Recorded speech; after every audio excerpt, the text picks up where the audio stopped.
Well, Mr. Chairman, members of the committee, I'm not sure what you'd like to do next, perhaps the governor's letters or committee letters. Let's go to the Gov's letters.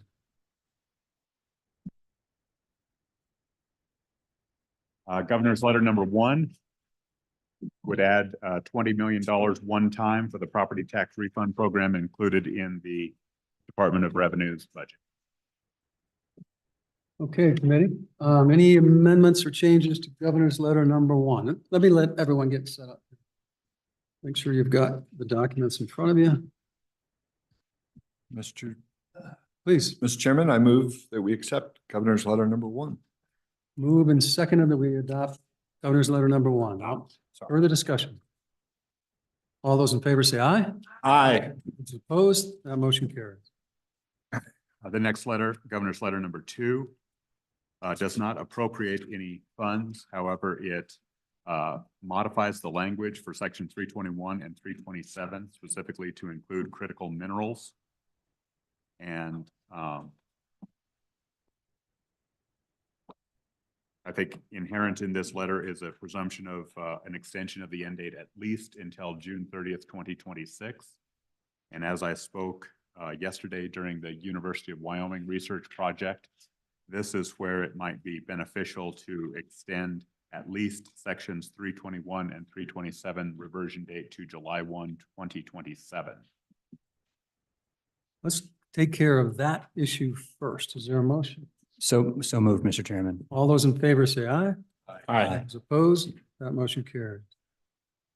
So do we have a motion or an amendment, please? Don, before we do that, I mean, what do we need to do to conform any actions that we've already taken? Well, Mr. Chairman, you have taken funds in the amount of $75 million out of these 321 and 327 in a phased manner. I can't repeat all of that, but the 30 million. 30 million. Yes. Yeah.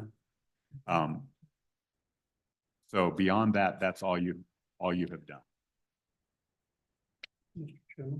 Please go ahead. Don, did we raid all of 321? Mr. Chairman, from my understanding of the pending applications that are likely to be approved, the ones that have been approved, and your action, I believe that it will require that is exhausted and a little bit of 327. So if we wanted to come back and adjust that to allow other energy matching fund applications out of 321, we would just need to go back into that and prorate that different from 321 and 3. That's correct, Mr. Chairman. And Don, I don't know if this meets your desires, but a very simple way of doing this is to take the full 75 million out of 327, which currently has 80 million in it. We'll stew on that, but thank you. and also the other way to do it is if we modify 325. Or we could have it so that anything, as soon as 321 is exhausted, then the balance would be covered by 327 if it has sufficient funds to do so. Just another option saying the same thing. All of those are options. Mr. Chairman.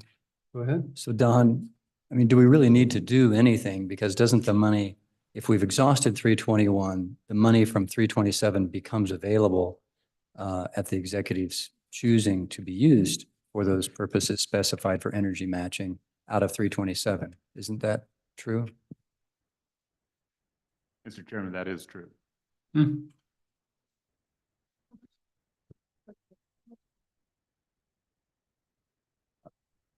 Madam Co-Chair, $80 million was appropriated and none has been spent to date. Mr. Chairman, Go ahead. I would move to add the phrase critical minerals, however LSO may want to phrase that, to both section 321 and 327. Mr. Chairman, Go ahead. just a friendly amendment to that to say we would use the DOE list for critical minerals in that regard. Mr. Chairman, that's a friendly amendment, yes. Does everyone understand the amendment? Um, I wanted to, could you restate the motion? Restate one time. Mr. Chairman, the motion is to amend both section 321 and section 327 from last year's budget bill to include all critical minerals that appear on the federal government's list of critical minerals. So that's the third paragraph down. Go ahead. If I could suggest a friendly amendment, that section's broken out where you have a section that has 10 million dedicated solely to lithium. So to include it in the main section and in that section, if that's friendly. But actually, I think friendly is delete lithium because it's a precious mineral and it's covered, but not to designate 10 million just for lithium. Mr. Chairman, and so to remove the $10 million designation. Okay, does everyone understand the motion now? Can you restate it, please? Mr. Chairman, I move to amend sections 321 and 327 from last year's budget bill. I believe it applies to section 327 as well, to include all critical minerals as listed by the federal government and to not have a specified designated amount, thus removing the current $10 million designation. Okay, Okay. And there, Mr. Co-Chairman, there is a current $10 million designation. Carve out for lithium. carve out for lithium. We're taking that out. Oh. Okay, good question. All those in favor say aye. Those opposed, that motion carries. Okay, anything else on this? Thank you, Mr. Chairman, if I could. Go ahead. On section 328, or excuse me, 327, there is again, I'm still mistaken, 325. I will get the right one as I flip through my pages. 325, there is a subsection B that requires a B11 type of notification or specifies B11 notification. As we heard, local governments don't use B11s. And so I would leave that language as is for the government entities and then conceptually add some language that says local governments will report in a similar fashion. So basically a 10-day reporting requirement for any other entities that don't utilize the B11 process. Everyone understand the motion? All those in favor say aye. Those opposed, that motion carries.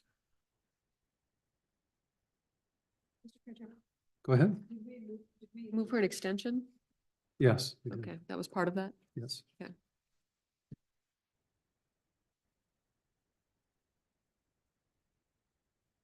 So, Don, I think it's a complicated enough letter. Let's walk through a little bit so we know what we've done.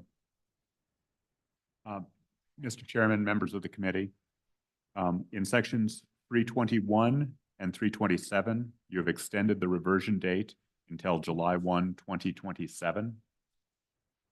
I think just for clarity, it would be worth, well, let me walk all the way through. Next, you have included the research related to critical minerals subject to the Department of Energy list. You have removed the $10 million carve out for lithium research and projects. You have amended the reporting requirements on section 325, that's the infrastructure section, to include a B11 requirement in the 10-day process for all state entities and a like process for political subdivisions receiving funds. So Don, now walk through the balances with our actions through today of the respective. You know, obviously with the UW Curie, the balances are different. So we need to know what all the balances are. As close as you can come.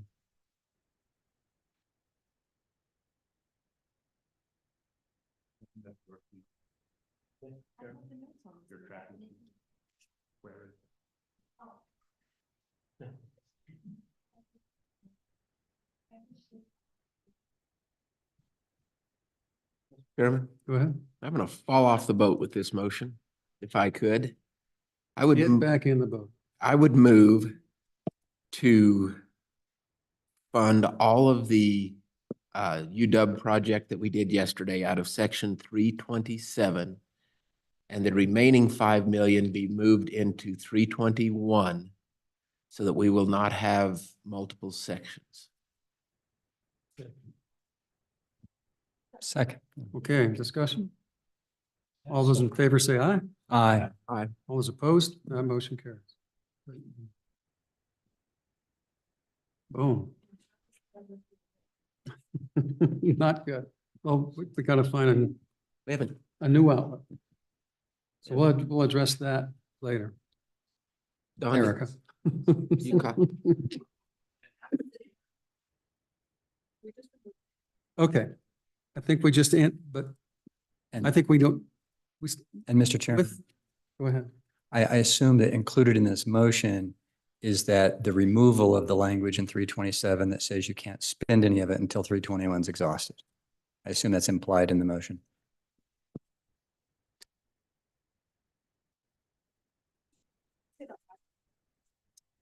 Inquiry. Mr. Chairman, so currently section 327 says that you can't spend any of it until you've spent all of the $150 million out of section 321. So in order for us to make our actions from yesterday come out of section 327, we need to remove that language so that we can spend directly out of 327 before 321 is exhausted, in my view. I assume that's part of the motion. I think procedurally that just automatically occurs because we have thank you, Mr. Chairman, we have designated what account we're spending from of a previous appropriation in this budget. And so by default, that happens. We're eliminating 327 altogether by transferring the remaining funds to 321. So I think all of that has been accomplished. So Don, how do we sit now with 325 and the dollars that we use for the IIGA matching funds? 325 had a appropriation of $75 million for infrastructure grants. There are total funds available as of our last report of 68,700,000. Okay. Relative to section 321, that original appropriation was for $150 million. $47 million has been allocated from that. Before your $5 million from your last motion, I was conversing. $5 million from your last motion is going to UW. Chairman, for clarity's sake, in 327, is that where we are? 321. 321. The motion was to spend of the 80 million in 327, 75 million of it would be for the UW project from yesterday. And the remaining 5 million would go into 321 and 327 would be completely zeroed and go away. Thank you, Mr. Chairman. In that case, it makes the math a little bit easier. You have $98 million available in section 321, no dollars available in 327, and this does not include pending applications that we're not aware of.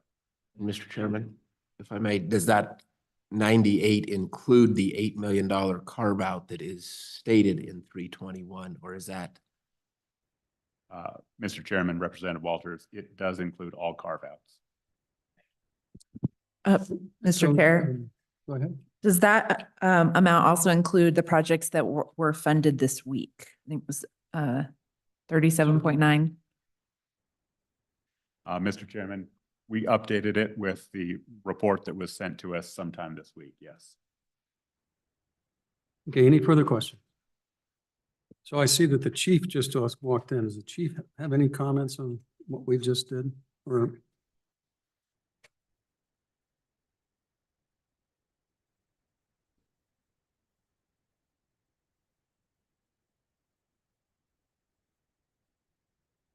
Is this where I just say no? No. Obviously, there's only so much money to go around. I I came in late and I missed the math. What is the number, Mr.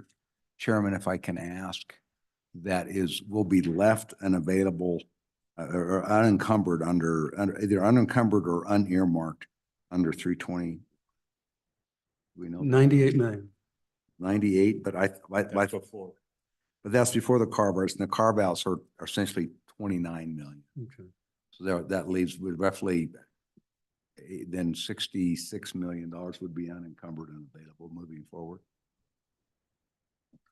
Mr. Chairman, and then we've done away with 327.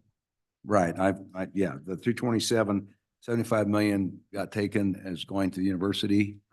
And then the five is going to be added to the total in 321. I did get that. And 68 and 325. Currently 68 million. And well, 325 is the infrastructure Yeah, matching grants, not energy matching grants, Yeah, correct? but then the question is, do we open up or broaden that language in 325 as one alternative to accommodate? I don't know that it will change what we do, but the governor would always prefer having more flexibility than less. And you just don't know what shows up and at some point, maybe somebody does make a deal you can't refuse. And so then the question is, to Don or to Kevin, on the IIGA, what are the potential needs that we need to, in terms of, because that's for matching dollars essentially. And Those So- come, Mr. Chairman, I think those come up as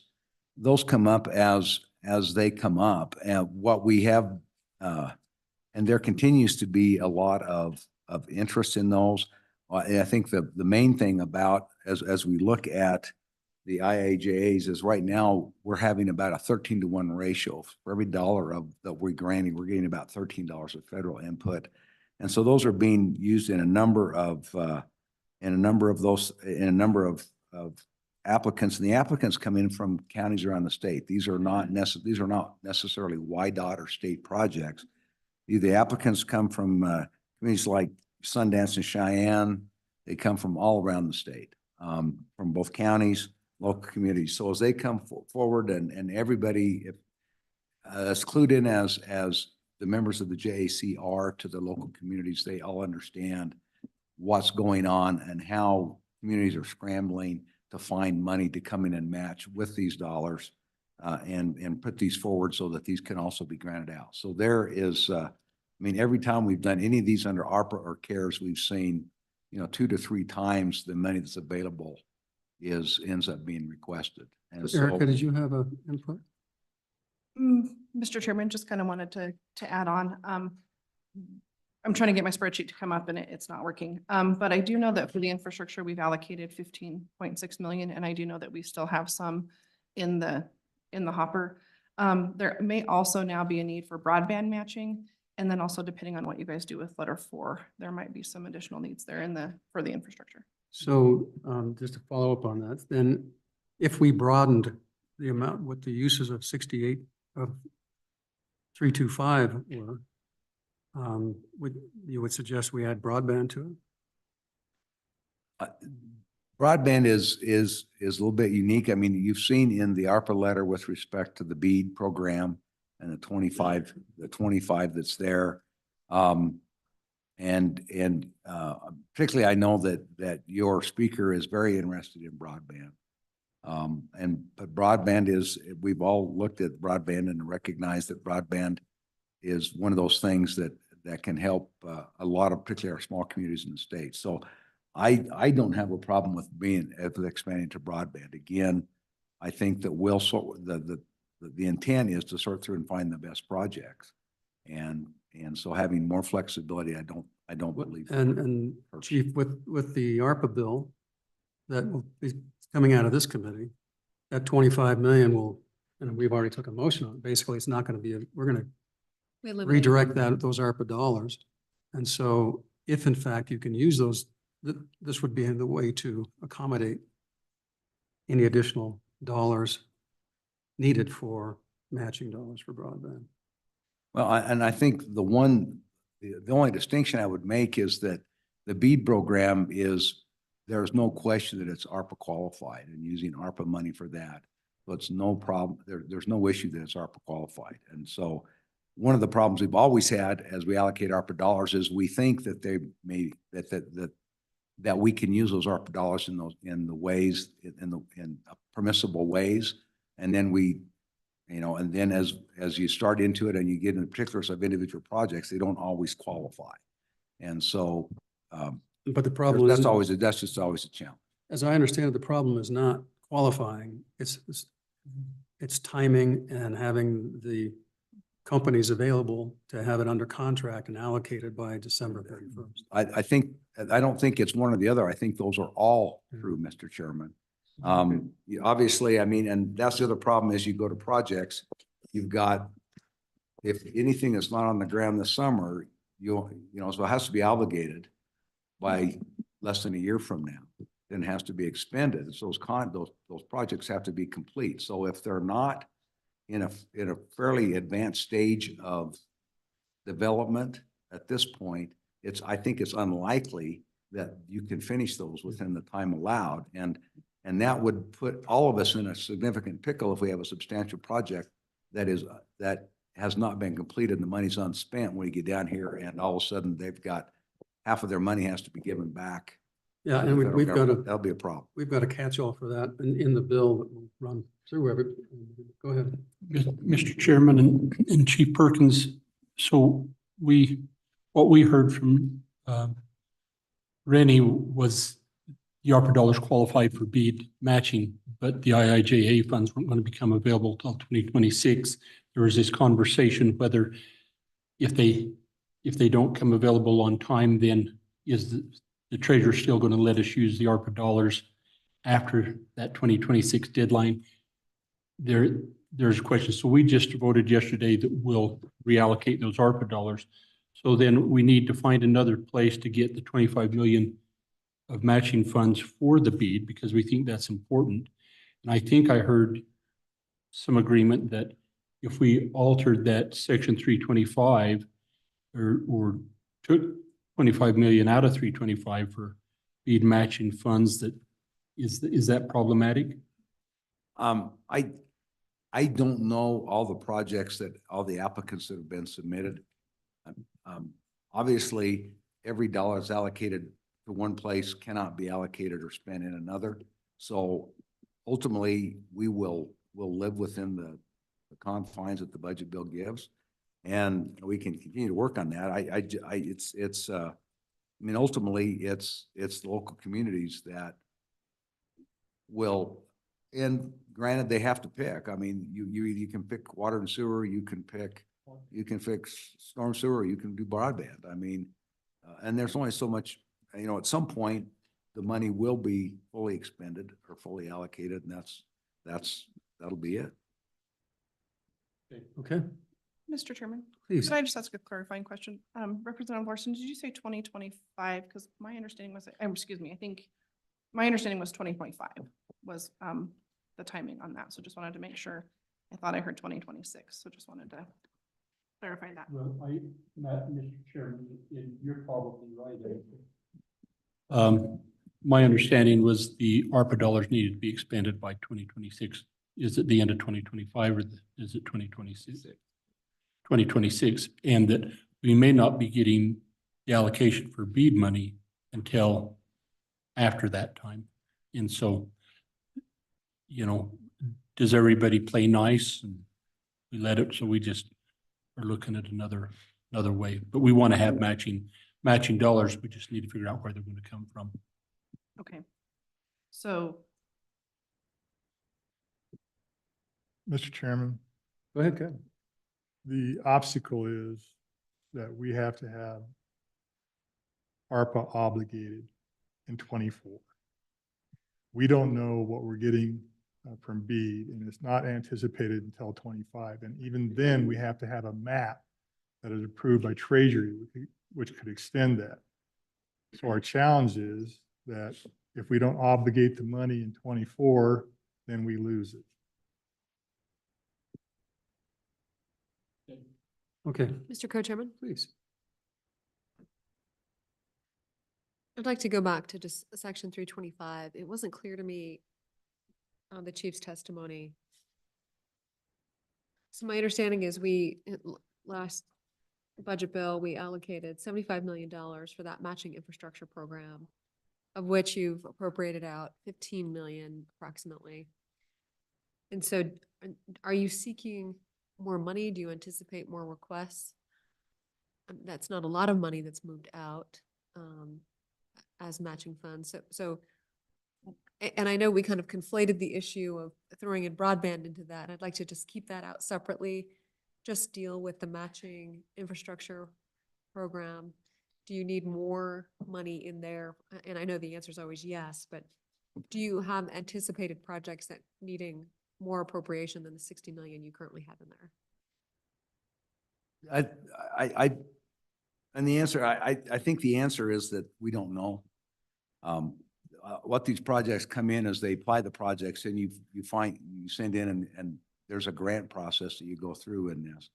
And so they come in, just because they come in doesn't mean necessarily that you can grant them even if you want to. There's a process that goes through and then ultimately the grants are awarded or not awarded, which includes some federal review.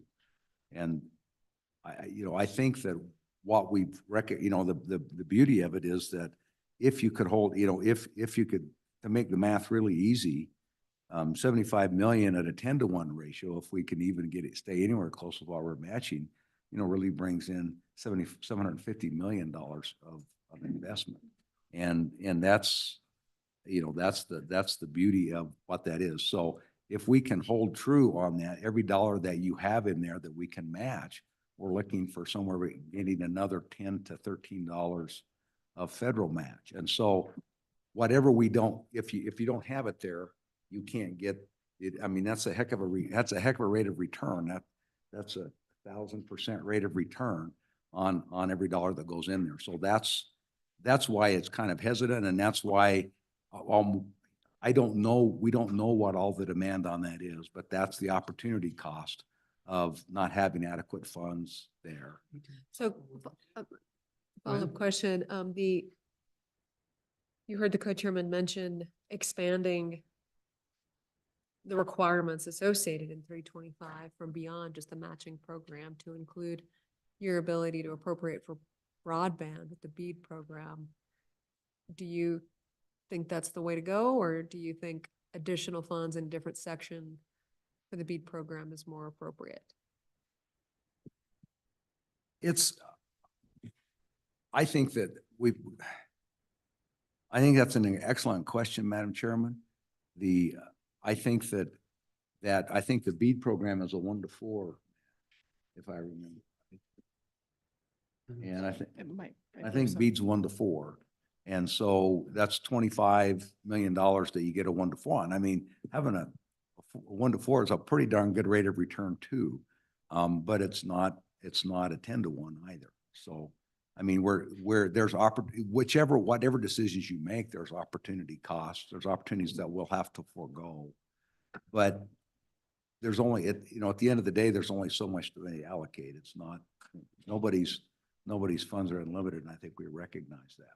So, Madam Chair, just to follow up on that, let's go dip down to the $321, which are now 98. roughly 98.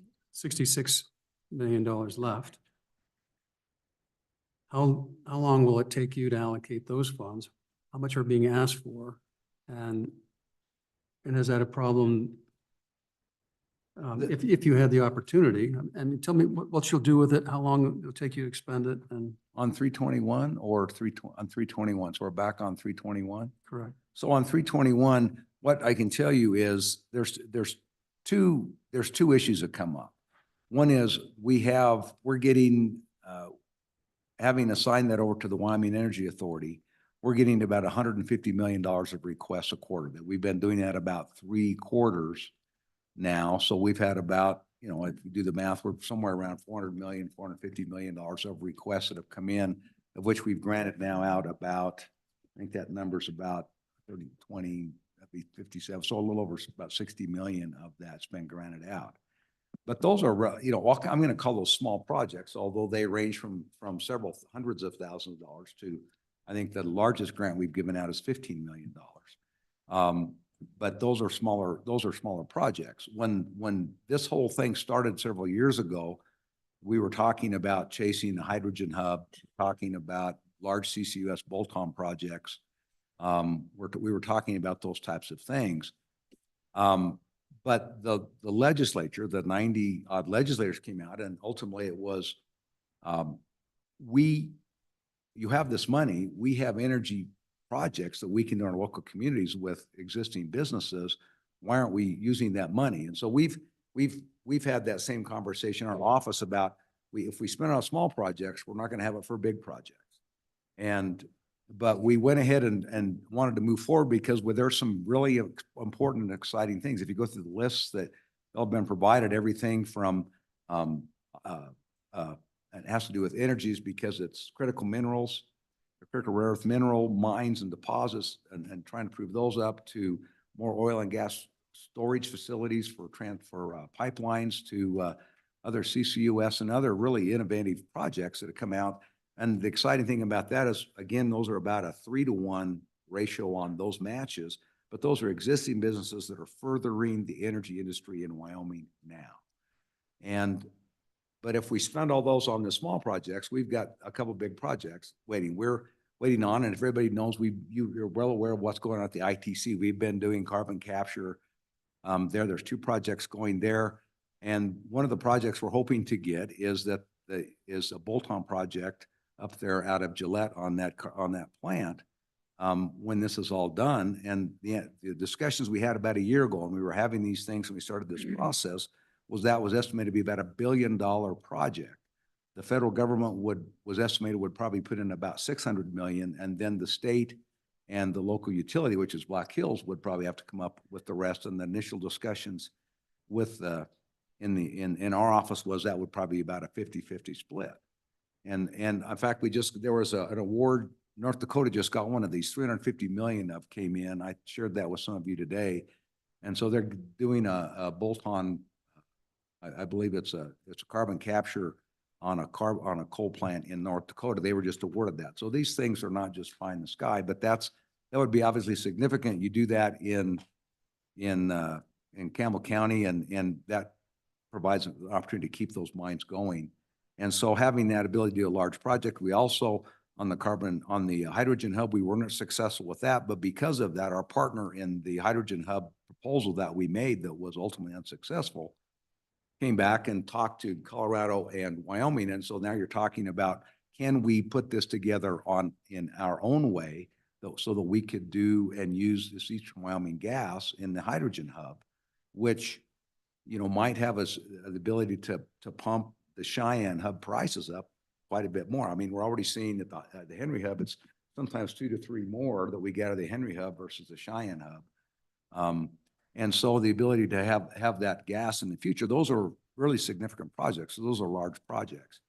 If we don't have the money to pledge when those opportunities come calling, if we don't have the ability to put those together and be able to make those types of commitments, then I don't think we're not playing in the game. And we've kind of, I guess we would just say, well, I guess we tried and it's run its course. But those have the ability to continue to supply and support our longtime energy industries of coal, oil, and gas foreseeable. And so having the ability to respond and to show that we're serious about having those types of projects in Wyoming is really important. And that's with all the things, by taking 75 and moving this money around and now leaving, 60 or so million, we're not going to be able to make those type of commitments. So, And the overall strategy, that's the weakness that we see from the governors. Mr. Co-Chairman, just one. go ahead. Answering only with a number. How much more do you think you want / need? May I ask a clarifying question? Or access to, I suppose. So the question would be, are we talking about continuing, and this is some guidance from the legislature on that would also be helpful. Are we talking about continuing to fund smaller projects? Or are we trying to talk about the large projects where we would have, that might be a significant game, I'll call it a game changer, but a significant investment and opportunity for Wyoming? Large projects. I think in that, if just using those numbers, I think we've got to have access to be able to show that we're serious about committing up to $200 million in a game-changing project. Whether that amount could be a little bit higher, it could be significantly lower, depending on what the ultimate opportunity would provide.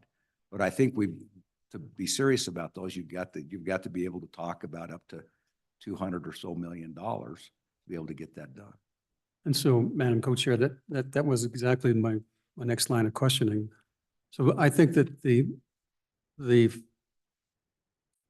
challenge or the goal of, I think that this committee will want to consider is how we do that and put that into some type of either a budget amendment or something, because at some point we're going to want to have some oversight or check off by somebody or a mechanism to do it.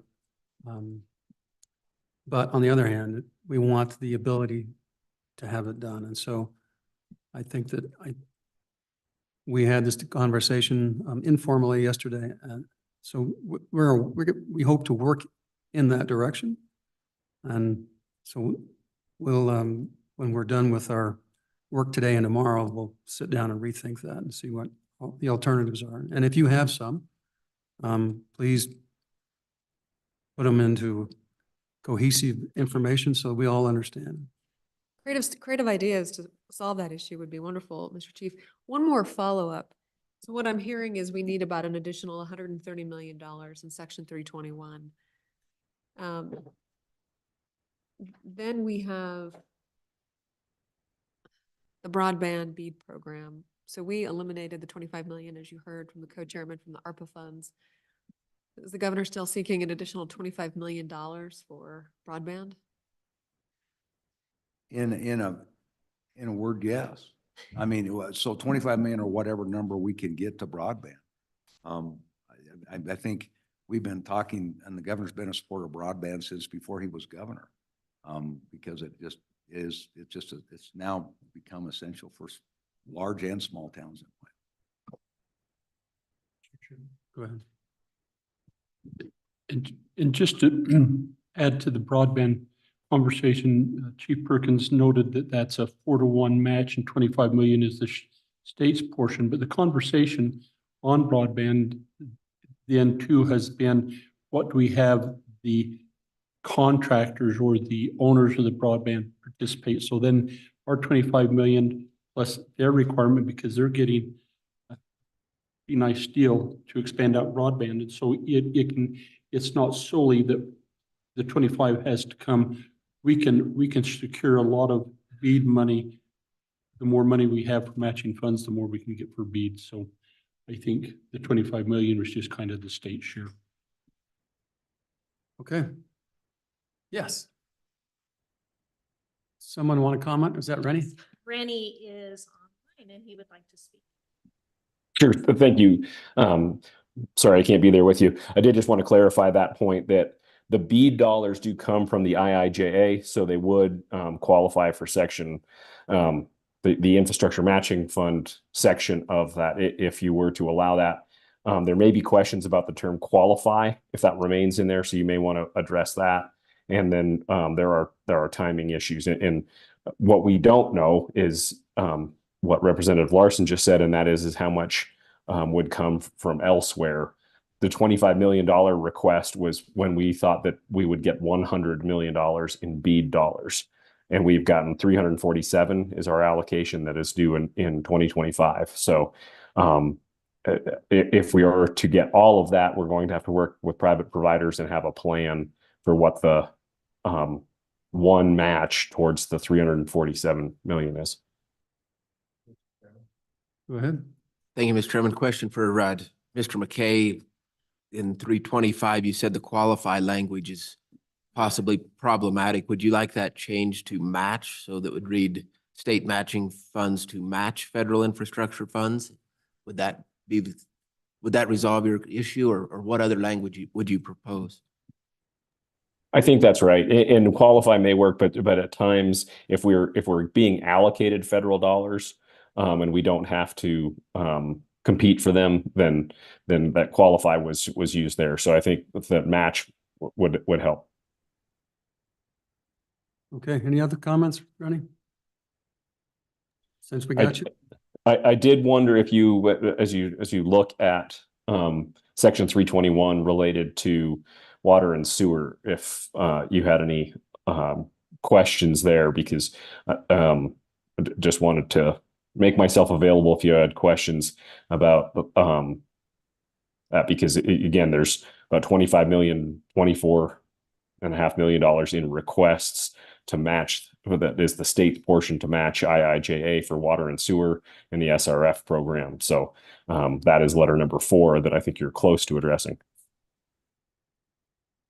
go ahead. Thank you, Mr. Chairman. Mr. McKay, just to make sure I'm clear on that, in letter 4, the 24.5 million being requested, it would be your opinion that if that came out of section 325, that would be a good way to fund that $24.5 million request. That is certainly, Mr. Chairman, that's certainly an option. Okay. Thank you. Okay, Don, anything else on this Dove's letter? Chairman? Please. Mr. Chairman, with comments we just heard, I would move to amend section 325, the qualify language to say, instead of qualified, to say match. Any questions on the motion? Mr. What about qualify or match? It might, Mr. Chairman, go ahead. I understand it. I just don't know where it is in the language. I'm looking at the language now. Can you tell me what paragraph you're in? Mr. Chairman, Don? I'm jumping out of the letter into last year's legislation Got it. to Got that in address front of me. this.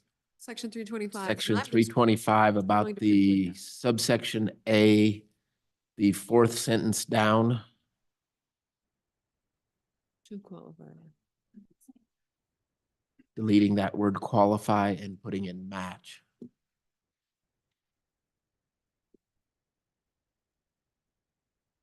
Whatever. So, Rennie, I think if we have qualify or match, it gives you more flexibility. So, you have friendly amendment to say qualify or match. Okay, all those in favor say aye. Aye. Those opposed, that motion carries. So, Don, anything we need to do now, or action we need to take on letter 2? If you adopt the letter, in terms of voting aye on the letter, I think there's one topic that has not been addressed. That is section 325. You've not extended that date to June 30th, 2026. You extended Well, we did 21. 21 and 27, but not 25. Mr. Chairman, Go ahead. Mr. Chairman, with that, I would move to extend the date in section 325 to the end of the year in 2026. All those in favor say aye. Those opposed, that motion carries. So my question, Don, is that we've done it quite a bit. Is there any unexpected consequences we haven't talked about by adopting this letter? Mr. Chairman, I don't believe so. There have been some individuals not related to this letter that have desired some additional changes. Now would be the time to do so if you wanted to modify the methods of match or that sort of thing. Other than that, I think you have addressed every item in. Mr. Chairman. And we took care of the in-kind component yesterday, That should be Mr. clear. Chairman, only for the Fisher project. right? Correct. Okay. Do we have a motion as amended?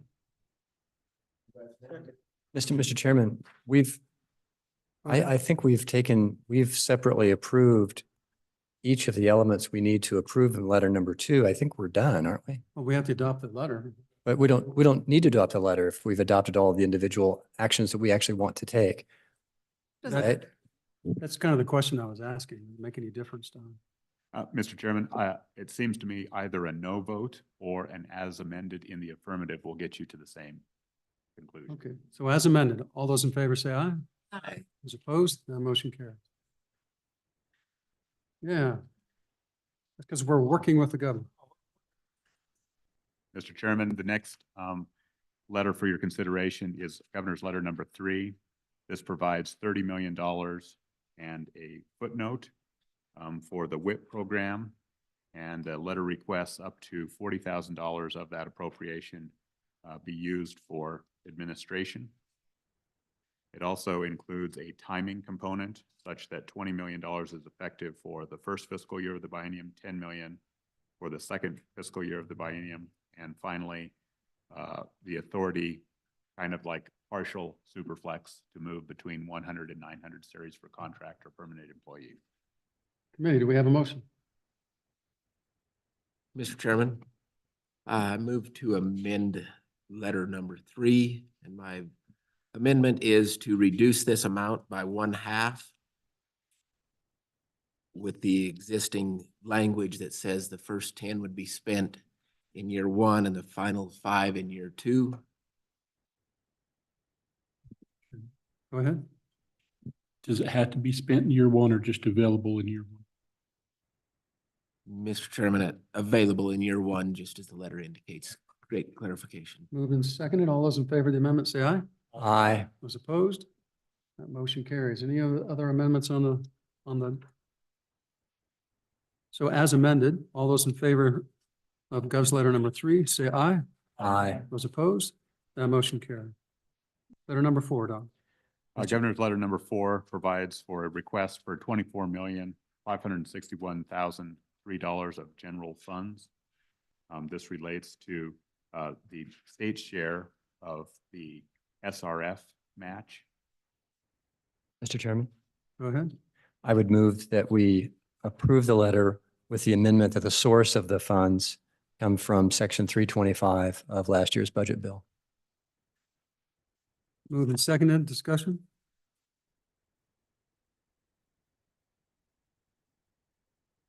So that puts the amount in section 325 at what? 44. So 325 now has 44. So everyone understand the motion? Okay, all those in favor say aye. Aye. Those opposed, that motion carries.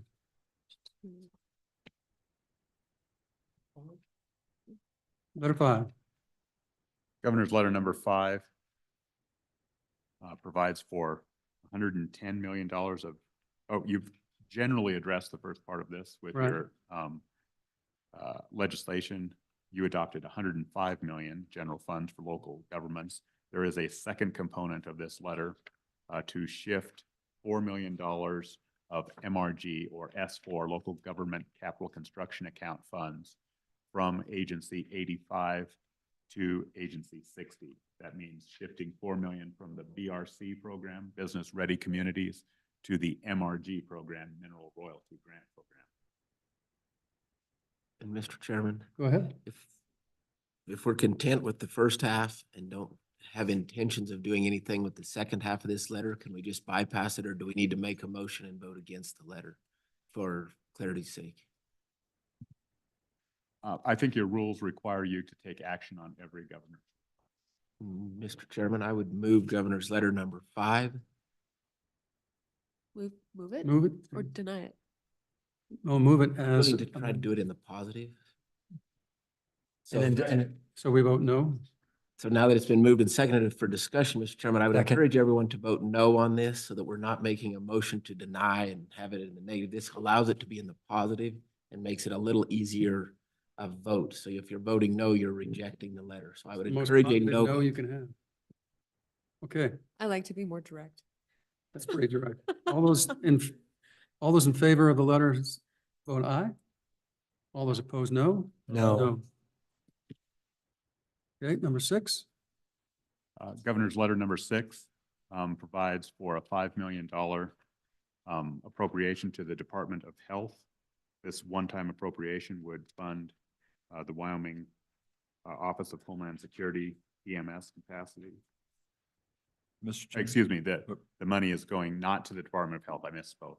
it goes to the Wyoming Office of Homeland Security. ETS. Okay, Mr. Chairman, please. I'd move that we approve and adopt governor's letter number 6. And under discussion, I would urge you to vote no on the motion. Everyone understand the motion? All those in favor of governor's letter number 6, vote aye. Those opposed, no? No. That motion failed. Number 7, Governor's letter number 7 provides for a request of $20 million general funds to the Wyoming Wildlife Natural Resource Board for purposes of invasive plants and protection of wildlife corridors. you have a motion? Mr. Chairman, Please. I would move to approve governor's letter number 7, however, reducing the $20 million to $5 million. Second. Moved and seconded. Discussion. All those in favor of the motion say aye. Aye. Those opposed? That motion carried. Mr. Chairman, Please. I'd like to move that it requires a 3-to-1 match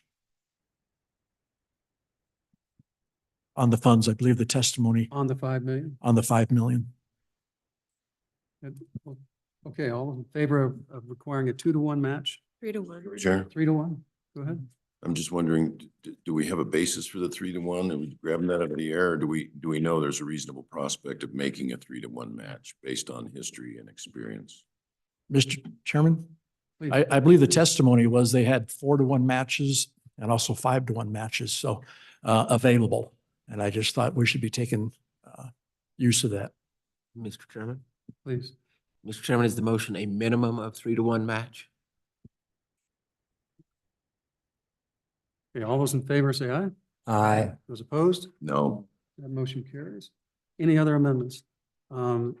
So Gov's letter number 7 as amended, all those in favor say aye. Aye. Those opposed?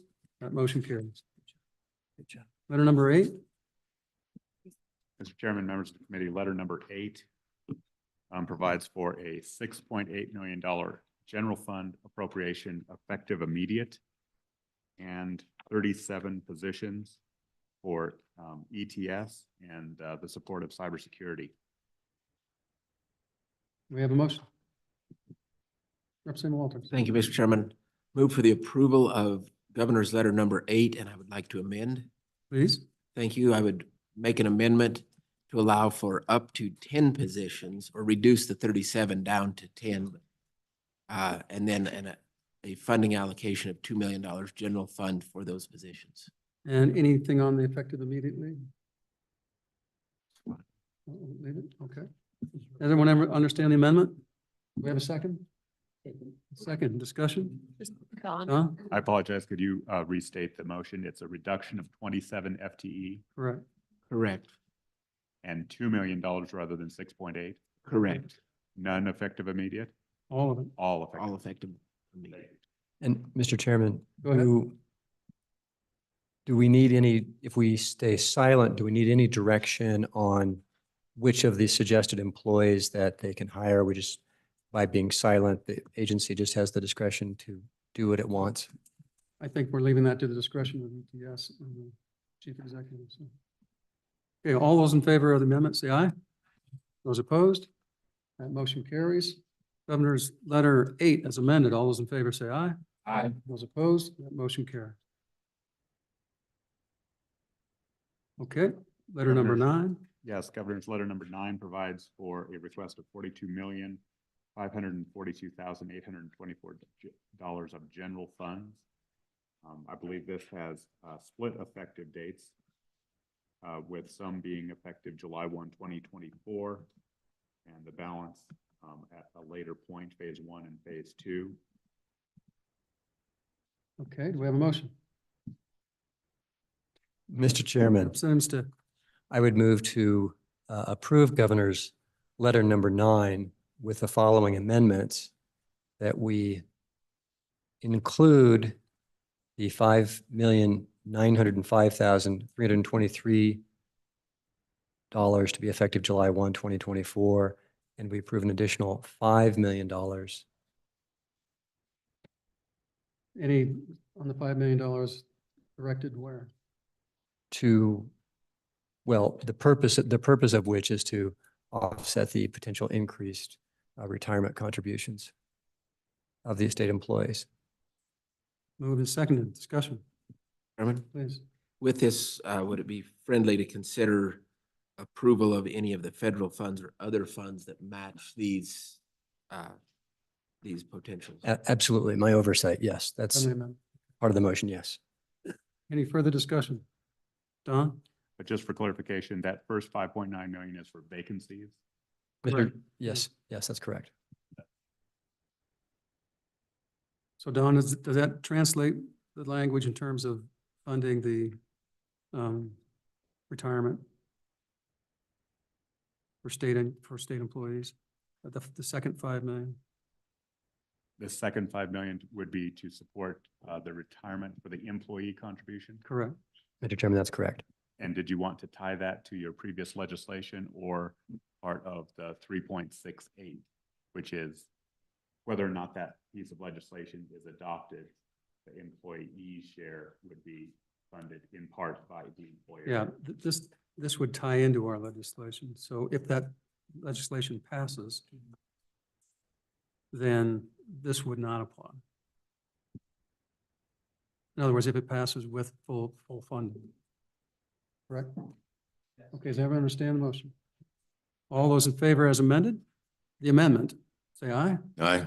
Those opposed, that passes. And the governor's letter number 9 is amended. All those in favor say aye. Aye. Those opposed, that passes. Okay, letter number 10, Mr. Chairman, please. in keeping with our practice of the day, I would move to approve letter number 10. And with discussion, Mr. Chairman, I would encourage a no vote on this, as I believe we addressed it in the previous letter. All those in favor of governor's letter number 10, say aye. All those opposed, no? No. That letter is denied. That was letter number 11. Mr. Chairman, this provides for one FTE, $1,601,058 general fund, split across 3 different programs: the Department of the Attorney General, DCI, as well as domestic violence assault. I believe the Child Advocacy Center funding, I believe the intent of the letter, it does not state this, would be a deposit of $400,000 recurring to the Department of Family Services, but I don't know that. Mr. Chairman. Kevin, do we know the? My apologies, Mr. Chairman. Can you repeat the question? The question is the $400,000 recurring of general funds for the DVSA. So that go into the DA, Department of Family Services budget? Don, is it, I say that right? Yes. Right. My question is on the Child Advocacy. Oh, I'm Center, sorry, the CAC. Yeah. Yeah. I don't know where that goes. Is it DFS or AG? AG, okay. So that's just a clarifying data. Okay, we got an answer. Mr. Chairman. Please. Mr. Chairman, I'd like to amend Governor Letter number 11, right after the child advocacy funding, on the line with 400,000, I would like to put in prorate the 400,000 by number of interviews. Second for discussion. Can you please, go ahead, Chair. Senator Anderson, would we use like in the previous year, so you'd have that data? So based on the number of in-years for the preceding year? Preceding year, yeah, please. Everyone understand the motion? All those in favor say aye. Aye. Those opposed? That motion carries. Mr. Any other Chairman, amendments? Please. Mr. Chairman. Representative Henderson. Thank you, Mr. Chairman. On this same letter, I would like to make a motion to increase the amounts for the 990,534.20. I would like to make a motion to raise that to 1.5 million. That's 750,000 per year. And then on the 400,000, I'd like to make a motion to raise that to 600,000. That would be 300,000 a year. If I get a second, I can explain. Thank you. And so, as we've said before, and we all know, been some turbulent times the last few years. And we did get an update to the governor's letter showing the number of children saved over the last few years relative to the CACs. But in our county and many counties around the state, the top crime is drug related. The second highest is domestic violence. And of that, strangulations and a troubling increase in crimes against children. So I don't want money to be the cause of a lack of assistance for these people in those circumstances. I'd urge your support. Go ahead. Representative Henderson, appreciate the passion and the concern and acknowledge the need, but I guess my question would be, you base that number on what? And I ask that question in thinking that when the agency or the governor presented this letter, and we heard in the presentation that this was based on the fact that some of the grants had gone away, and that I think if they would have, I think they felt that this was sufficient. So what basis for the increase, please? Thank you. Thank you for the question. The basis is based on conversations with the DAs of Laramie County, Trona County, and the County Attorneys Association, and also folks who are within the Department of Family Services relative to the services they provide. There's other places in the budget, as you know, where services are available.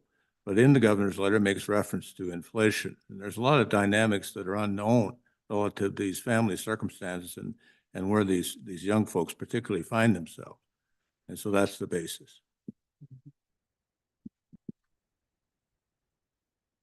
Nice picture. Okay.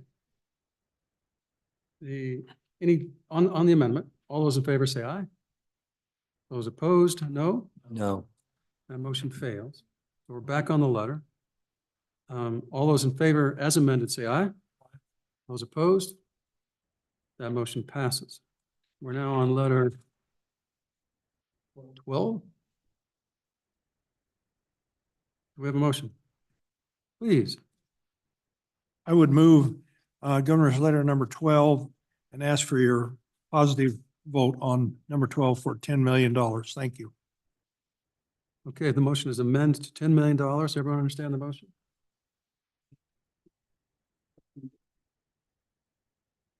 No, it is amending. Isn't it?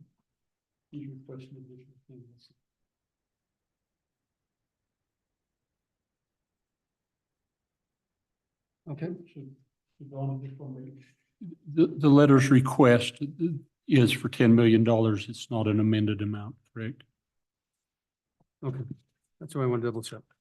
All those in favor say aye. Aye. Those opposed, that motion carried. Number 13. We have a motion, Thank you, Mr. Chairman. please. I move to approve letter 13 and amend it. And the way I would couch this amendment is I would reference the committee to our January 13th LSO memo.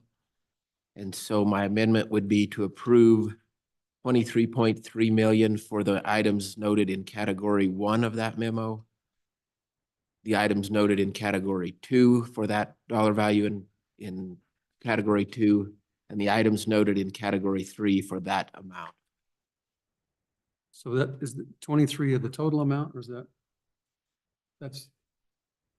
what's the combined amount? The 32, 33 million. I haven't done the exact math, but try not to do it on the fly. Don, what's the total amount? Somebody.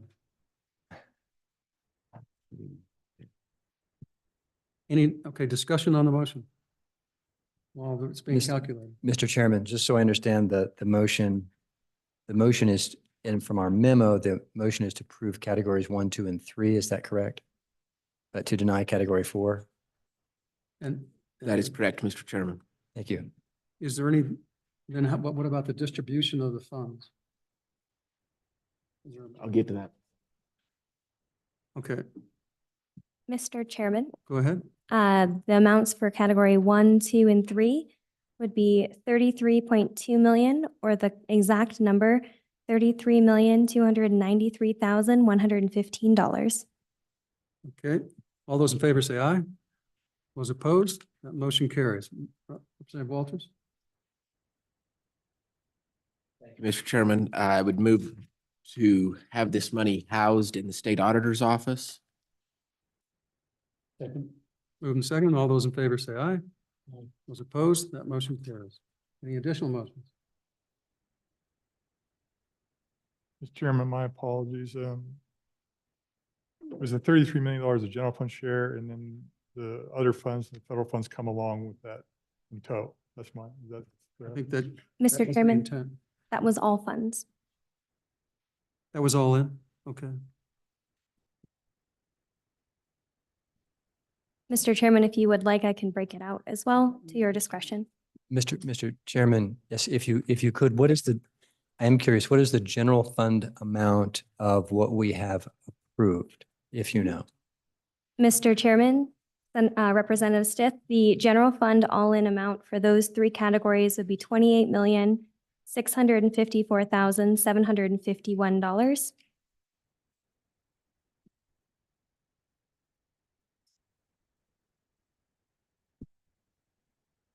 Go ahead. Mr. Chairman, thank you, Mr. Chairman. I would further move that the dollars that we just discussed and are appropriated would be shared or utilized across the enterprise in those categories as needed. As needed? Not as needed. Not as needed. Just distributed. Yes. Proportionally. Proportionately. Mr. Chairman, just Go ahead. question on the motion. This motion applies to the categories 1, 2, 3 that we have approved, is that correct? And for point of clarification, in category 1, some of the things we have are, lease rental increases. I take it you want the appropriate amounts for lease rental increases to actually go to those actual leases, not somehow be spread evenly across the enterprise. So I'm just trying to figure out how your motion works. Mr. Chairman, I would withdraw that motion. I need to refine. Okay, we'll withdraw the motion. So do you want to come back to this letter? Maybe in roundabout. That's fine, thank you. So you want to just adopt it? Or Yeah. deny? Adopt it later. Adopt it as amended. If we need to further. Okay, we'll there's a motion to adopt it as amended, just meaning the reduced amount. And then we'll come back and fix it tomorrow. Is that the concept?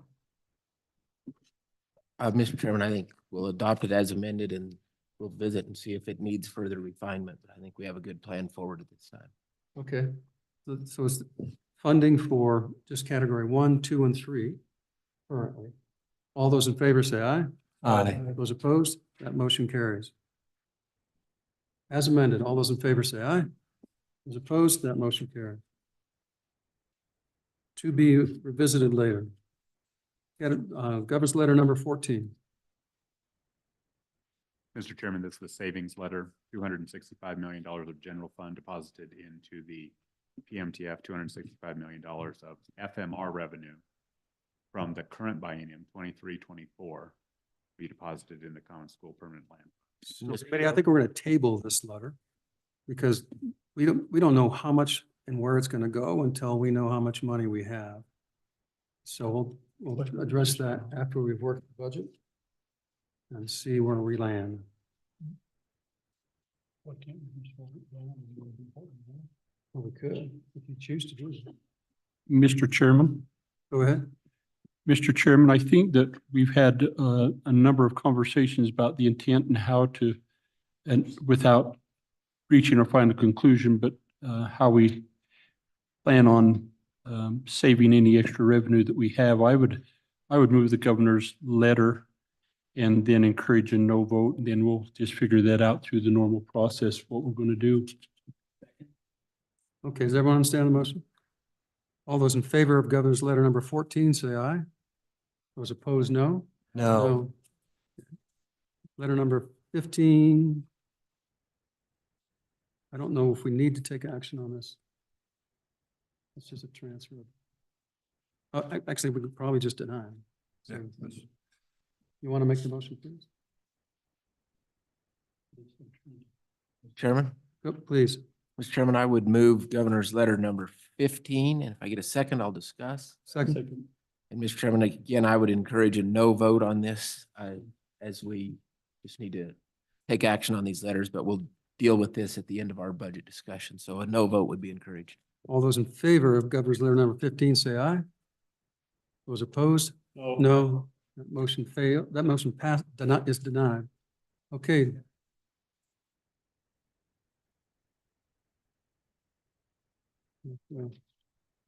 So that's all the letters that we have. Okay. Okay, Governor's Letter number 16, the ARPA bill, Chairman? please. Thank you, Mr. Chairman. I would move Governor's Letter 16 and ask for a second and then a discussion. Thank you, Mr. Chairman. On the discussion, I would encourage a no vote so we can take action on this letter, knowing that we have an ARPA bill forthcoming that will address these issues. All those in supporting Governor's Letter number 16, please say aye. Those noes? No? That letter is denied. Okay, that's the Governor's letters. Don? Mr. Chairman, right after this, it seems appropriate to take up Chief Justice letter and Superintendent of Public Instruction letter. Let's take a 5-minute break first.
We are back.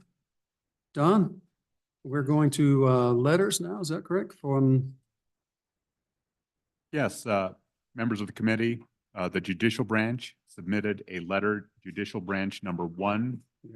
It's dated December 1st, 2023.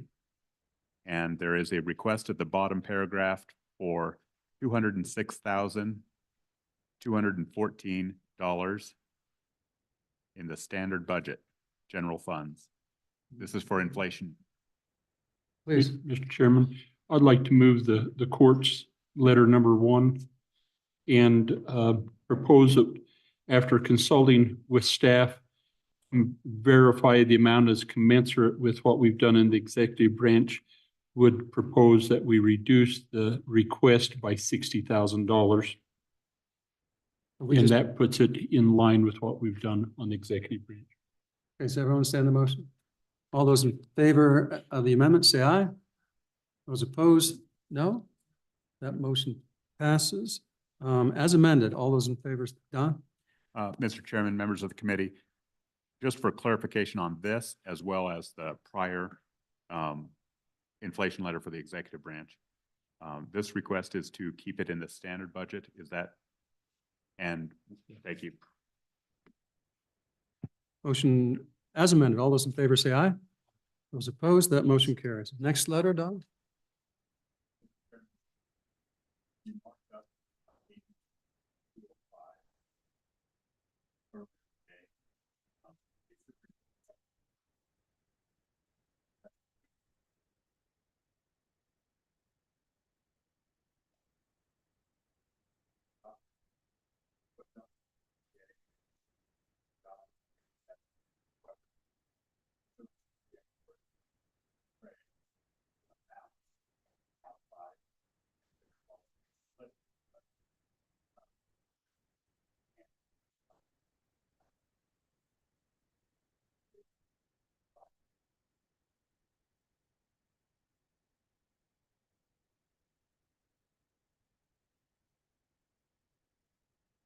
So just tell us what the impact is of the new numbers.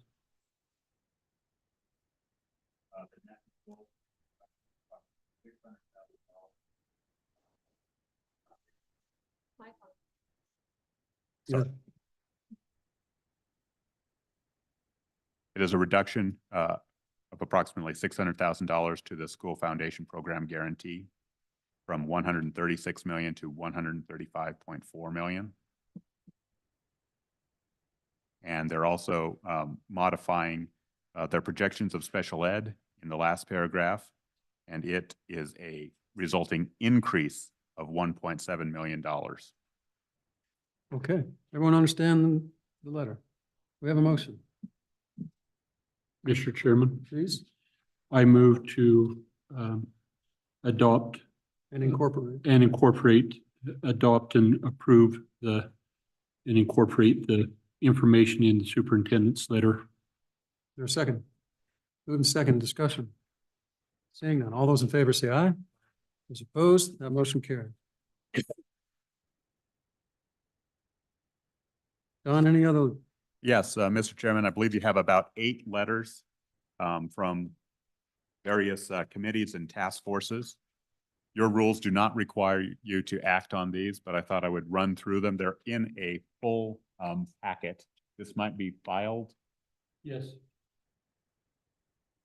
First one being community college part-time position.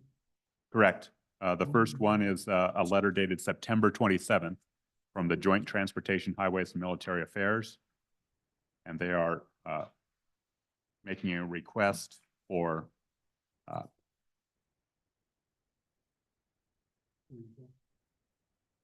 the Wyoming Community College Commission Veteran Services.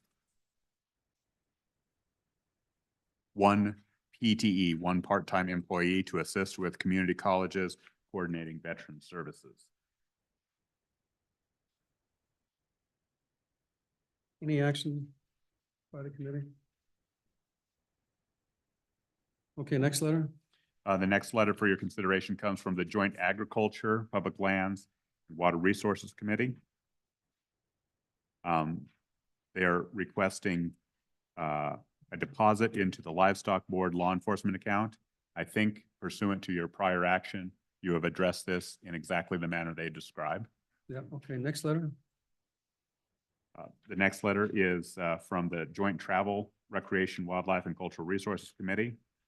And this is just in support of the State Museum exception request. The exception request was not put forward by the governor, and no action has been taken on this topic. Next letter. The next letter comes from the Joint Agriculture, State and Public Lands, Water Resources Interim Committee. In this letter, there is no request for a budget, but it is an expression of concern regarding Senate File 71 that was sponsored by this committee last year, and how it impacted the eligibility for farm loans and the decreased allocation. If the committee wanted to take this up and review the statutory changes, it would require a bill. Next letter.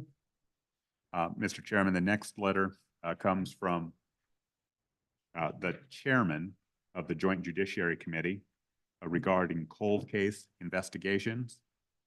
In this instance, they are requesting an increase of staffing and budget significantly.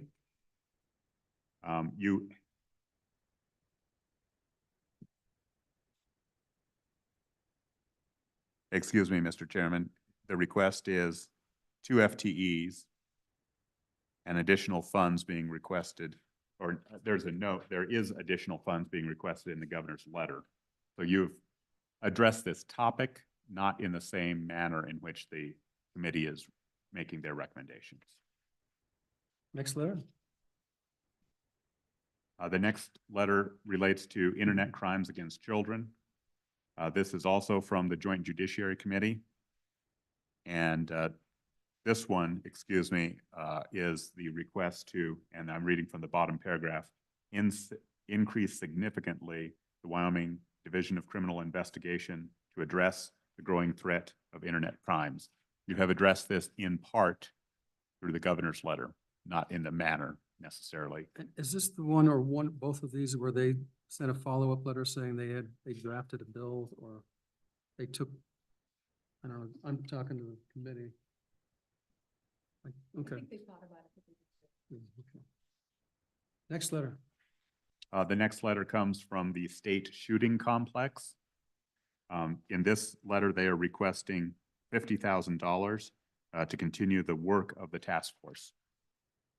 This task force was created through legislation last year. And so normally that could also be addressed by management council as well, I presume. But do they want to put it in the budget? They would like an additional 50,000 GF to continue their work, yes.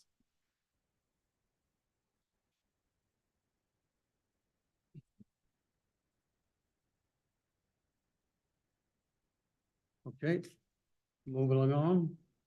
Uh, Next letter. My apologies, Mr. Chairman. This was a Section 300, not a standalone bill last year. Mr. Chairman. But in light of that, historically, once a task force or select committee is established, then going through management council for ongoing funding is the mechanism to do that, right? Isn't that right? They reconstituted. Okay, next.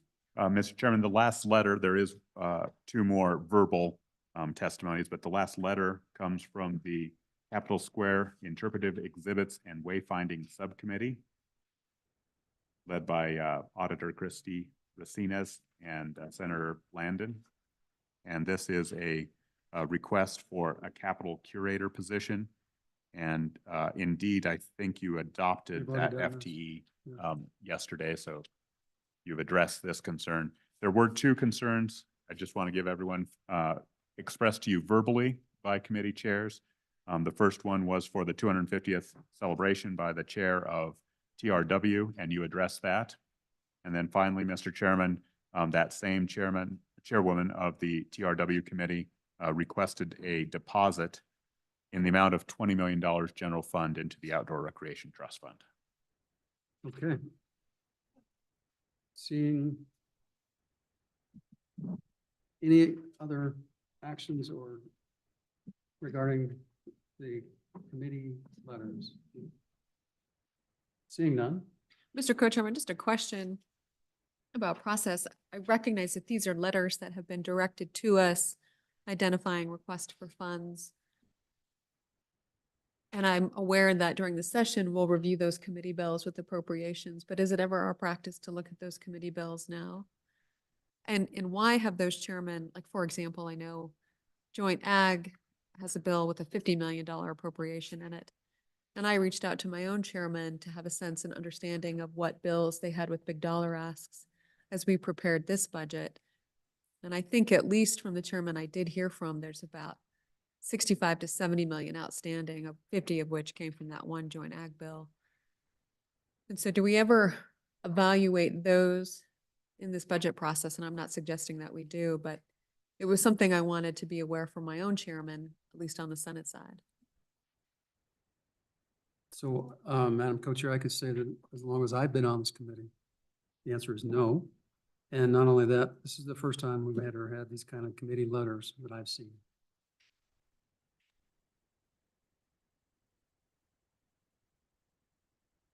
Madam Chairman, Mr. Chairman, just to add a little bit of historic context, I concur with Chairman Nicholas that the number of letters here is quite unusual, out of the ordinary in terms of practice. We do, however, sum all of the committee bills with general fund or LSRA or public school foundation appropriations. Or there are a few with LSRA. And if I could just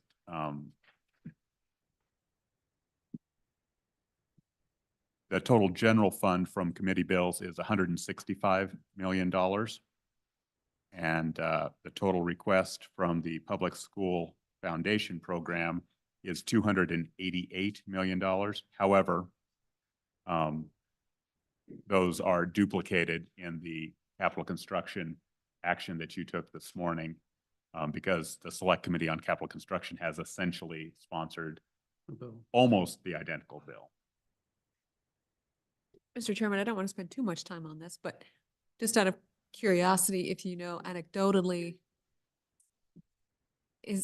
I'm assuming that number is significantly higher than what we are used to seeing in the past for appropriations in committee bills.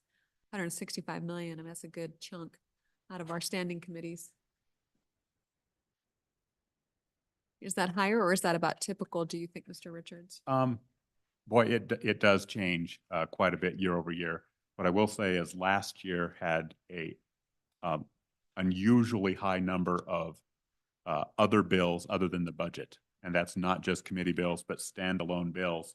Your budget, what usually is, dominates the total appropriations. And it did not. I'm not sure if it was even half or so of the total appropriations in last year. Compare that to 2 years ago, where I think the total of all bills on the floor was around $3 million in a budget session, compared to a budget bill of around $2.7 billion. So that's only the recent history, but it sheds a little light. I have commentary on that wall. Okay. Okay, next on. Mr. Chairman, I think the next is 306. If the committee wanted to take up the ARPA legislation, or if you wanted to jump into footnotes in section 300s. Let's do footnotes in section 3 first.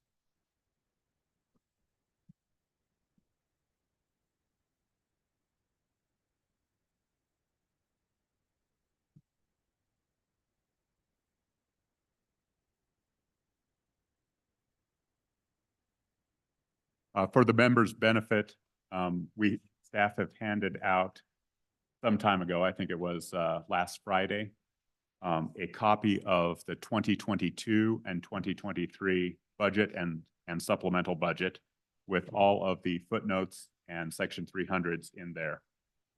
I won't walk through the definitions, but I would be happy to walk through just very brief explanation of what each footnote does. And the committee could act on whether they wanted to continue it or not. And if you don't wish to, there's no vote necessary. An alternative approach would be go through it agency by agency, and the committee could choose affirmatively without staff presenting if there are any footnotes they would like to continue. So committee, we did a rough draft of this already. So I think we ought to just do a slow turn page and just see if there's any interest. That work? Mr. Chairman, could I just suggest that maybe, I don't know if it'd be you or Dawn, but just take us what you perceived we decided when we done the review. Yeah. And if we find something that we disagree with, bring that up, but then we could just, and I don't care how often we take a vote on it, but maybe that's what he was planning anyway. Go ahead, Don. Mr. Chairman, members of the committee, beginning on agency 1, the governor's office, footnote number 1, staff had struck this out. The governor's office has indicated a desire to keep this. Carry over any unexpended, unobligated funds for purposes of contractual Mr. services. Co-Chair. Or what? I'm sorry, Elizabeth, can I find this online in the SharePoint? Thank you. Okay, Any desire of the committee, one way or the other? We're on page 1, definition on Romanet D, is that right? Or letter D?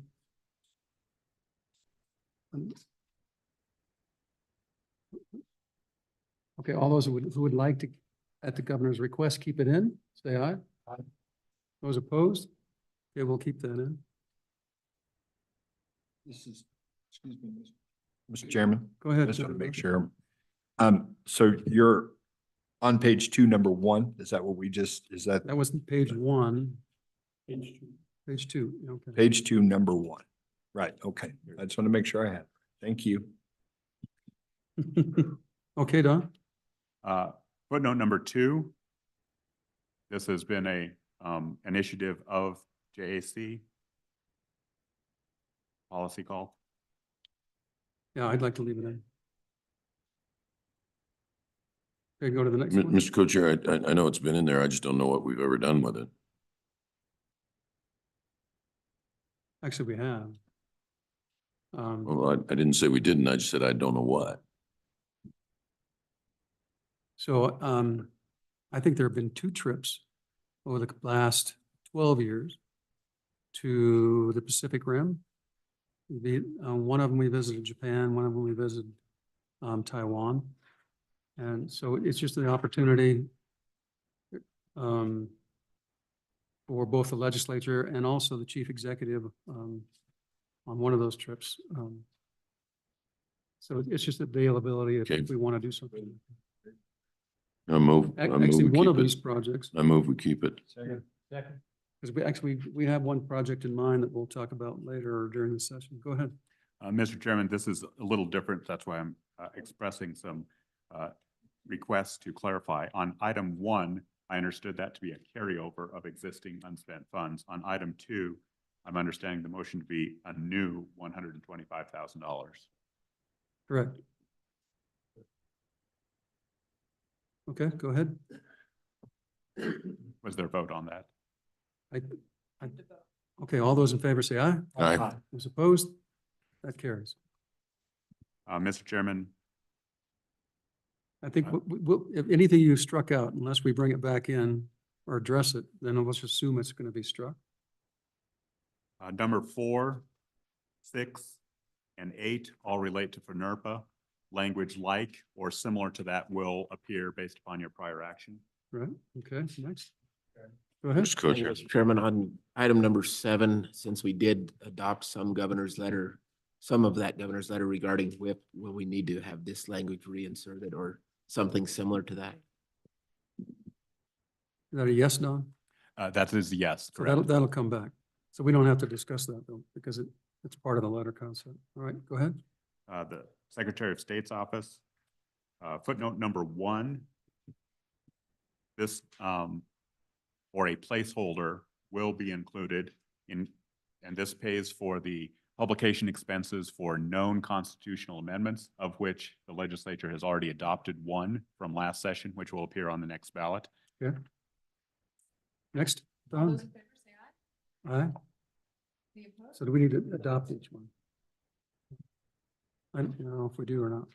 Mr. Chairman, on agency 3, that's no issue. Agency 4, items 2 or footnotes 2, 4 relate to reports. Item number 6, I think So there may be. committee, Mr. Chair, go ahead. Mr. Chairman, could I go back to page 3 on footnote 8 on the litigation between the United States and federally recognized tribes? Was that the intent to keep that or to let it go? Mr. Chairman, relative to the tribes, it would not be in, but relative to counties pursuant to your action on the FNRPA use of litigation funds, it would be included. So you'd just clean up the language. Thank you. Representative. Mr. Chairman, and I apologize to make sure I just caught that, but it's expected that footnote 8 will be amended consistent with our prior action. Thank you. Okay.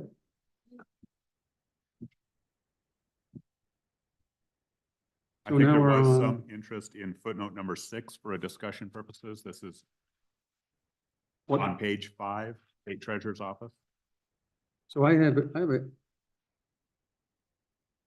an X out on number 2.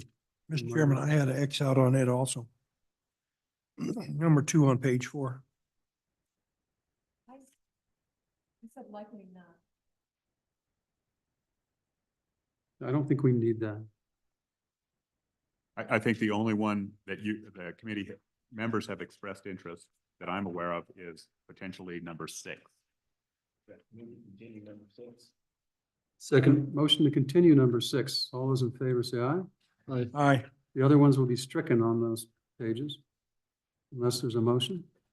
I'm going to page 6. Looks like those are all, except maybe number 3 are stricken, right? 9, not likely not. I've got, any interest in number 9? Probably no. I have a note that it's completed. Yeah, that's done, so. And number 3 on the bottom, is that, Yes, Department of Administration footnote number 3, there has been an expression of interest. please? Thank you, Mr. Chairman. I would move to continue footnote number 3 at the $350,000 as listed. Yeah, I would agree with that. All those in favor of continuing number 3, say aye. Aye. Those opposed, that motion carries. That's funds to keep the capital open, basically. All right, go ahead. Mr. Chairman, Go ahead. going back to that number 3, I would modify it to say keep it open on Saturdays year round. I think that's implied, but there may have been some confusion.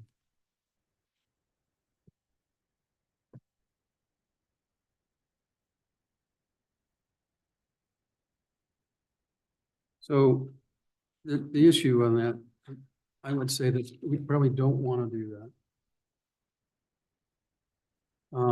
December, it ought to be open during the sessions, but December, parts of January, March, there's almost absolutely zero walk-in traffic. So I don't know if we want to make it totally year-round and have someone. I think we need, I'd leave it up to now we have a committee that basically works on this, which is a cooperative agreement, and I think we can allocate the dollars. Mr. Chairman, I'll withdraw. Okay? And And on page 7, I've got strikes on everything. Don? that's what I have, but going back to page 6, is that a new 350 or a carryover of remaining funds? I would have carryover and then bring it back up to 350. Is that friendly to everybody? Yeah. Okay. On page 8, Page 7, Mr. Chairman, did we keep, we've struck everything on page 7. because we have it in the bill? I've got them stricken. Mr. Chairman, 1 and 4 have already been voted on, so they will continue. Yeah, Yeah. well done. And then on page 8, the only one I have left is section 10. Chair, could you just pull that mic a little bit closer? I'm sorry. I'm sorry. You're ordinarily not so On page- soft-spoken. On page 8, the only one that I have remaining, I think, that we haven't already acted upon is section 10. Does that, everyone have that on their notes? Section 10 footnote number 1. Right. I thought we voted on that. No, keep it with the, Ag in the classroom. Are you done? And again, this is a new 300,000. Chairman, I move we keep. Is there any carryover funds in that? I believe they've all been expended. I move we continue section 1 at 300,000 in the Department of Agriculture. But is there carryover dollars? I'm not aware of any. Okay. We, If there are, we it go. would revert. Yeah. Yeah, it would revert. Okay, go ahead. So, Mr. Co-Chair, everything else on the page has been struck. That's correct. Okay, Mr. Chairman. Mr. Chairman. You may have addressed this already, but under, You've got to get closer. so, Mr. Chairman, under, on page 8, section 11, Department of Revenue, it's my understanding that we need some version of that footnote, I thought, or have we already dealt with that? I mean, I think we need it, just with different numbers.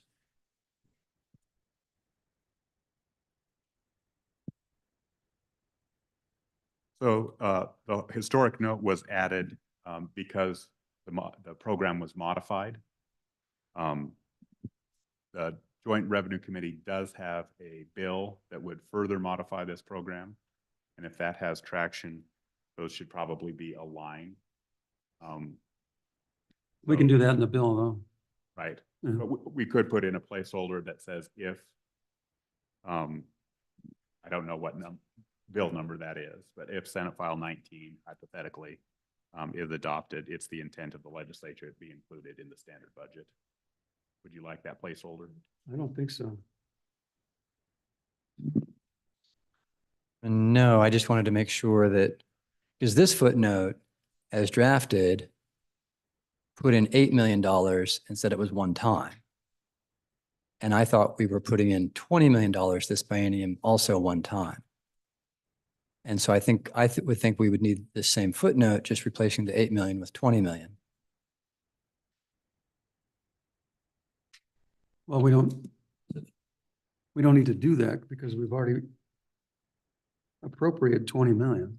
We don't want it included in their standard.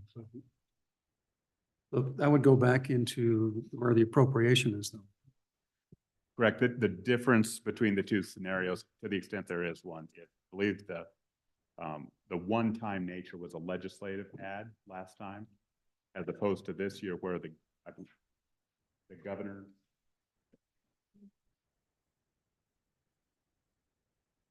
So, Mr. Chairman, Don, if we don't need it, we don't need it. Yeah, I don't think-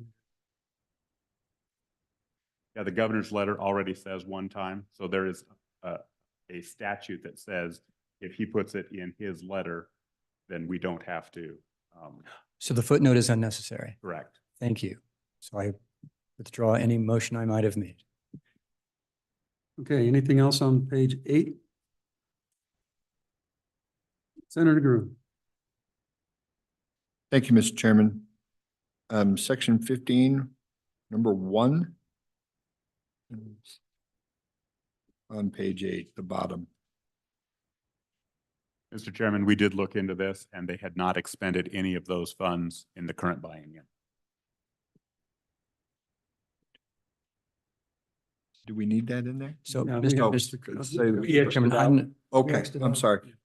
I had a no on it, but it was bracketed, so I thought it might have been in. yeah, so deleting the footnote works. Right. Okay, thank you. Okay, page 9. State parks, Keep. we keep that in, is that right, Don? Mr. Yes. Chairman, footnote number 1 relates to the Annals of Wyoming. If there's a desire to retain that, it would be an additional $63,000 appropriation. Yeah, I think so. Kill it. Just kidding. Just kidding. Mr. Chairman, I'd move that we keep it with an additional 60 with this. All those in favor say aye. Aye. Those opposed, that motion carries. Because it's got money, we got to vote. Mr. Chairman. Go ahead. Okay, so for footnote 2, Senator Kinsky and I have been visiting about this program, and we understand that this 100,000 has been the same since the program started in 2014, so for about a decade. So I'm going to make a motion to increase that to 120, and that it would be included in the department standard budget moving forward. Second. Moved and seconded, discussion. All those in favor say aye. Aye. Those opposed, No. motion carries. You don't know how many times I've debated this. Okay. Come up again. Okay, going to page 10. I think 3 is out on my notes. Is that, everyone would agree with that? And 4 is in, according to my notes, and the remainder. And then at the bottom, the only thing that on number 2 in the state construction, that the existing dollars get or the acoustics need to be back in it. So the existing funds, it's just, carryover funds for that. So, Mr. Chairman, on footnote number 4, within the state parks, I think there's a request to continue that new $10,000. Okay, is that new dollars then? Okay, all those in favor say aye. Those opposed, that motion carries. Next, I think there was a desire to have a discussion on item number 5, footnote number 5. This is not any new funds, but provides some flexibility for the state archaeologist to move between full-time employees and contract employees. Hearing nothing. Okay, then what? Number 5 on page 10, under state parks. So this is a flex so so it's not terribly unreasonable. Okay, well, all those in favor of keeping it, say aye. Those opposed? I'm Motion carries. curious why every department doesn't have the authority to do that They do not. They don't have flex, super flex. between part-time and full-time. Okay, And then at the bottom of the page, the state construction department, a request to carry over remaining Right. funds. All those in favor say aye. aye. Those opposed, that motion carries. I have let's see. Okay, Don, go ahead. Page 11, looks like everything struck except maybe number 4. So, Mr. Co-Chair, this Colorado River Compact research, is that ongoing? Do we, that issue hasn't gone away. Do we need that footnote, or is it taken My care of recollection somewhere is- else in the budget? My recollection, that's funded in their budget. Pardon? That's funded in the Okay, engineer's budget. Chairman, Go ahead. under the Wildlife Natural Trust, section 039, footnote number 1, I would like to continue that. That allows them to put some of their, transfer their money from their income account to the corpus. That makes sense. Don? Mr. Chairman, you've already acted on that and included that footnote with Okay. your prior motion. And we've already acted on number 4. So we don't need that one, right? That's correct. The difference in footnote number 4, last biennium versus this biennium, is the inclusion of aquatic species. This year, it is, so far, your action is only for invasive plant species and improvement of migration corridors. Okay, then going to page 12. I've got everything struck except number 2. Is that right? But we've done that in previous action. You have not addressed number 2. This is not new money. This is the Department of Transportation footnote number 2, which provides for partial flex. Same issue as the state archaeologist. It's not a movement between full and part-time. Rather, this is a movement of full-time employees or contractors. No new money, or is it new money? The contractor here is the spec ops, or Yeah, but is this new money? So this would not be new money. Okay, that's my question. So we can leave it in.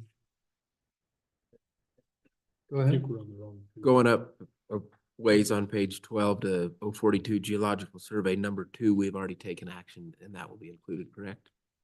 Mr. Chairman, that's correct. That's the two. I've not heard action on number 2 for YDOT, which is fine. Mr. Chairman, move to include number 2 for 045 section, or. Yeah, all those in favor say aye. Number 2, bottom under white, section 45, Department of Transportation. Okay, next.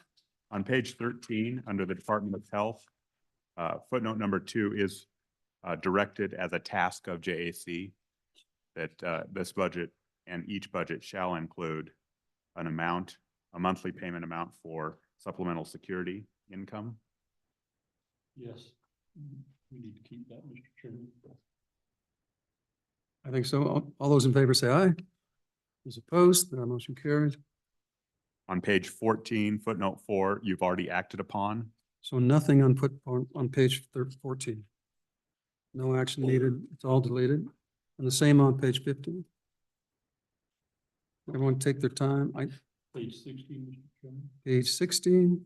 On footnote 14, I would move that we move the remaining funds of the 150 forward to this next biennium for the same purpose.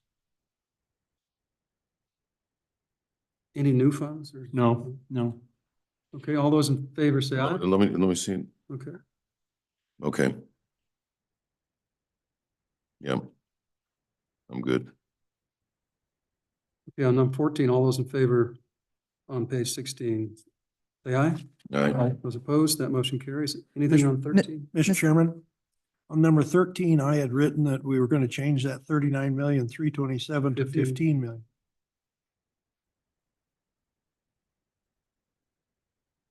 That was your number. You believe? So, Mr. Chairman, Go ahead. Oh, yeah, could be a Larson. we want to keep it at the 39. That's the capacity of, that's the maximum amount of the fund, right, Don? That is the maximum amount of the fund here, correct? And then do we need further action on priority of reversions in a footnote? You do. So these same funds, these reversions of the Wyoming Department of Health are currently used to fund the governor's recommendation on Title 25, to fund the demolition account, and to assume any increased costs at the institutions. So, Mr. Chairman, if the committee will just, if I would move that we keep footnote 13, so we're setting the level of what that demolition account could be, boom. And then I would ask for a new footnote to take the 21, 22 reversions that have not reverted. I think, Dawn, is that the right year? And move them into this account and available for demolition purposes. And that we take from this biennium's reversions up to 15 million. So how much is in the 21, 22 reversions that we're expecting? 12. Mr. Chairman, we thought we had a path. We just didn't have the language. We had intended to do that. Thought we had the language in place and didn't. So the net result is what? 27. Correct, Mr. Chairman. 27 of the 39. Correct. Everyone understand the motion? Mr. Chair, no, I think I'm still a little fuzzy. I thought we had conversations about prioritizing reversions into Title 25 ahead of putting more money into this demo account. Thank you, Mr. Chairman. And if I have this correct, it doesn't set this as a priority, but it says up to 15. And am I saying that wrong, Dawn? No, at some point, who gets the money first is. Yeah. But this is just saying up to 50 million of this year's reversions can go in there. And I'll visit with Department of, and maybe in round robin update the priority. So that I'm not stepping on toes too badly. Okay, all those in favor say aye. Aye. Those opposed? That motion carries. So on 14, are we keeping that? Yes. Yes. Reported on that. Okay, Were we gonna reduce it? We just kept the balance. that's right. Yeah, we kept the balance. Okay, nothing on page 17. Everything's deleted in my notes. He ran against you. Okay, page 18. I only have is perhaps the first footnote. I got it circled anyway. Mr. Chairman, this has been in the budget's footnote number 1 for the Department of Family Services, which limits the number of certified beds. Mr. Chairman, I move we continue this. Lloyd's. Yeah. Continue. Okay. All those in favor say aye. Aye. Those opposed, that motion carries. Page 19 is all deleted, Yes, according to my notes. No action. I wrote keep. Was that in? Chairman? order? Mr. Chairman, I wrote keep next to 3. Oh, yeah, ahead. 3. Go ahead, 3. Tom. Which Thank you, page, Chairman. number 3? Page 18, footnote 3.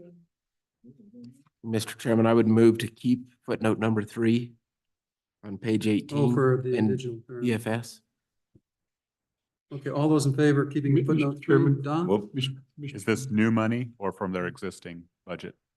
Well, I think we would carry over and then bring it up to 60. I think Does that I would work? disagree. I think it would be simpler to let it revert and start over with new money. That'd be Okay. fine. You end up in the same place. It's just cleaner, I think. And so, All those in Mr. favor of Chairman, keeping number Mr. 3? Mr. Chairman, just for clarification, it's important to remember that DFS can distribute those funds for burial services for people that are on SNAP. And then we have a separate program for indigent burial that we fund the counties. So there's 2 programs out there. Now, All in we'll- favor of keeping number 3, say aye.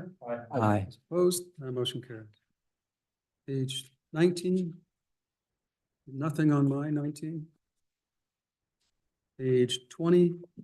I've got okay on community college, is that number 1? Well, that's the rodeo. Then, okay on number 2 under state. Mr. aid. Chairman. Go ahead. Mr. Chairman, Community College, section 057, footnote number 1, I move to continue at the $200,000 value. And this is new money. So oh, that's the motion to continue it. All those in favor say aye. Aye. Those opposed, that motion carries. And number 2 on state lands. I said, yes, we keep this. That's what I have. All those in favor of keeping number 2, say aye. Aye. Those opposed? That passes. Now we're on page 21. I have okay on number 1 for Wyoming Tourism. Mr. Chairman? Mr. I'm Chairman, trying to figure out. on So page 20, Mr. Chairman? we have a exception request. They wanted it ongoing. Representative Stiff. Mr. Chairman, I would move that we keep footnote 1 under section 66 on page 21.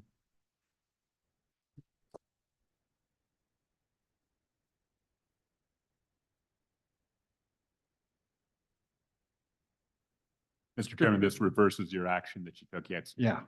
yesterday. So it's done. Mr. Chairman? Mr. Chairman, it's always good to rethink our past decisions. Senator Guru. Thank you. I thought our decision yesterday was well thought and nearly clairvoyant by this body, but that's nothing that I wouldn't expect from the wise counsel of the of this illustrious committee, and I would hope that you would resist this amendment and keep this funding right where we decided it to go yesterday. I'd appreciate a no vote. If you want us to hear you, you might have to get closer to the microphone. Okay. if you don't Thank want us to you. hear Thank you, Mr. Chairman. As I said yesterday, I thought this committee made a very clairvoyant and good decision to put the Wyoming Tourism Department on with that $8 million on its general fund budget recurring, and I would like you to continue to do so by resisting this amendment. Thank you. Page 21, Department 6.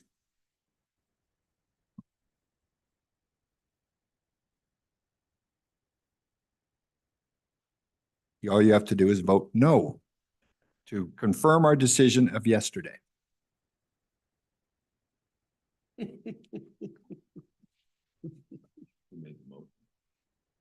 There was no motion. Oh, Stiff made a motion. Somebody was. Go ahead. On the motion, all those in favor say aye. Aye. Those opposed? No. That motion fails. Okay, so that's out. Now I think we're down to 67, and haven't we acted on that? Mr. Chairman, I believe we have acted on that one. So we don't need 67. Number 2, you have not acted on page 22. Right. Yeah. Mr. Chairman, I would move on page 22, item number 2, to keep that in the budget or in All the all those in footnotes. favor say aye. Those opposed, that motion carries. It looks to me the rest of that we don't need to do. Is that right, Don? Yes. Going to page 23, we don't need the first 2 paragraphs. We're at number 8. We're at number 8. Mr. Chairman, you've addressed that We've with your done action that. today. And that takes up that entire page. And I have everything stricken that we don't need to do anything that's on page 24. I think the legislature can be pretty happy because we're reducing a lot of footnotes. 25, I don't see, those all are eliminated. Be consistent with agency 4. I think the committee, some members of the committee expressed interest in discussing agency 72 footnote 1. Agency 72 footnote 1. May want to keep. That's what I wrote I down. think they're discussing to keep that. Mr. Chairman, I would move to keep number 1 in 072. Second. All those in favor say aye. Aye. Opposed? That motion carries. We don't need 77. We don't need 80, section 80. Going to page, go ahead. Mr. Chairman, sorry. I just want to make sure we're not in conflict here because we edited a governor's letter to include 5 million to offset, right, the employee contribution to the retirement system. I don't think this addresses that.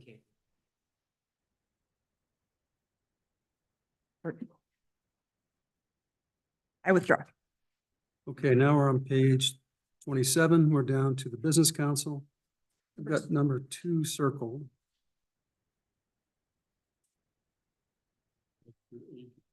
Mr. Chairman, agency 80, Oh, yeah. page 27, agency 85. I would move to include number 2 for $400,000. All those in favor say aye. Aye. Oh, is there a Mr. reversion to Chairman, this? I believe you, the governor denied this request, and on your action on this agency, you restored it already. We've already, so we don't need this. Correct. Withdrawn. Going to page 28. I think everything's stricken and I'm down to number 4. I'm sorry, on number 4, we need this one, right? Mr. Chairman, and you've already acted on it. Right, and we've acted, so that's been passed.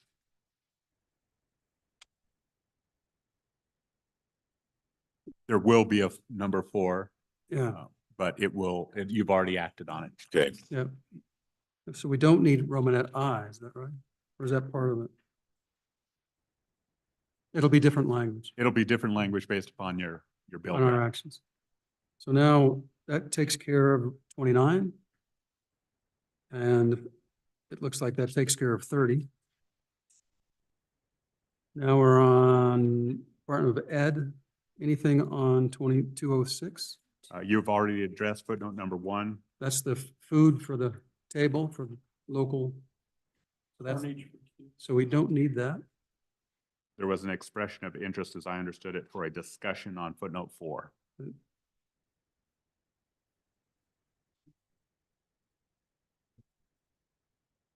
In a motion? Mr. Chairman, I move to keep number 4. All those in favor say aye. Those opposed, that motion carries. Now we're going to page 33. There's no action. 34 is no action. Page 35. Mr. Chairman, you will have some version of this Right. just as a notice. No need to take any Yeah, action. for balancers.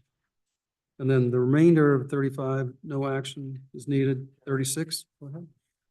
Thank you, Mr. Chairman. I believe it would be in section 300, subsection D that's crossed out. I would move to put $20 million in the Wyoming's Tomorrow Scholarship Trust Fund. Second. How much? Source of the funds?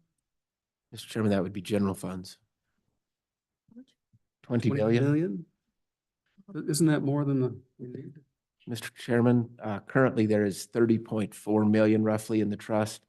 To get it to 50 million so that it can start working, it takes just under 20 million, and rather than doing 19.6, I thought an even 20 Okay. might make sense. Everyone understand the motion?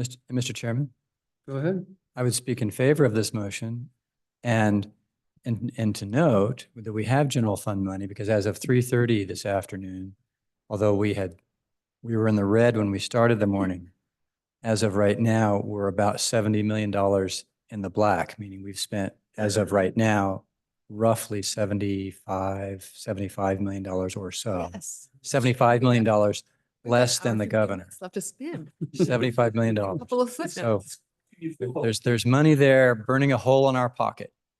All those in favor of the motion say aye. Aye. Those opposed? I think we need a show of hands on this motion. All those in favor? All those opposed? That motion passes.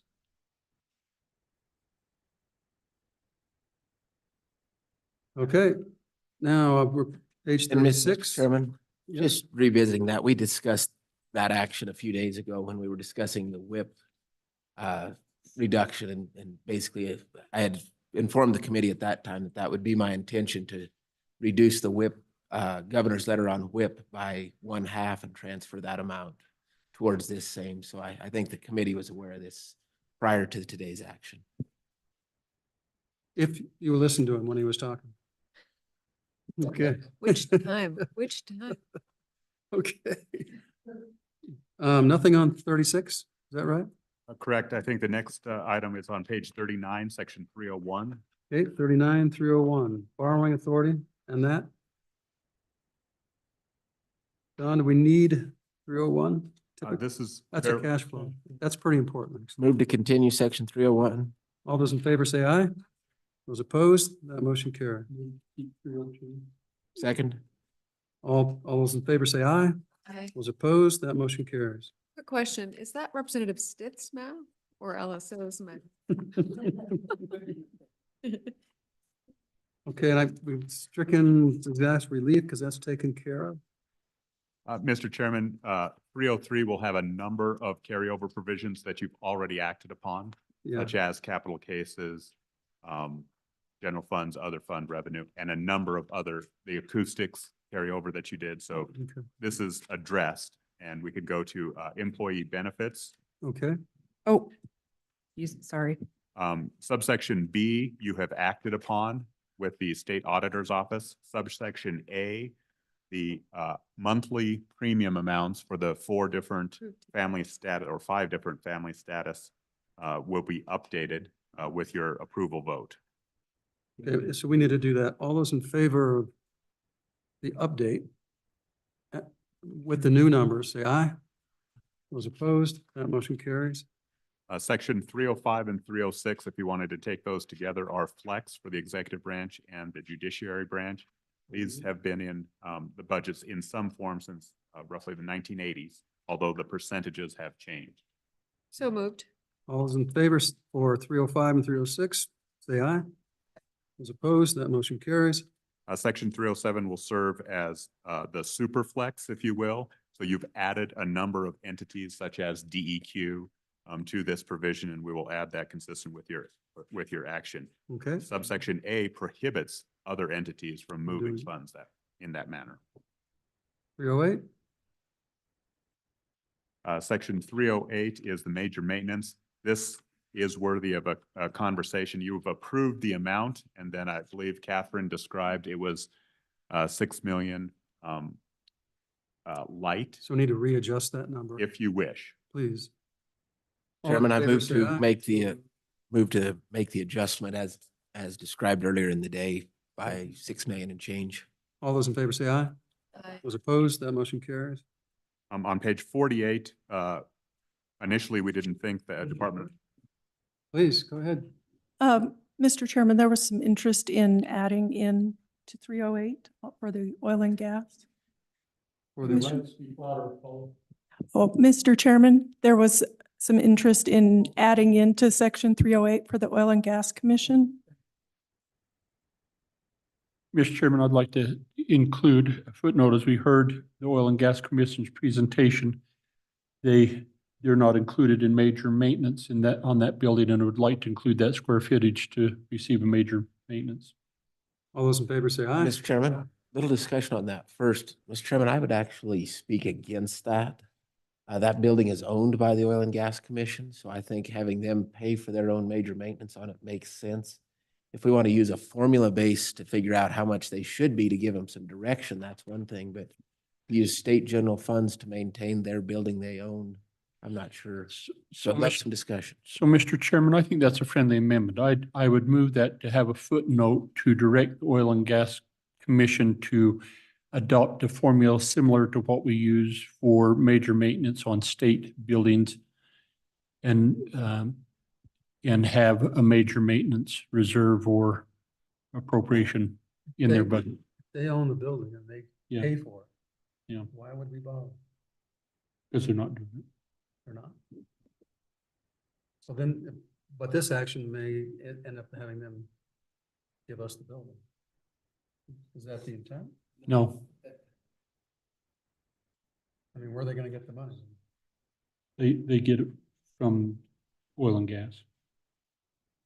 Mr. Chairman, Okay. I think the intent of this with the friendly change is to strongly urge the Oil and Gas Conservation Commission to set aside 2% of the cost replacement value of that building for use in major maintenance purposes on an annual or a biannual basis, just as the state does. So the place to do that would be in their budget, I would think, as opposed to here.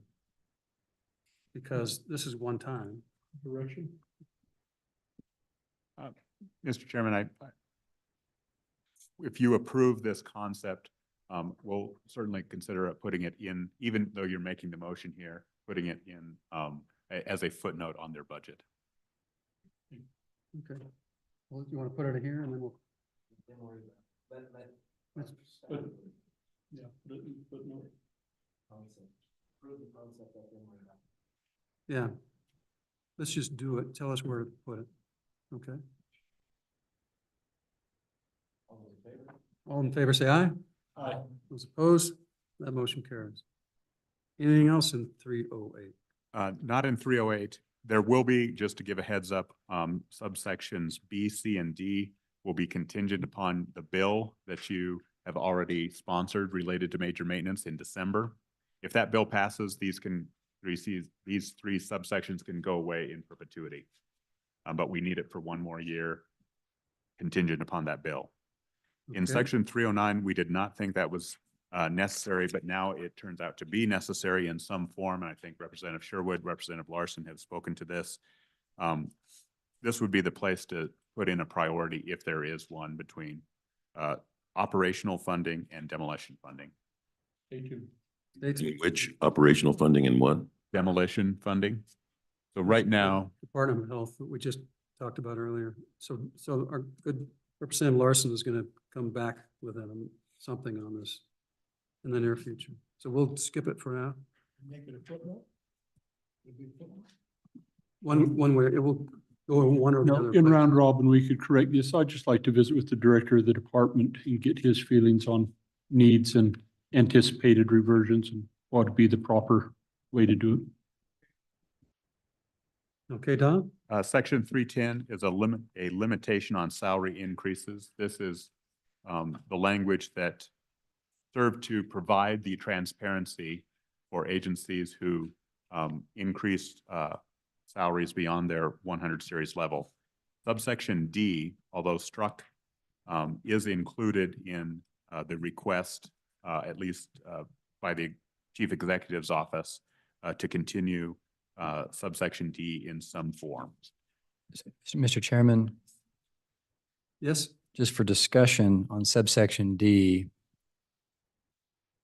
it seems to me that since we've approved the $5.9 million to level up the vacancies, it seems that we don't need subsection D and can leave it stricken, but maybe we do. So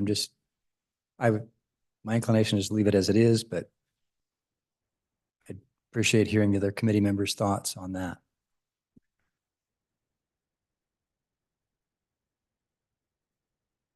So Kevin, other than just Thank for you. protection, why do we need it? You're correct. The $5.9 million is what we identified as the distance between the current vacant position and 90%. There was a conversation about the necessity to continue to have the ability to attract and retain positions to be able to continue on with section 310D. It's the desire of the governor to have that flexibility. And we have been transparent with this, and we appreciate the approval of the $5.9 million. But we would like to have this flexibility so that we can properly retain and maintain employees in the state of Wyoming. Mr. Chairman, Go ahead. I would move to include section D on page 50. So I would speak against the motion. If they want to do this, I just think they should come back on the budget cycle. So next year, if they need another $8 million to do this, I think it needs to pass through us first. Mr. Chairman, Go ahead. I'd remind the committee, this is not new money. This is the option to spend up to 8 million that's already allocated in the 100 series of the enterprise and move it around is the way I understand this to function. Mr. Chairman. I understand that. But it does constitute pay raises. Okay, all in favor of the motion, say aye. Those opposed? No. Mr. Chairman, Go ahead. I would make a motion to allow 2% flex across all 100 series only upon the approval of HRD for a class change, upon State Budget Department's approval that the funding is available, and upon the approval of the governor, and this will be shared with JAC monthly. If I get a second, I'll explain what I'm trying to do. So my attempt here, members, is to eliminate the situation we had in about 10 different agencies this year in which pay was increased beyond their budgeted amount. And they essentially came before us and asked for, as we described, ask for forgiveness rather than asking for permission to give these pay raises. And so the goal is to try and keep them within line of what their budgeted amount is. As we discussed many times, had we not accepted the exception requests, there were folks that would have had to, on July 1, go into an employee and tell them that their pay is being reduced because they offered them pay above and beyond what was budgeted within their 100 series. So that's the goal of this, is to try and prevent that from happening. Don, I have a question. If all agencies did that for 2%, how much would that cost?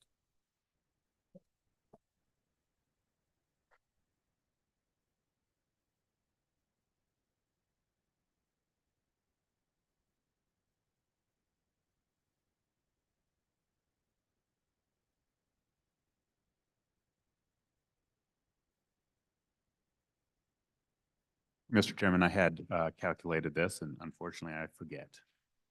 You got a ballpark? Big. Mr. Chairman, ballpark $30 million. Mr. Co-Chair, Go in ahead. those, on and against, in those situations described, I don't think they were looking for a 2% hike.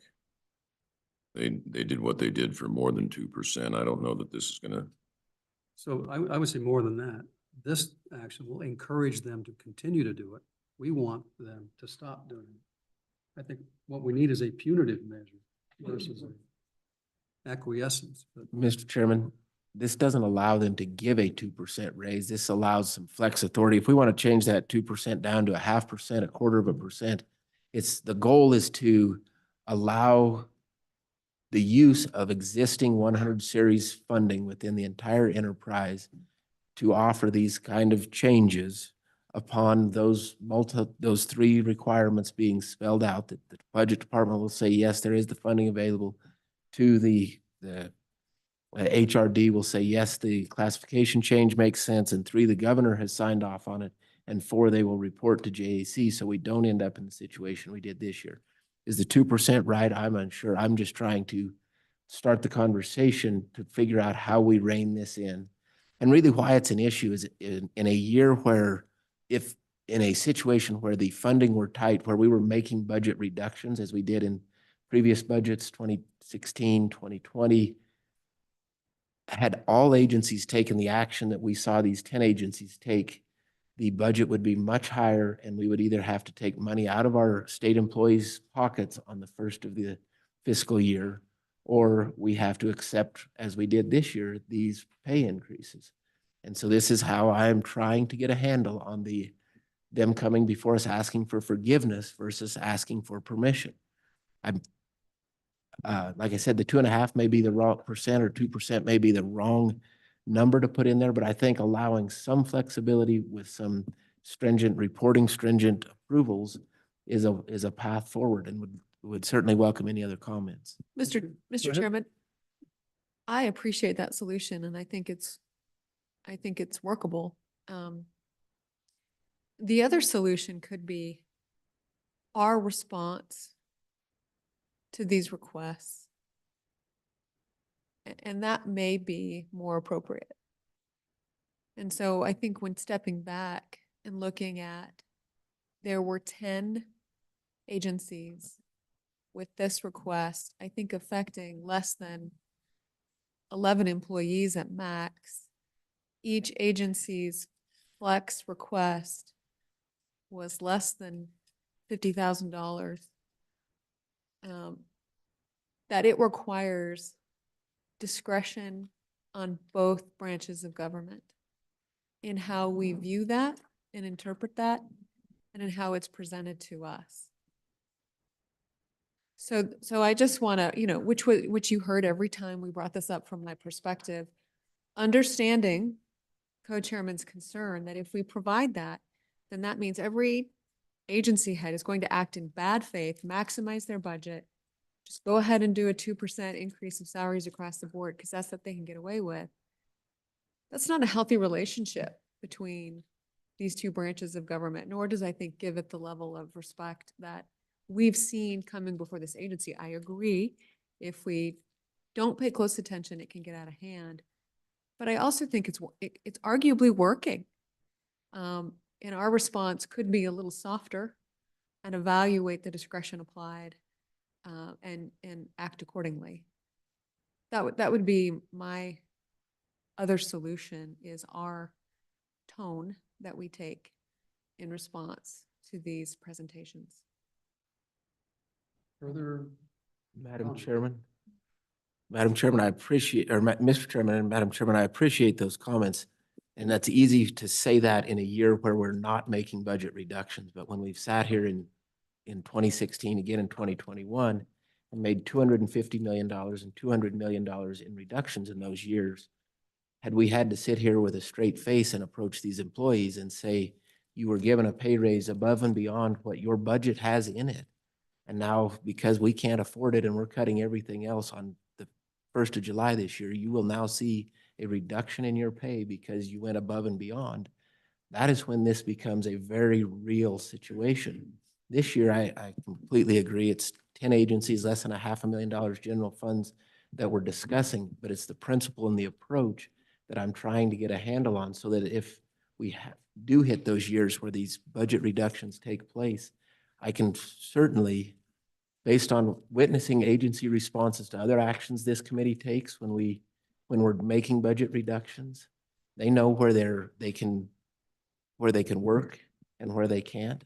And I can certainly see 60 agencies doing this for multiples of millions if they see budget reductions coming down the pike, and we would be really in a tight spot. And so I'm trying to be proactive to the situation and trying to address that. And maybe the better response would be, rather than a percentage across the 100 series, would be go back to our subsection D and allocate $1 million or $2 million for them to allow this to happen under the same three criteria that I laid out. But again, this is really something that gets highlighted on a tight fiscal year or on a year where we're making budget reductions. And the example I would use is in one of our previous years when we were making budget reductions, one of the ways we were doing it as a committee is we were reducing vacant positions. So anything over a 6-month vacancy was being removed. And this committee was doing that, and that was the action taking place in every agency in December.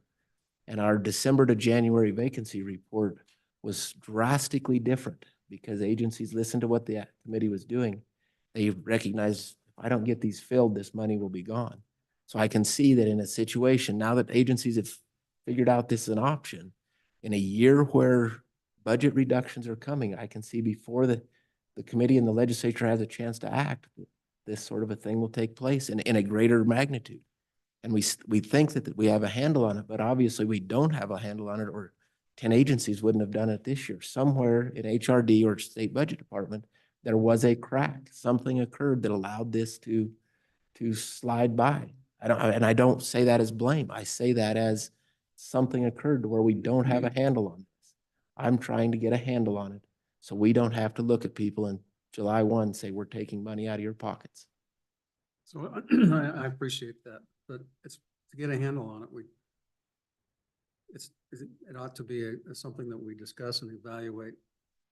Not the first time we've read it and seen it and digested. So, okay, all those in favor say aye. Aye. All those opposed, no. No.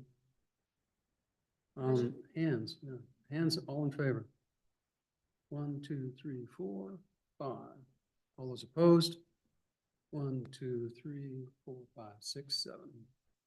Okay.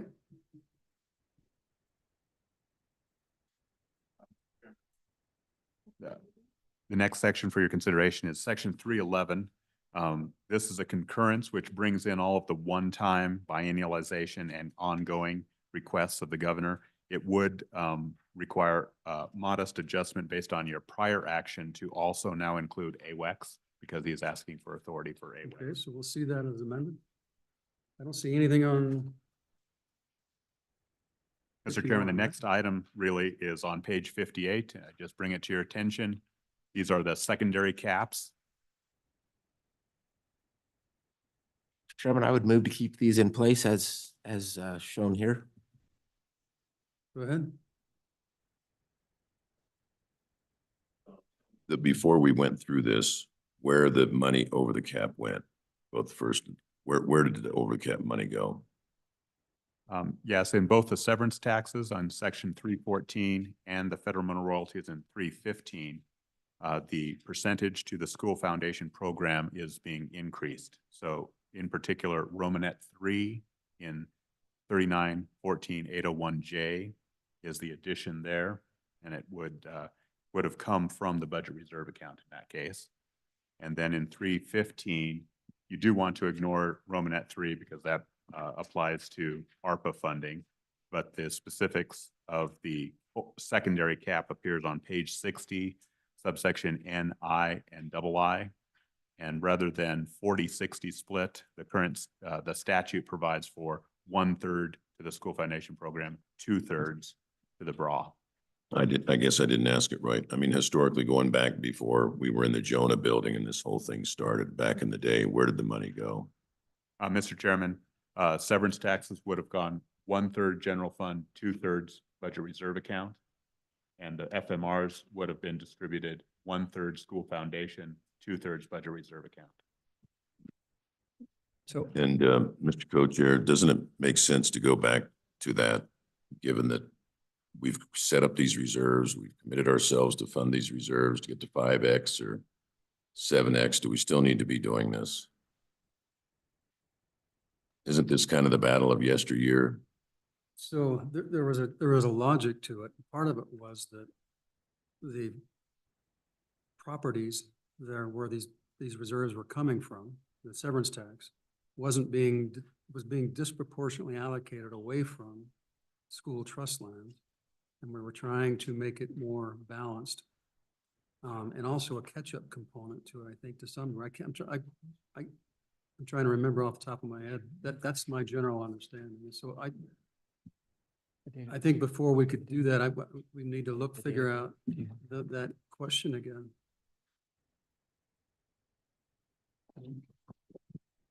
I thought, and that there was also a discussion about this that we had between the House and the Senate, where we were going to revisit it.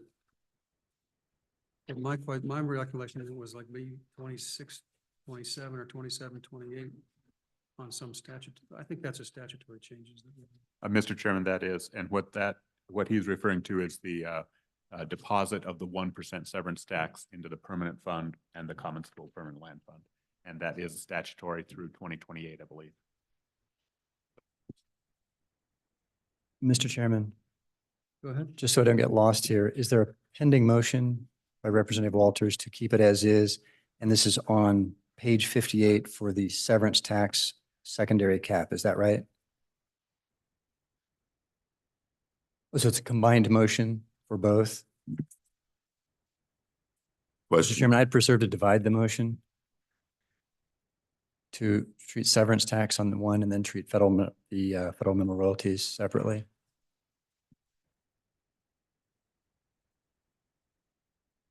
And on the Division 1, which deals with severance tax,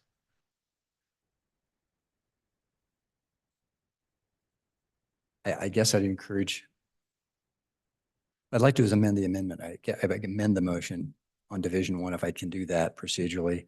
And here's the policy issue. We had testimony from the Department of Transportation that their highway fund is underfunded. And the reason it's underfunded in part is because the initial caps, the 155 million for the severance fund and the 200 million for the federal minimum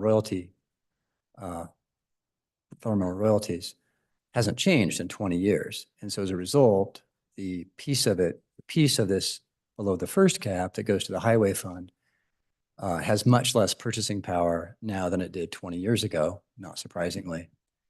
And so one solution would be to, on this Romanet 1, instead of having 1/3 go to the general fund, split that in half and have 1/6 to the highway fund and 1/6 to the general fund.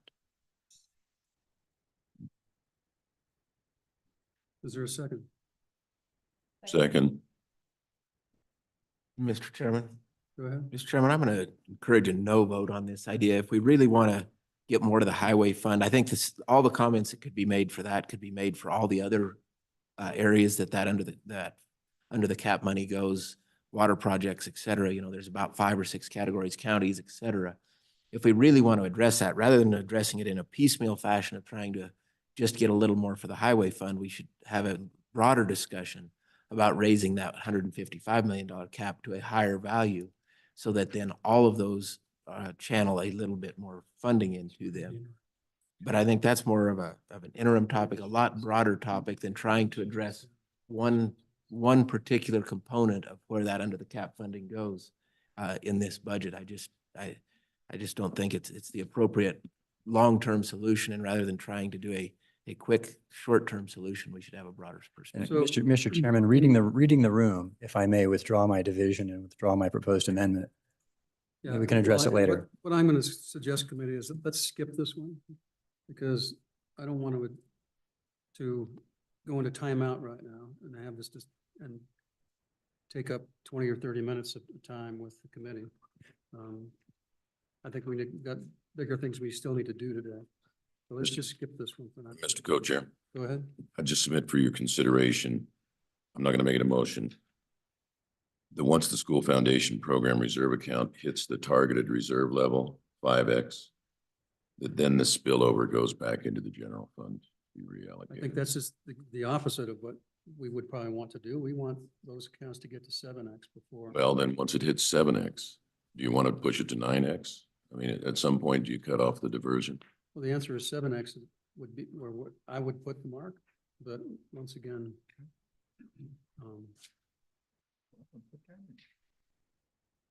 and that's not going to happen in the next biennium because we know what the dollars are. So. We could get lucky.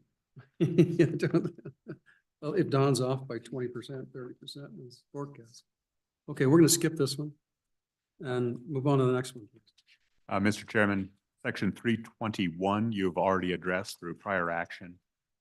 Section 322, we did hold this in abeyance when you marked up Wildlife Natural Resource Trust Fund Board. I think the request was to continue this account for 2 years. Okay, all those in favor say aye. Those opposed, the motion carries. Mr. Chairman, section 325 will be amended pursuant to your prior action. 327 will be revised pursuant to your prior action. And then enterprise inflation will receive a new section 300 pursuant to your prior action, as will employee compensation. And I believe section 335 is the next item, although there was a request on 334 to discuss it. Yes, Mr. Chairman. Please. So if you look on page 70, section 334, I would like to propose that we move this into section 303, which would be carryover, and update the language. So my proposal is to appropriate the $5 million. This is money that we appropriated last year that OSLI did not use. So from the general fund for the purpose of providing grants to cities, towns, counties, and tribal government in Wyoming for infrastructure, including water, sewer, roads, and utilities to support unmet housing needs for workforce with priority given to energy employees, educators, nurses, law enforcement, firefighters, and tradespeople. Discussion? So I don't know how you can enforce that with that priority, because how do you know who's buying what and what construction project? Unless you're building a school or building a hospital, then that you're not really supporting the nurses, you're supporting the hospital. Mr. Chairman, so just to add some context to this. So last year we appropriated $5 million to support unmet housing needs for unmet housing needs. And so that meant that local governments could apply to OSLI to construct infrastructure, so water, sewer, roads, utilities to support housing development. That money was not utilized because it was combined with $5 million in ARPA money. Most of our communities could not meet the ARPA requirements for low income. So what I'm proposing to do, again, it's no new money, but to broaden this so that it is targeting housing for our workforce. So think about the emerging industry out of Kemmer. So Kemmer could not go after the ARPA money to support infrastructure for housing. With this amendment, they could.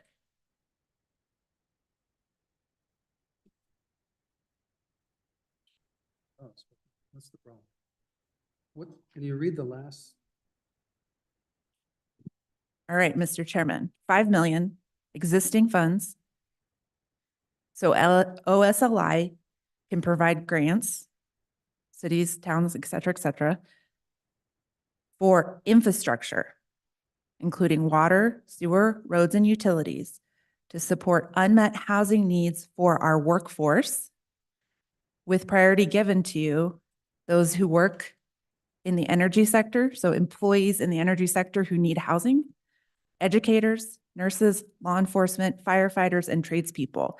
So this is, again, when we see a shortage of housing available in our community to our core workforce, this is impeding economic growth. So is there a second? Yes. Question? So you spelled out some specific workforces. How come?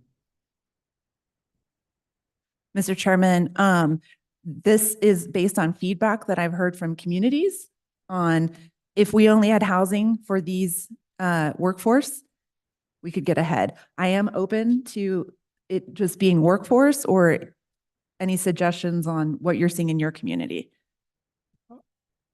I think workforce as a whole, but I think when you start specifying the type of workforce,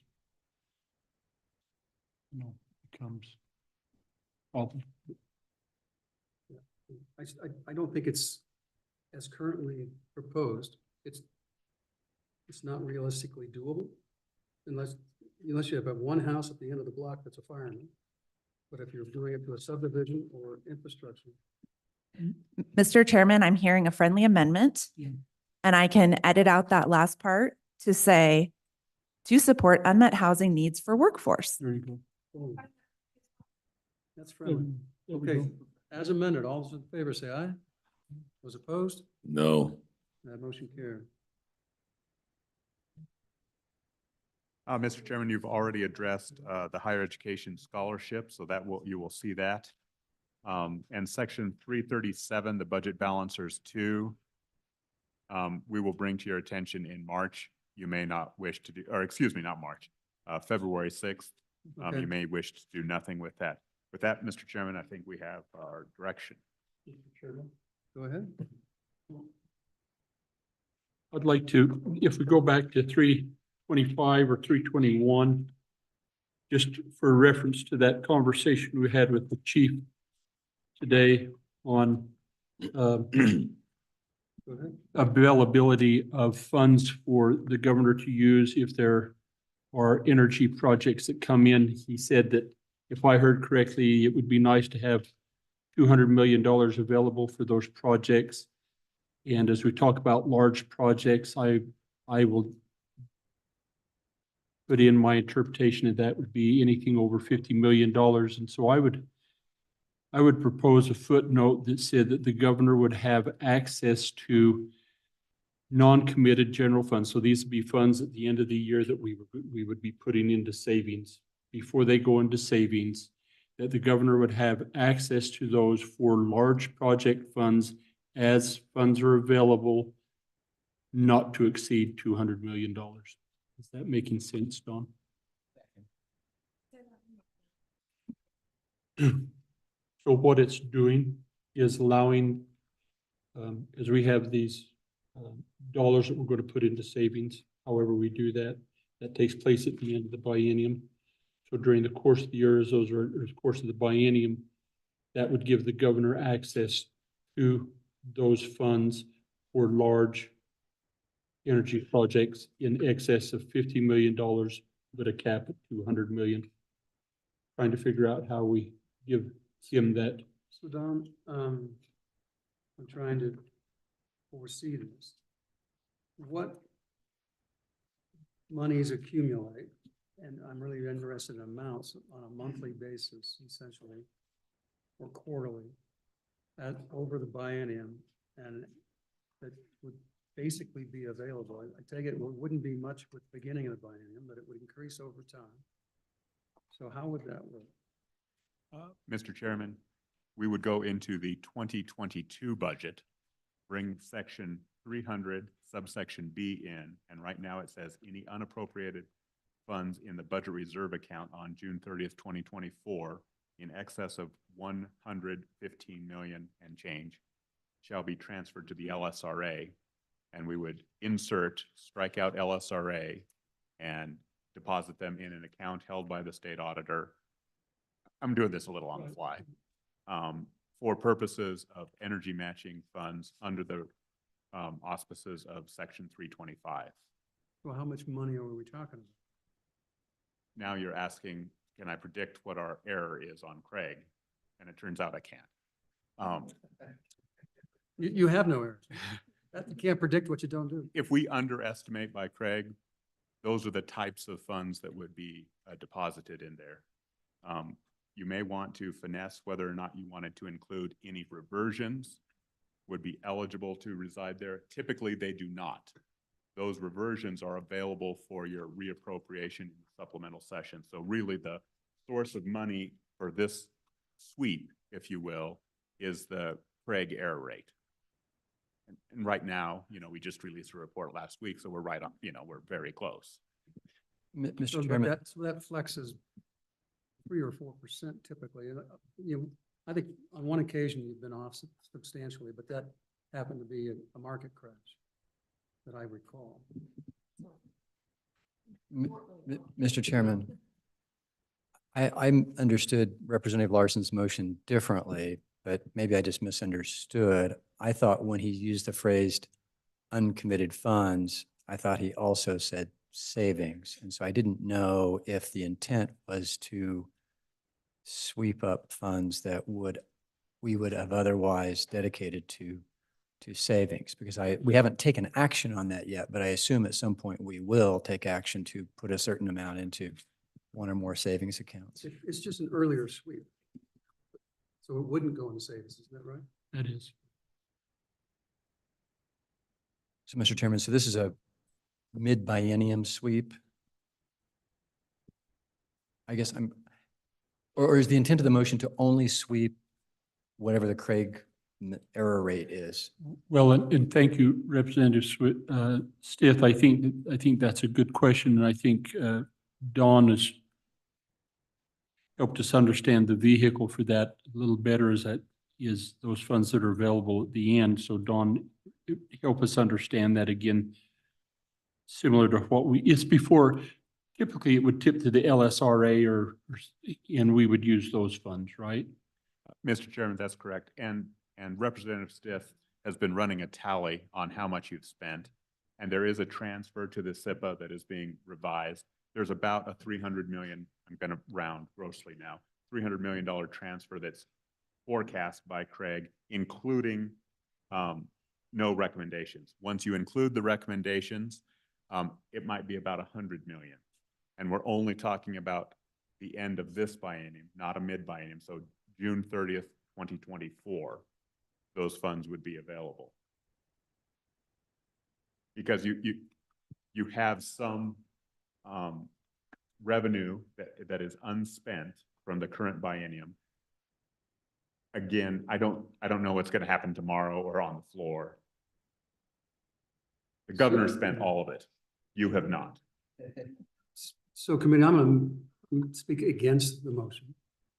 If we want to fund large projects, we ought to pick a number and designate it and do it. To have a blind sweep, we don't know how much it is or where it would go and it would impact savings. We don't know until after it happens. I just don't know. I don't think that's good policy. So Just go ahead. Thank you, Mr. Chairman. My concern is we're just taking away all of our legislative oversight. But just out of curiosity, Don, what's it cost for a special session, or like a one-day special session? Should the governor find something that can't wait till the next legislative session? I'm just trying to juggle the two in my mind. I mean, on one hand, we don't want to miss out on the opportunity of a lifetime for $200 million project by having to wait. On the other hand, I really hate when we get these projects and they've already been done and dealt, and then we're trying to catch up with them to make them to how we want to see them. Chairman. My proposal, after Dawn explains it, is counterproductive because it doesn't make the funds won't be available for 2 years. Day late and a dollar short, Lloyd's good at that. So I'd withdraw that. And I'd come back with an amendment that the governor and I'm open for ideas, but for the same category, it had to be a project that's over 50 million with a cap of 200 million that the governor would have access to LSRA funds to do now, A large project. large project, Did he have access to what? LSRA. And so my question is it multiple projects? Is it one project? A cumulative 200 million within that biennium. And are there any notice requirements? Like that?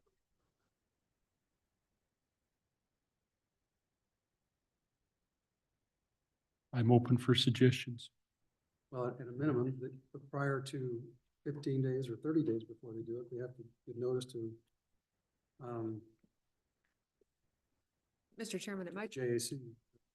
might just be easier to give the street 130 million from LSRA. Just give it. Do it now. Well, and so we could.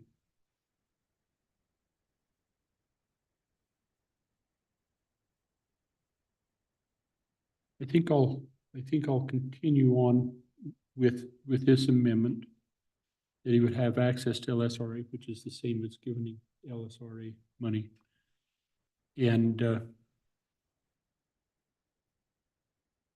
for the conditions that I said, and I think go with that. And if I've heard some language about, but I've not heard, so do you want language in there on notification?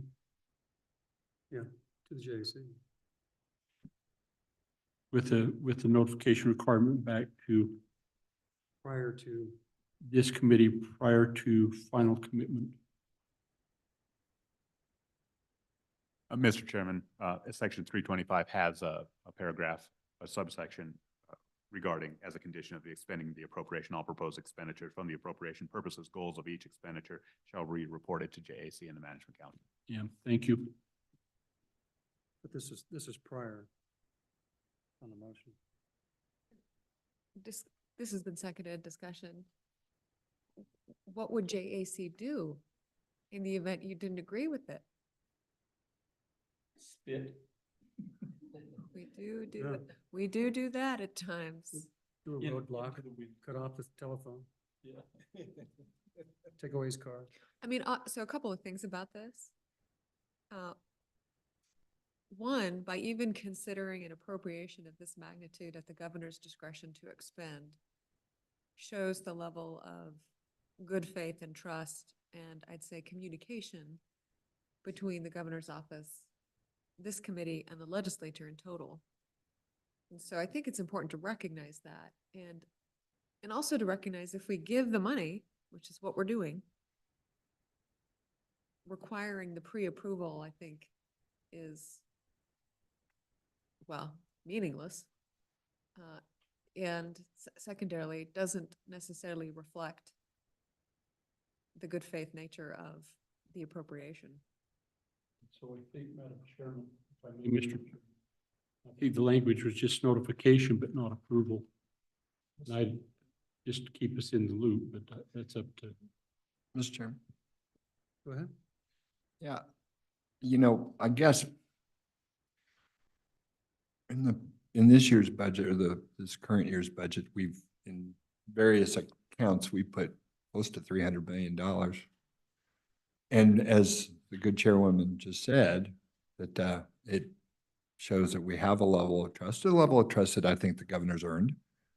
But I regard the pre-approval as, just as we do as a normal course of business here in the Appropriations Committee, about someone comes out with an idea and then as we go through the process, we, announce our feelings about these ideas and then it refines it. So if the governor's made a deal and he sends it out to us for, before it's finalized, and we say, boy, did you think about X, Y, and Z? And then give him a chance to explain, yes, he did, or how he came up with it. Or maybe he says, by golly, I didn't think of that.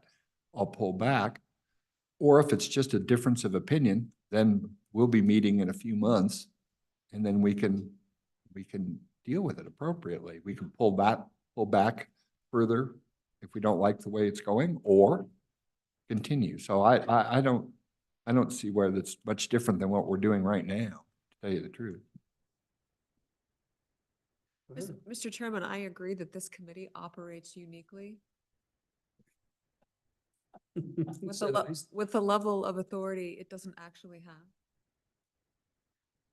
And no doubt that's the practice that we're trying to continue. If we appropriate the dollars to the governor's office to expend for a project, then that is what we do. If you want notification of the project for just simply being informed for our oversight function of the dollars that we appropriate, then that's what we call it. But of course, I would assume, and that's fine if we need to legislate that in to our chief executive to tell him to report to us the expenditure of tens of millions of dollars we appropriate for large projects, assuming he wants to come back and ask for more the next year, which I anticipate he will. If he doesn't have that level of good judgment, then we have greater problems. But if the committee, I have no problem making a report to us and notifying us of these large projects, because it is interesting to know, it is helpful to learn and communicate with our constituents of how these dollars are being expended. But I do think it is not accurate statement to get our pre-approval, because that is not actually something that we can give. We already gave it, and we gave that discretion and delegation to his office. Okay, further discussion on the motion? All those in favor say aye. Those opposed? I think that motion failed. All right. Alan, where are we on those? Anything left? Mr. Chairman, you have two bills up next. You have Okay. the ARPA bill.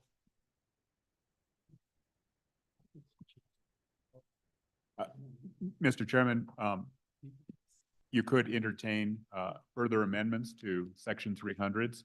I know some of them were being held for round robin. Some of them are prepared right now. So the question is, do we do ARPA now, or do we not?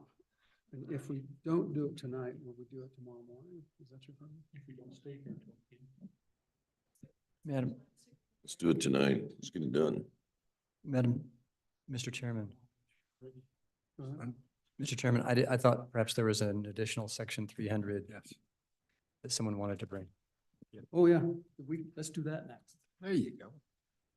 Thank you. Thank you, Mr. Chairman. If I might, I'll put on your desk at lunchtime, because I thought we were going to do this right after lunch, and so it's now maybe buried in your desk. But I gave out a sheet of paper with a new section 300 series. Looks like this. It says on the top, Board of Land Commissioners Sale Authorization and Disposition of Proceeds. If you don't have it, we can get you a copy real quick, or if you give me a minute, I'll have them copied. Does everybody have one?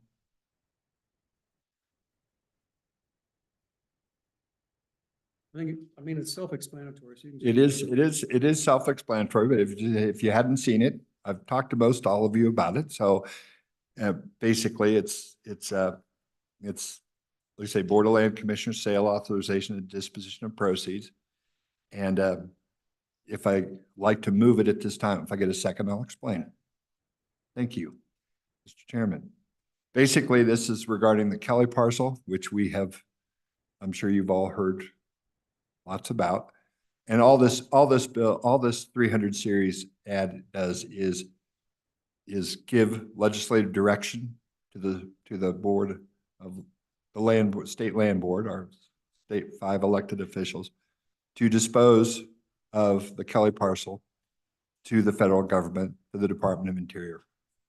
And what I would profess at this time, you see the motion, or you see the proposed 300 series amendment, and I would add to it under Romanet 1, the middle of the page, the figure $100 million. With that, the rest of it is, as the good chairman said, is fairly self-explanatory. I'd be more than happy to answer any questions and ask for your favorable consideration.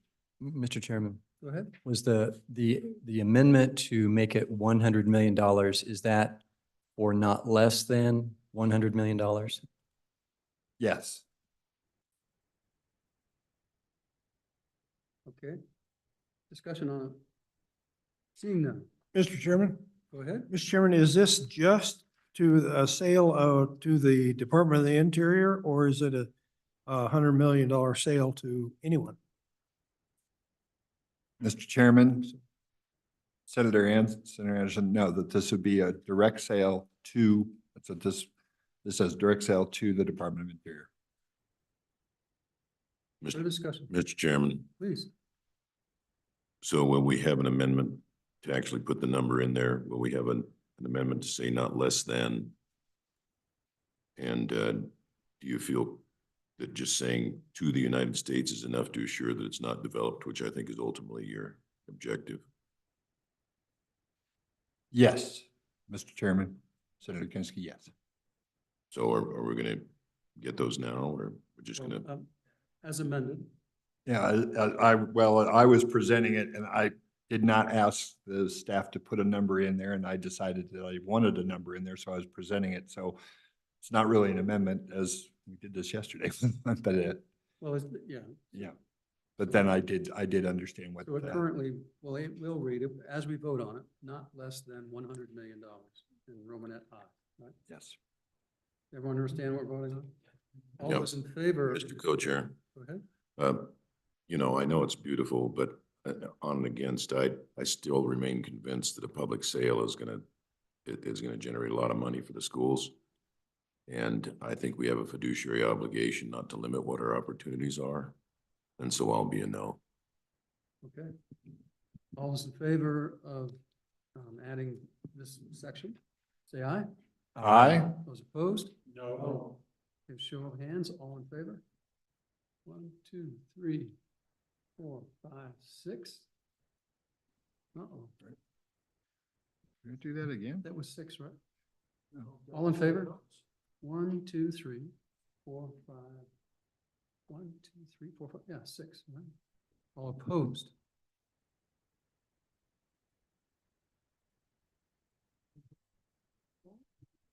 Six to 5, it passes. I don't have to vote.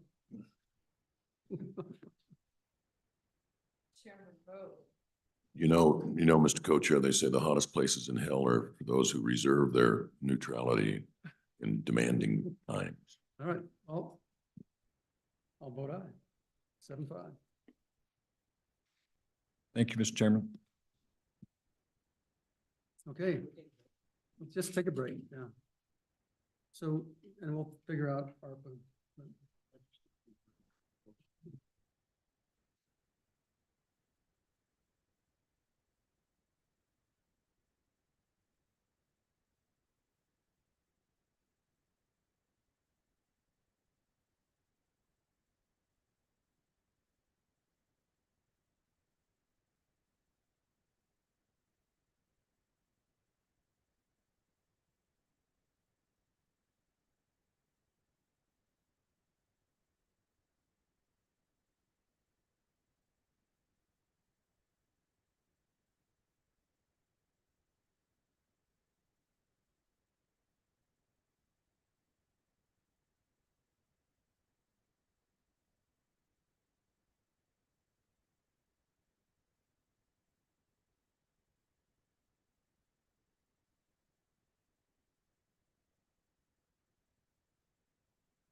Okay, do you want to do the courts first?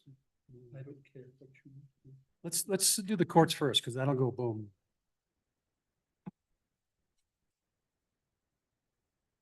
So, we asked for a draft bill on salaries for judges. It is now in front of us. That's the fast work of Brian, who's sitting up in front of us. Brian, want to walk us through it real quickly? Yep. Mr. Chairman, quickly, 24 LSO 507 draft 0.3, I believe this is 22-01 on the online media materials. This bill draft, and I would just note the bill title, the way that is drafted on page 1, lines 1 through 4, just would amend the salaries of judges and justices to reflect the salaries that were adopted in the 2023 general session. So page 2, lines 8 through 13, amend the salary of Supreme Court justices. Page 2, line 15 through 20 is district judges. And then page 2, line 22 through page 3, line 4 is for circuit court judges. The one thing that is not in this bill, Mr. Chairman, that I would mention is that paragraph 4, which is not in the bill, specifies the salary of chancery court judges, which is equal to the salary of district court judges. So with that change in the bill on page 2, lines 18 through 20, that effectively changes that salary as well. With that, Mr. Chairman, I stand for questions. Any questions for Brian? So my only question, Brian, is would it make sense to have some language that allows for increases by the legislature? I mean, we already have that because that's what we did last time. But I'm just wondering if the statute would provide for it. So every time we do an increase, we don't have to do this. Yeah, Mr. Chairman, I can give some thought to that from a drafting perspective, and candidly, that'd be a question I'd want to do a little more research to just review other pertinent provisions, particularly the Wyoming Constitution. And it could, yeah, and yeah, I think it's constitutional, isn't it, that we set the salaries. But if we do it in the statute, that we could raise it no more than 5% for a certain amount of time, something to that effect. Yeah, and Mr. Chairman, I think with that in mind, subsection B of 5.1.110, I mean, that does provide the mechanism. The legislature used that mechanism in the 2023 session. And that language currently is pretty flexible for the legislature. It just references cost of living increases. It does not specify a minimum, maximum percentage or amount. Okay, any other questions on the bill? Seeing none. Any public comment on the bill? Well, go ahead. Let's do public comment first. Yeah, and we'll go work ahead. the bill. Any public comment? Seeing none, we'll close public comment. Now, Senator Grew. We have a motion on the bill. Move the bill. Move the bill. Move and second. Go ahead.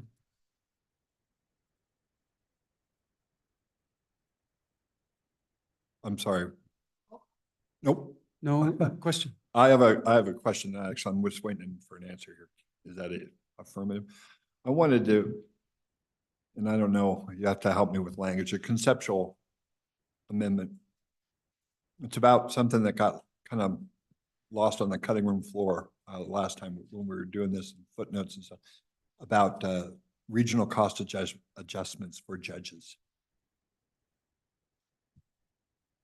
And I'm looking for the staff to kind of help me with some language.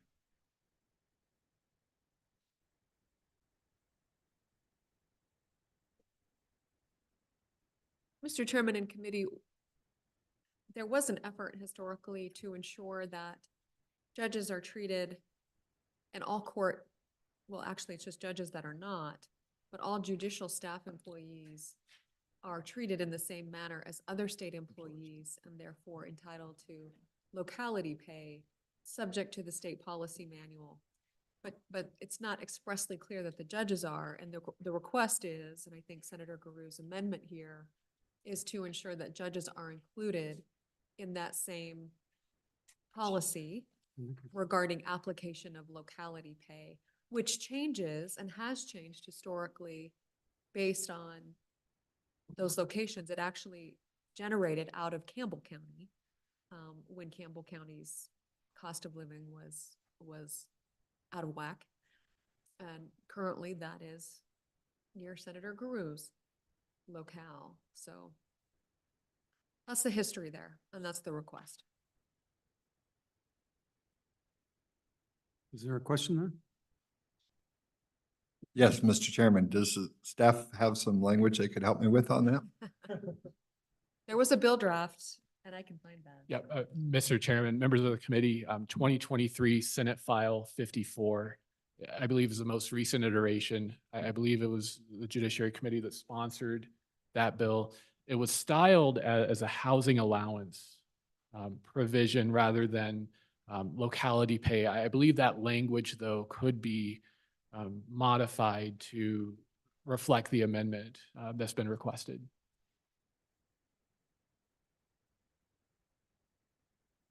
So I see the problem with that is because it's constitutional that we set the salaries, but we could add a housing allowance for certain locations, but it's a different, it wouldn't be considered compensation. Yep, and Mr. Chairman, just to be real specific with the language, it's that bill, so Senate File 54 would apply if the judge or justice resides in a county where the average cost of housing and the term used is significantly higher than the statewide population weighted average cost of housing. Significantly? Mr. Chairman, that's correct. Like 2.5 million per home, medium home. More in that range would be fine. And Senator Mr. Chairman, Senator Salazar. Thank you, Mr. Chairman. Just a question, I guess to staff. Has there been a time in our history where the Chief Justice has a different salary level than the rest of the Supreme Court justices given or additional duties? Mr. Chairman, Senator Salazar, I'll have to double check, but I'm not immediately aware of that difference. So the answer is no. And what happens is the Chief Justice only serves a 2-year term and then they rotate. So everyone would then go up and down if you did that. Okay. And Mr. Chairman, my recollection, and I'm not sure if it's Mr. Fuller's, that language, which seems significantly higher, it comes from the state policy. The goal is to be the same as every other public employee. And that's the intention here, and not have this disparity with those that sit on the bench. Yeah, well, to me, the problem with that is how do you determine it? I mean, if you use the base of the low end, that means you could give salary adjustments on a ladder that could go up and down quite a bit, just depending on how you do it. But typically, though, there's really only one location where it's an issue. Just depends on how you define it. Mr. Chairman, if I can, currently there's only one location that is an issue. Again, I want to remind the committee that historically the origin of creating this assistance for public employees was out of Gillette, Campbell County, not Teton County, which we all love and hate. So it came out of Campbell County, and I do think that seeing changes in our state populations and the concern over property tax increase and rising costs of housing in a number of counties across our state, that it will not be limited to Teton County. The bill in 2023 says that the Supreme Court would adopt rules for the awarding of that housing assistance. If the co-chairman would like, you can provide that the Supreme Court shall promulgate rules that are consistent with the state public employee rules for the awarding of such housing assistance, in order to make sure that that equity is being achieved. Okay, back on the bill. Question on the roll call. There's an amendment? Yeah. Is there an amendment? Okay, go ahead. That was. I'm sorry. seconded. I would like to move the amendment to the bill to allow it to have a Let's just stick with cost of living adjustment, because if it ends up being housing, that's why I say conceptual. I just want to be able to allow judges to have the same opportunities for a cost of living adjustment that every state employee has. That is in counties that are affected. And yes, it may only be one county now, but if you look at our tax refund program and look at the amount of counties that are getting very sizable checks, and that you see that their housing costs are much higher. You see Teton County, and very shortly, it's going to be Park, Sheridan, North Lincoln County are all going to be in that boat. So, Mr. Co-Chair. And Go ahead. Senator Garu finds my amendment friendly concerning how those rules would be promulgated consistent with the other state public employee policy for providing locality pay. Mr. So Co-Chair. the troopers all get that locality pay, everybody gets that locality pay but a judge. go ahead, Senator Kinski. On and against. The bill itself is a lift. I'd like to keep it clean and simple. And this debate has merit. It's probably best in another bill. I'd like to just get this one done. On and against. Okay, any further discussion on the amendment? All those in favor say aye. Aye. Those opposed, no. No. No. I think that motion fails. Division? Division being called. All those in favor, raise their hand.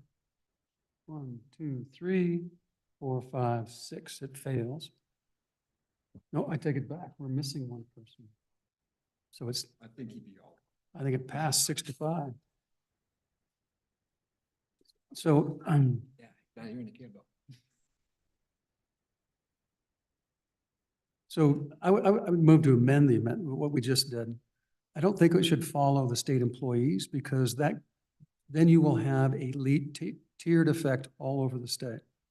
I think we should go with the language that was read earlier that says, that has the significant location, because that's real. Otherwise, literally, you could have, I mean, I've sat on the compensation committee for 6 years, and for Laramie got this, Sheridan got this much, certain county got this much, and so it was all over the place. And I don't think we want to do that with district court judges. I don't think we're doing that. I don't think the amendment did that. I think it does. For clarity, this is what the bill draft said in 2023. Senator Grew adopted that as his motion on the amendment. It says, subject to constitutional and statutory provisions concerning when salaries can become effective.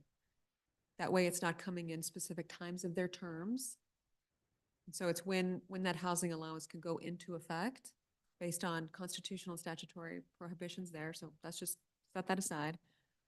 Justices of the Supreme Court and judges of the district court, chancery courts, and circuit courts, so that's all the judges, may receive housing assistance if the judge or justice resides in a county in Wyoming where the average cost of housing is significantly higher than the statewide population weighted average cost of housing. It's my recollection that that's the language from the state policy, but I'm not sure if that's accurate anymore. I'm not confident. The next sentence after that is the Supreme Court shall promulgate rules for the award of housing assistance under this section.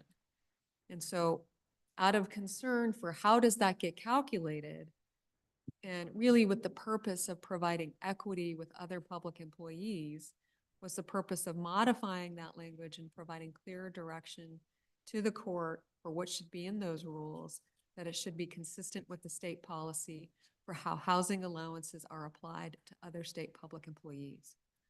So let's take an example. Justice Kite was on Supreme Court, but during the time of her term, she lived in Cheyenne. But if that's her residence is Jackson, then she'd be receiving the higher amount. I mean, there are different scenarios that I just don't see fit what we just adopted, but. Okay, we've done it. Mr. Chairman. Go ahead. I just have a question. I was confused by Madam Co-Chairman's statement just now, because I understood Senator Garu's motion to be different than Senate File 54 from last year, but was his motion intended to replicate Senate File 54 that we voted on already? Because in his motion, he used the phrase cost of living increase in the words of the motion, but that's not what Senate File 54 says. Senate File 54 is about cost of housing. So I just want to know, and then so I'm confused, one, about what we just voted on. if we voted on cost of living, then I was understanding the chairman's motion to be to incorporate Senate File 54, but I may have misunderstood that too. So just asking for clarification of what we've done. What did we vote on?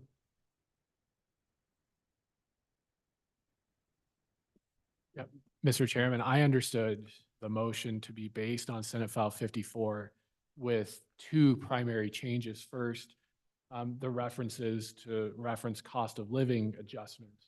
And I think, Mr. Chairman, the effect is the same based on the second modification, which is the rules that the Supreme Court promulgates are in accordance with rules promulgated or guidance. I'm not sure if it's a guidance or policy by HRD for the provision of housing assistance for state employees.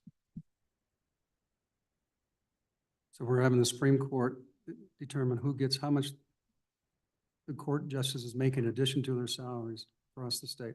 And that's for all judges or just district court judges? Mr. Chairman, I think since it was based on Senate File 54, the baseline is living in a county where, well, first off, it would be the Supreme Court judges, the justices of the Supreme Court and judges of the district and circuit and chancery courts who live in a county where the cost of housing is significantly higher than the statewide average. Okay. So roll call on the vote as amended. Any other amendments? Mr. Richards? Don? Just as a technical point, as drafted, this bill did not require any appropriation. The appropriation to fund the salary increases is embedded in the budget. There is no appropriation associated with the amendment, and neither did the bill, by the way, have an appropriation associated with the amendment. I just wanted to. So the Supreme Court adopts rules and they got to come and ask us for the money. Or use their internal funds. For example, they have branch-wide resources. Couple of things, if I may. There would be no appropriation in this biennium, is my understanding, based on the way that the amendment reads, that they don't receive it during their term based on constitutional prohibitions on that. So depending on where a judge may be in their term, is when that housing allowance may occur. The judges are not subject to HRD. The judges are subject to the rules of the court, and the judicial branch is the administration of that. So there's no other entity to promulgate the rule but the court. So I appreciate the supposition that there's something in conflict or nefarious happening, but that's how the branches of government are designed. And there's no other alternative to that unless the co-chairman would like to present one. Those rules would be public, like any other rule would be, and certainly subject to our review of this committee when the court comes back for its budget. So I don't think we're asking too much here. The reason why this bill is in front of us is to provide fairness to those judges who received an increase in their salary that might get taken away the next time there's a budget bill and it's not in a footnote. So we're trying to be fair and consistent with other state employees and other employee compensation. So that's the purpose. Mr. Chairman, Go ahead. did we pass an amendment on this or did that amendment fail? It passed. It passed? Oh, Okay. okay. Any further discussion? If not, roll call. The motion is on 24 LSO 0507, working draft 0.3 as amended. Representative Henderson, Excused. Representative Larson, Yes. Representative Sherwood, Representative Stith, Aye. Representative Walters, Representative Zwan and Sir Dave, Aye. Senator Anderson, Senator Guru, Senator Kinski, Senator Salazar, Madam Co-Chairman, Chairman Nicholas. No. And that passes. The Senate file.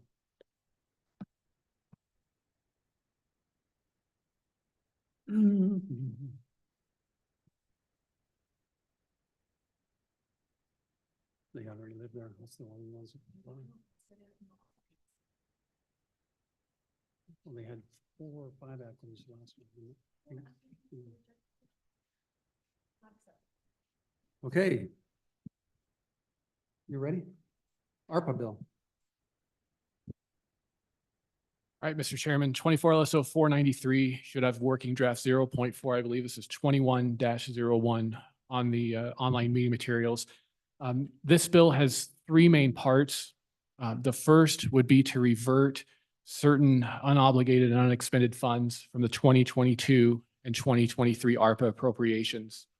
Second, the bill appropriates ARPA funds for projects in a new table that I'll point out later. And then third would be, for lack of a better term, to sweep all unobligated ARPA funds on a date certain that needs to be determined by the committee to be expended for purposes or priorities that the committee will need to determine. So going through the bill, page 2, line 4 are definitions. These are identical to the definitions from the previous iteration of the ARPA bill. Page 4, line 1 amends the appropriations from the 2022 ARPA bill as amended in the 2023 ARPA bill. All of the changes are reductions in the previous appropriations. And Mr. Chairman, at the committee's pleasure, I can go through each of those. The total amount of decreases from this group of appropriations is just over $55 million. And I believe, Mr. Chairman, that these were based on the governor's letter. These were based on the governor's letter that was submitted to this committee. Go ahead. Thank you, Mr. Chairman. Just for clarity, when you say 55 million in the decreases, would you describe that as meaning there's $55 million available after these decreases take place? Mr. Chairman, Representative Walters, that's correct. And that language is later on in the bill.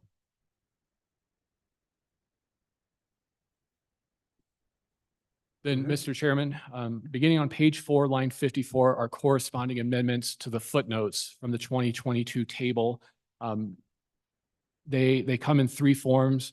First, to strike footnotes in their entirety, that's page 4, line 54, and page 8, line 40, because two appropriations are zeroed out. That was the governor's office discretionary health response and Connect Wyoming 2 to the Business Council.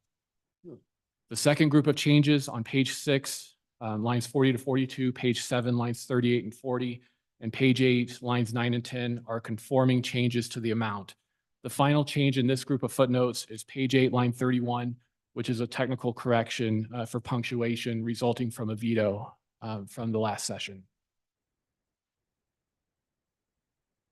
Then moving on to page 11, line 18, these are amendments to the 2023 ARPA appropriations. And the two decreases in this table total $2,105,000. Then moving on to page 13, this is a new section of the bill. And on line 2, any unexpended, unobligated funds. So, Mr. Chairman, Representative Walters, this is the language that essentially sweeps those reductions in 2022 and 2023 back into the pot. And then on page 14 would be the table for the new ARPA appropriations this year, using the funds that were unexpended and unobligated and have not been appropriated, which total approximately $626,000. And then the two pots of money that are reverted from 2022 and 2023. So, Mr. Chairman, based on yesterday's discussion, there are 6 line items currently, 3 of which would require the committee's direction. So the mental health ARPA programs is first on page 14, line 14. Then on line 15 is the Wyoming Investment in Nursing, 219,916. Line 16 is to Office of State Lands and Investments for eligible water and sewer projects in an amount to be determined. Line 17 is to the State Budget Department, ARPA projects, inflationary or increased project costs in an amount to be determined by the committee. Line 18 is to the State Budget Department for administrative funding, staffing and costs. These would be the 2 positions that were referenced in the governor's letter, number 16. And then line 19 is administrative funds concerning a grant writing program in the amount of $1,750,000. The footnotes for footnote 1, 3, and 4 in particular would require committee direction. The staff comment on the bottom of page 14 just notes the footnote language that was included in 2022 for the water and sewer projects. That was a maximum grant amount of $7.5 million, a match of 15 cents to every 80, to at least 15 cents, excuse me, Mr. Chairman, to every 85 cent of ARPA funds. And then applications had to be submitted before January 23rd. The governor vetoed the year, so that language is a bit nebulous. Then, Mr. Chairman, moving on, unless there are questions, to section 5 of the bill, which begins on. I do. Go ahead, Jim. Mr. Chairman, do I understand you to say that we've got 55 million plus 2.1 million, so we actually have 57 million that we need to be appropriating? Mr. Chairman, Senator Anderson, I believe that's correct at this point. So, just to follow up on that, as I understand it, there's a chance that this could be 80 million. Because we don't know the number, and so we put in a number, but then we capture everything that comes in on how we deliver for the categories that we apply to on a percentage basis.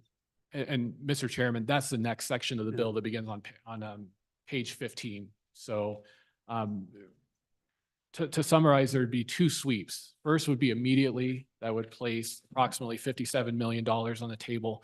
The second would be a sweep of anything that's unobligated on a date that the committee needs to select. Okay, Mr. Co-Chair. Go ahead. He asked for questions up to section 5. So Brian, I just want to make sure I'm understanding on page 4. We outline these the old categories, and it shows there's still money hanging out in those. Is that money we're leaving there for anything that's still outstanding that we're waiting to find out whether they're going to take it or not? So Mr. Chairman, Senator Kinski, just consistent with our drafting practices, we bring in the entire table. So this would be similar to a supplemental budget. If we're making a change to one agency table, the entire table comes in. So my question on that, Brian, on occasion, we don't do that. And it might make sense to make this as simple as we can. In fact, a budget amendment might be better because we don't have to do this on a budget amendment. And I'm just trying to, people are going to look at this and it's going to send them in all kinds of places. I mean, if there was a way not to do the table and to make it a 4-page bill, it would really make this a whole lot easier. That's just that. So 2 cents on that? I'm not familiar with, I'm not familiar with any example where we haven't pulled in the full table. However, I did it before. One option here might be to address everything except for outdoor recreation. That's the only known program that I'm aware of. That's unfunded. That has active Outstanding. and say any unexpended, unobligated funds from these appropriations. We use that language in the carryover language by reference. That's the only example I could come up with. So Mr. Chair, Co-Chair, if I can just go back, just if you can explain to me briefly. I know these things all go away at some point in the bill. Where's the mechanism by which these just evaporate? Yep. So Mr. Chairman, Senator Kinski, 2 places. The first would be on page 13, beginning with line 2. So that would sweep the unexpended, unobligated funds that are basically amended in sections 2 and 3 of this bill. So the amendments to the tables in 22 and 23, that would sweep and be available for appropriation immediately upon the effective date of this act. Okay. Then on page 15, at a date to be determined by the committee, any unobligated funds from ARPA direct appropriations would be swept and then expended in a manner that still needs to be determined by this committee. So that would apply then to the categories listed on page 11. Mr. Chairman, Senator Kinsky, the language on page 15 applies to every appropriation of ARPA direct funds. So then along with the chairman, I wonder if we couldn't get by with just the narrative sections and not the tables, because it's confusing. And you said consistent with prior legislative drafting practice, and then chairman, co-chair kind of questioned whether that's necessary. How do we resolve that? We just decide what we're going to have in it and strike You out the. You just do it. Okay. But at the distaste of LSO. And So what we would need to keep is the language on page 13 of A and B. That's the sweeps. Yeah, so let me rephrase my question. If we did a budget amendment and just said of any remaining ARPA dollars at this time and place, this is how it's going to be expended. And then we don't have to do this.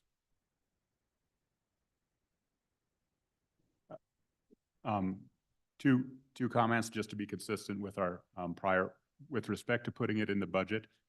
The ARPA drafts have been a standalone bill in 2022 and 2023. And the prior advice of the office has been that this runs the risk of being an extraordinary appropriation, not an ordinary cost of state government. In fact, I think the language says these are for extraordinary purposes, not ordinary purposes. So that's why it was a separate bill draft. If you wanted to have something like on page 13, any unobligated, unexpended funds from the two prior bills as of a certain date are hereby reappropriated, we have done something like that in the past, only with respect to carryover language. Well, that's in essence what this is. It's not carryover by the semester, but it's carryover from one-time allocation of funds. Mr. Co-Chair, if I may just weigh in. The ARPA thing gets so complex, I'd really like to see it as a standalone bill. I think it just makes it easier for people to get their heads around. Mr. Chairman, I would also suggest that when we talk about unexpended and unobligated, we may know that at one particular point in time in this wind down process, but in that process, there could be more. And what we obligate, a portion of that could become unobligated again. And so I don't think it's this fixed number, a finite number that we know for sure that there's just going to be moving targets. And I think we have to account for that. I think you covered it. And Mr. Chairman, Representative Larson, that is the intent of the language on page 15, is that the amount is not known, but it would sweep anything that's unobligated as of X date.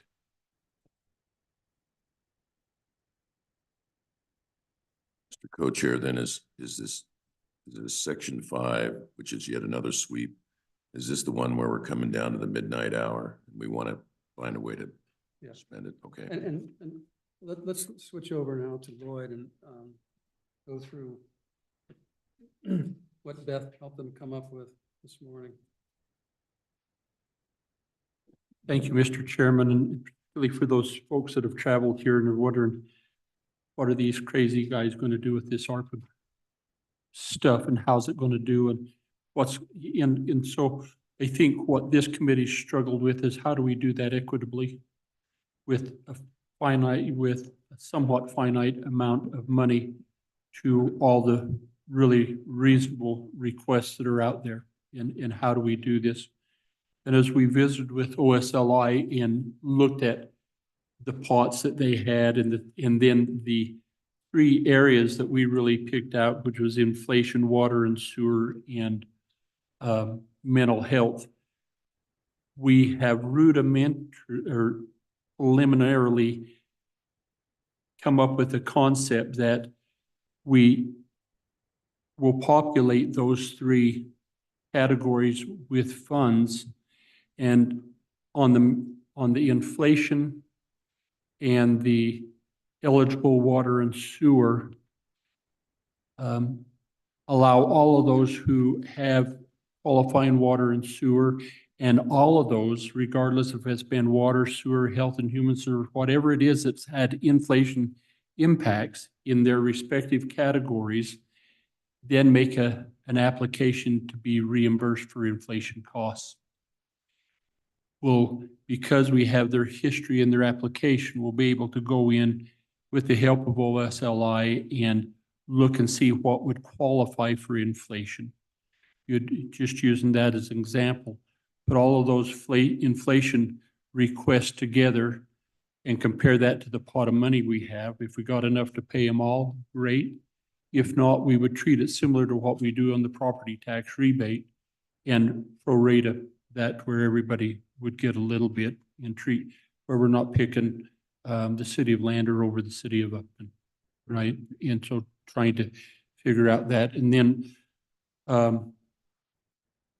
then as you work to figure out, yeah, but what if the city of Lander, we give them and they still can't get it out or only get a portion of it out, there's going to be some of that that reverts back. And on December 31st, what do we do with that to make sure that it's committed and obligated? What we have found out through OSLI's information is that on a number of these projects, they qualified fully for ARPA dollars, didn't have the ARPA dollars in total to appropriate, so we allowed them to use some water development funds. We could come back on December 31st and backfill the water development funds for the ARPA, with ARPA dollars and free those up. Mental health, and we could also on sewer, we can come back and a lot of the communities use some of their own funds, even though in total they qualified more for ARPA funds. They may have had to use more of their own dollars, and we could backfill that and allow them to do other things with these ARPA dollars. We could, and we always have the catch-all, which we've been told over again that mental health appropriations qualify very good. And so those are kind of some last minute things if contracts are kind of in place that we could take dollars and put in, trying to understand what within the time frame we have over the course of this year, how to get these funds obligated, committed into contract, and those that we can't, how do we get them someplace to be used where we're not sending any of them back. We don't have all of the defining language. You know, this is from 7 this morning when a few of us met with Beth, till now when we're making this presentation, and hopefully we're going to work with, appreciate Brian's work to get us through all of the existing stuff, but now we can maybe add to the footnotes to clarify what would qualify and how we would do that. But Mr. Chairman, that's the thought that we've kind of come out with, and if it's the chairman's wish, we'd work on that and maybe be able to have some of these footnotes and stuff completed tomorrow. But I think we need a little bit of time to thoughtfully put that together with some assistance from OSLI and Mr. Fuller. Mr. Kocha. So let me see if I understand. Inflation applies to all categories. Somebody had a grant and they had inflation, they can apply for reimbursement. If the funds in that category are insufficient, you'll prorate it amongst all the categories. For all applicants that apply for. Okay, for all that apply and qualify. And Senator Kinski, can I just add a little caveat on there? The thing we liked about that is that OSLI has a definition for inflation. Gotcha. No, And get so that. they would qualify. And so, for example, Lander may have had a project, the total project might have been $20 million, but only $2 million of it qualified for ARPA. And they hit inflation. What is the percent of inflation? You take that amount and deduct that and use that same percentage Portion. and apply it to the ARPA amount, if that makes sense. Okay, thank you. On water and sewer, it'd be for everybody who was awarded the grant. It would be for Everybody who anybody applied.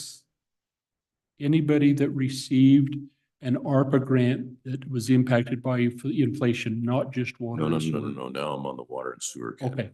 okay, So that was if they had applied and qualified, and then the funds were just, they had to borrow water funds to finish it, or they had to use their own funds to finish it, we'll backfill those. or they didn't have, or they needed additional funds to do that. They could come back and apply for these. Okay. And then the mental health. So what you're talking about is if you've got a community provider and their contract is coming up for the next fiscal year, you pay them with ARPA dollars and get that contract signed before December 31, and then that gets expended before the end of the fiscal year. Is that right? Yes, that's a great example of a structure you could do. You'd have it, yes, it is that's being provided with a provider, whomever that is in those services. And yes. Okay, and then Mr. Co-Chair, a question, because the intricacies of the APA are unknown to me. Can we describe what we want to have happen here in enough detail that we don't have to go through a rulemaking procedure? Or can we specify an emergency rulemaking procedure? And I don't know how long that takes. Even the emergency ones seem to take too darn long. Or do they not need rules? They think they can administer this under what they got? Mr. Chairman, at this point in the game, from what Senator Guru and Representative Walters was there, I don't think we need rules because they already received ARPA funds per rules that had already been drafted, so they qualified. And then, so in this application for the inflation is a good example. So if they were impacted by inflation, we would be able to make a determination because OSLI has that information on their project. And we would take all of those applications, determine what qualified, and then be able to make distributions dependent on the funds we had. Just to be sure, and maybe we need to ask, they don't have to go through rulemaking to describe the form that they're going to use and the date that people have to apply and when they're going to do the awards. And I assume there's a proration on the water sewer too, if there's not enough money there. Correct. They don't have to have rules for that? No, the rules exist. So I think that. I think Ms. Blackwell. I see some hesitation. I may be wrong on that. Could we have Beth come up?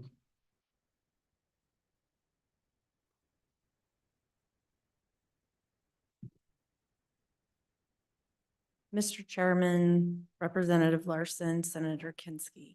When we did the inflationary costs related to the HHS program, we did emergency rules. We included the definition of inflationary costs in our emergency rules. Those were in place when we awarded the funds. They've since expired. However, those were the rules in place at the time that those additional funds were awarded. So those are the rules that we work under. With the water and sewer projects, you need to specify that it's for just projects that have received awarded funding, not those that applied.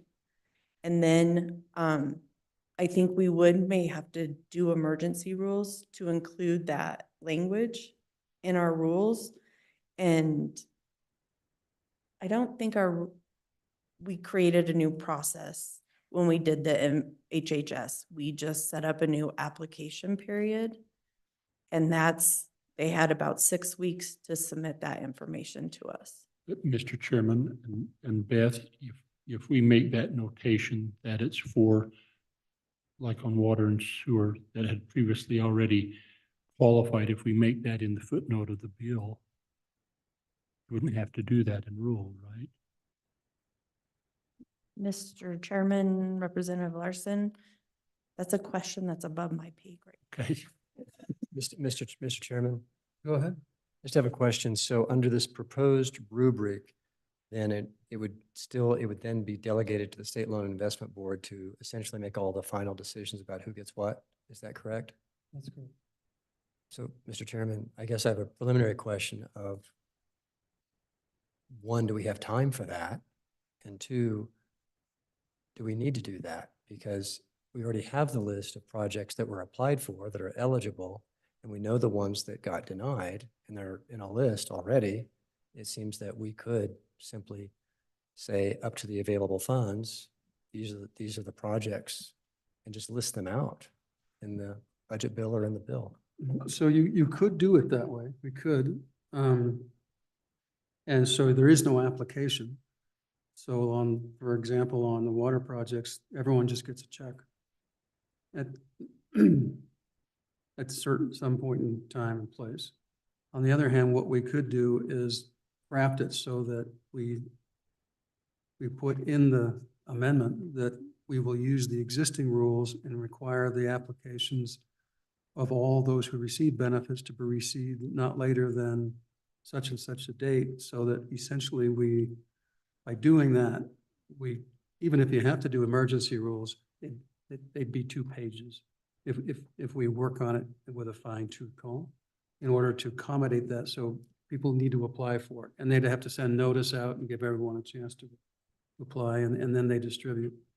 And then at the end of the day, on the last part, we would have the funds flowing to backfill the water and sewer accounts to catch all of anything that we miss, so that that every penny will be captured one way or the other, is my understanding.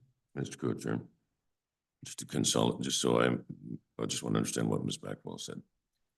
For the HHS projects, like a hospital, you already have inflation rules. You just reopen the application period again with the new funds. Okay. And then the water sewer, you did not have an inflation provision, but so that would be the 2-page emergency rule. Well, there's 2 ways you would do it. You just don't do the inflationary on those projects, because you're specifying those projects. So you can just award it directly, and everyone got a proportionate share of the amount of monies assigned to it. Otherwise, you would probably need some type of rule or something we have in the statute, that, since you haven't addressed it already. So, Mr. Co-Chair, but you still want people to apply, don't you? I can't imagine staff going through those drawers and drawers of applications trying to sort it all out. It would only be for the folks that received dollars. I get it, but that's a lot of projects. I think it's doable. And there's always a wrinkle. So people don't apply. Staff's got to figure it out and send checks. Mr. Chairman? Go ahead. Mr. Chairman, I'd like to populate the dollars on this chart on page 14. And I would propose that we put 15 million in the mental health, put 20 million in the water and sewer projects, put 15 million in the inflationary costs, line 17, and that would leave us about 7 million for these other requests that I have on my desk here that add up to about 5 million. 15, 20, 15. No, he said repeat that. Can you repeat that? Second. Oh, Walters, pay attention.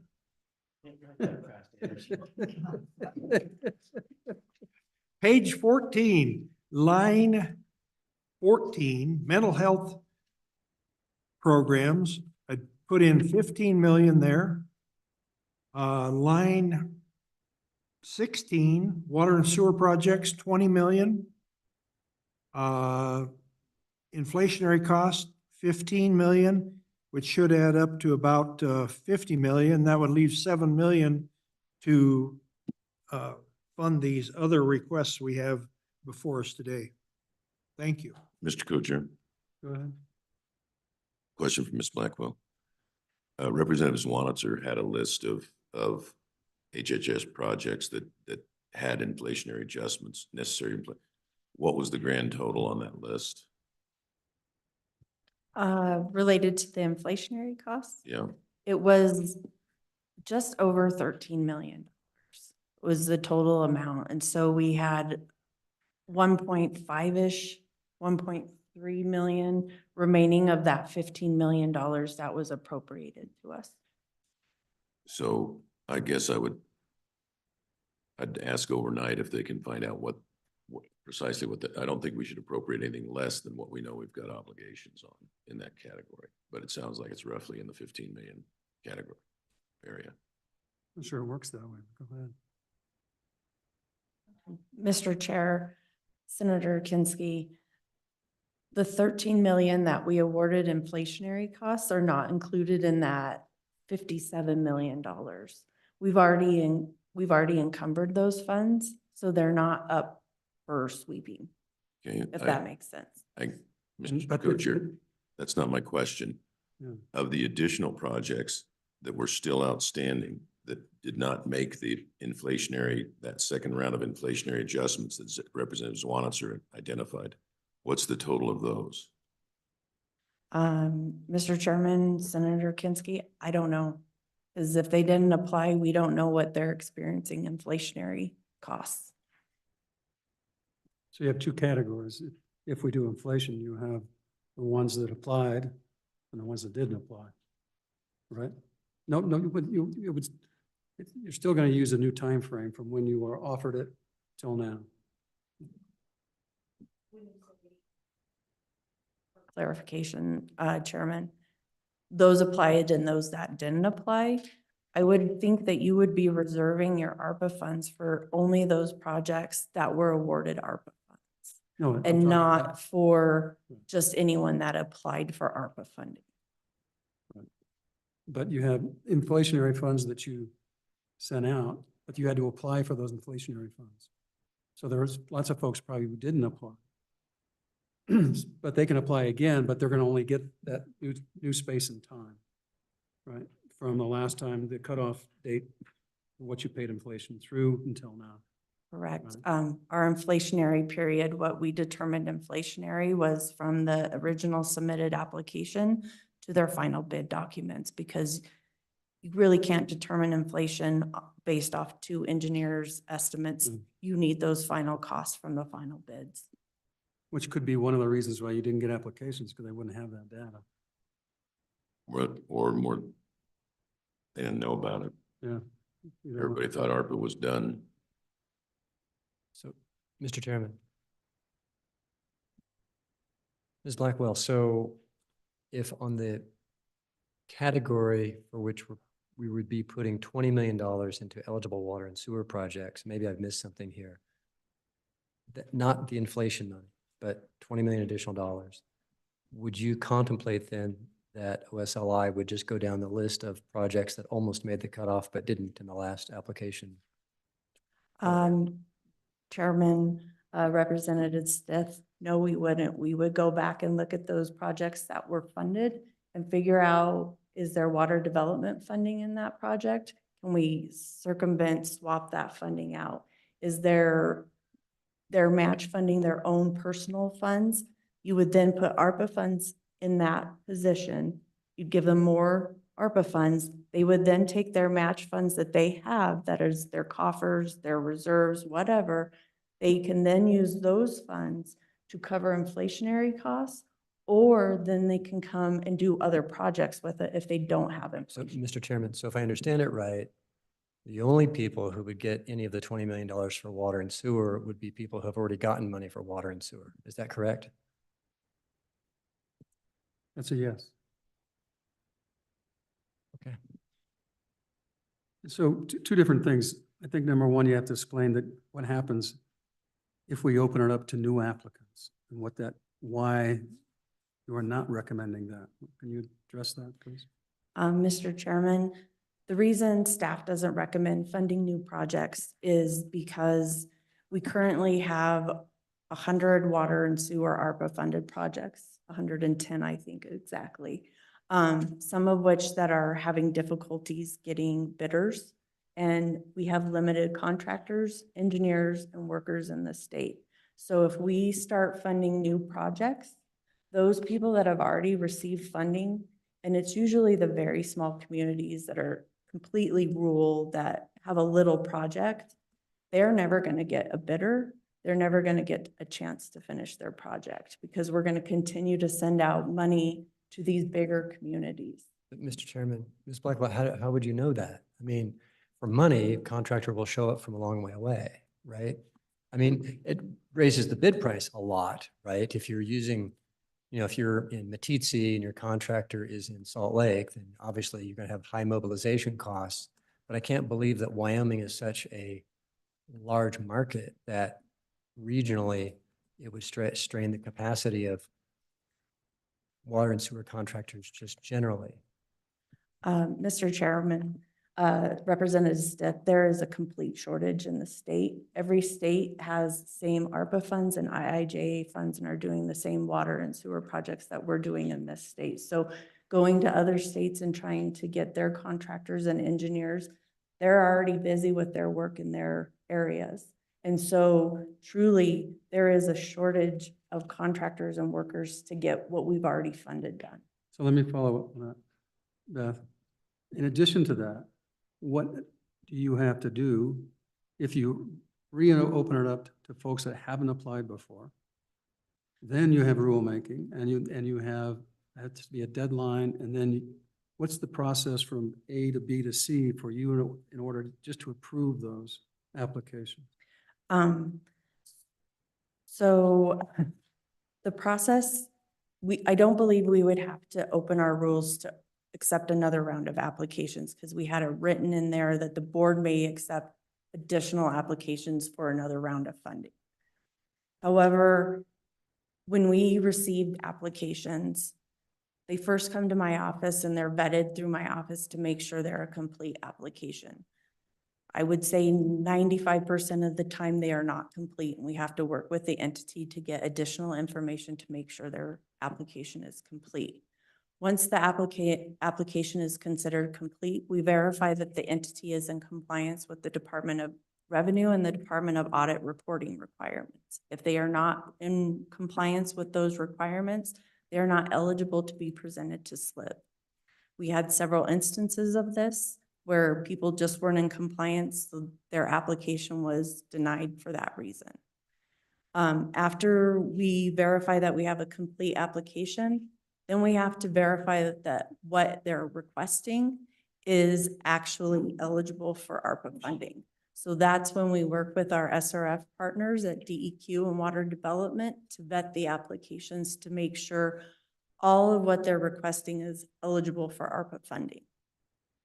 At that point, we then start preparing what we did the priority list and scoring each of the projects.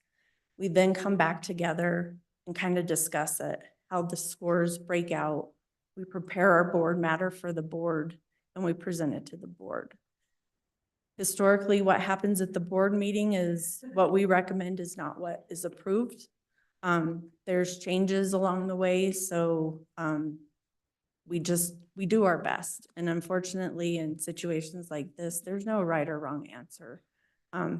Everyone can get the same batch of applications and everyone could come up with different recommendations. And it doesn't mean one person's recommendations are right and one's wrong.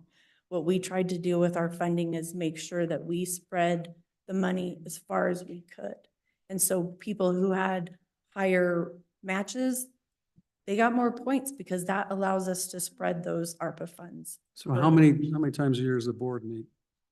The board meets every other month.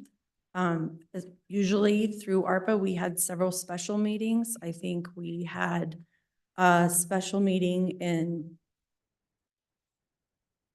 I think we had five or six special meetings. So we would try to have the ARPA meeting separate from a regular board meeting because it was just so much.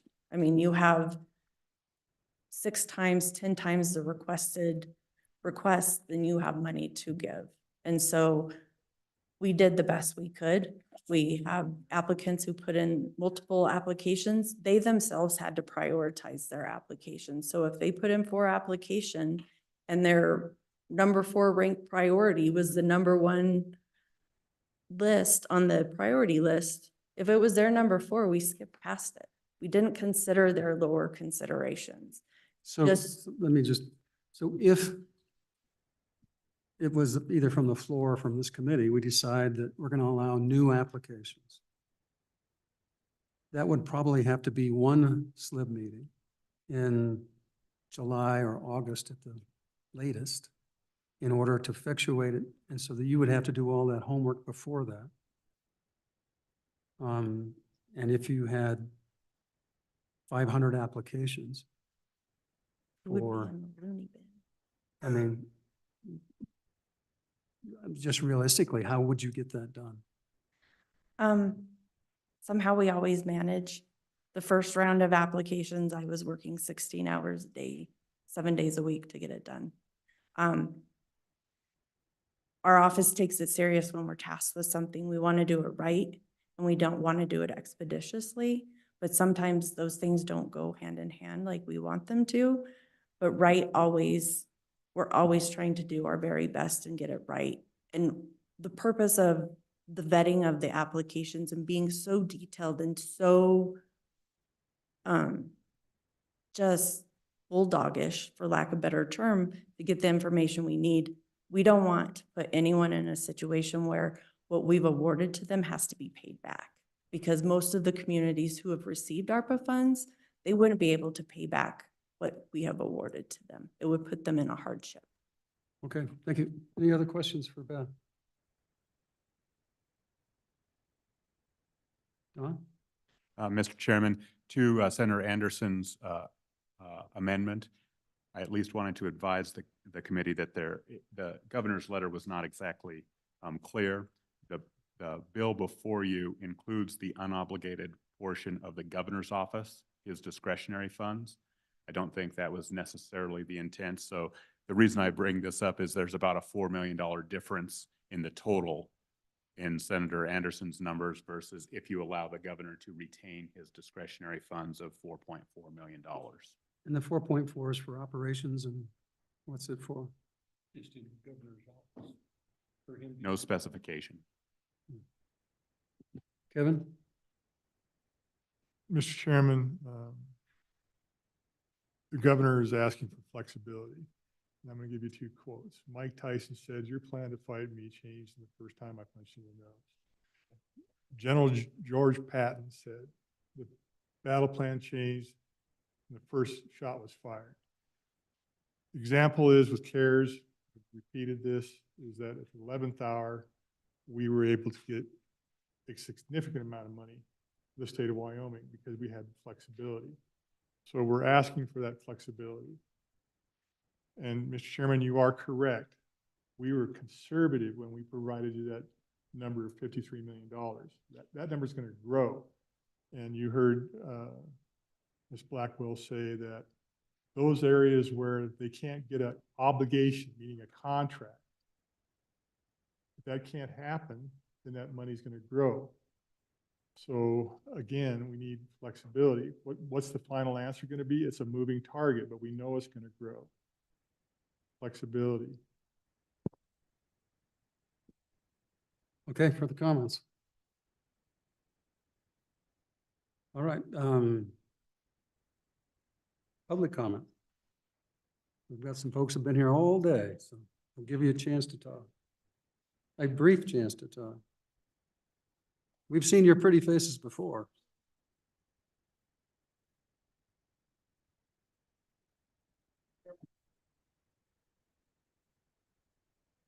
What was the motion? Senator Anderson's motion, that was just. We haven't started working the bill yet. Yeah, we're taking public comment on the bill before we look for it.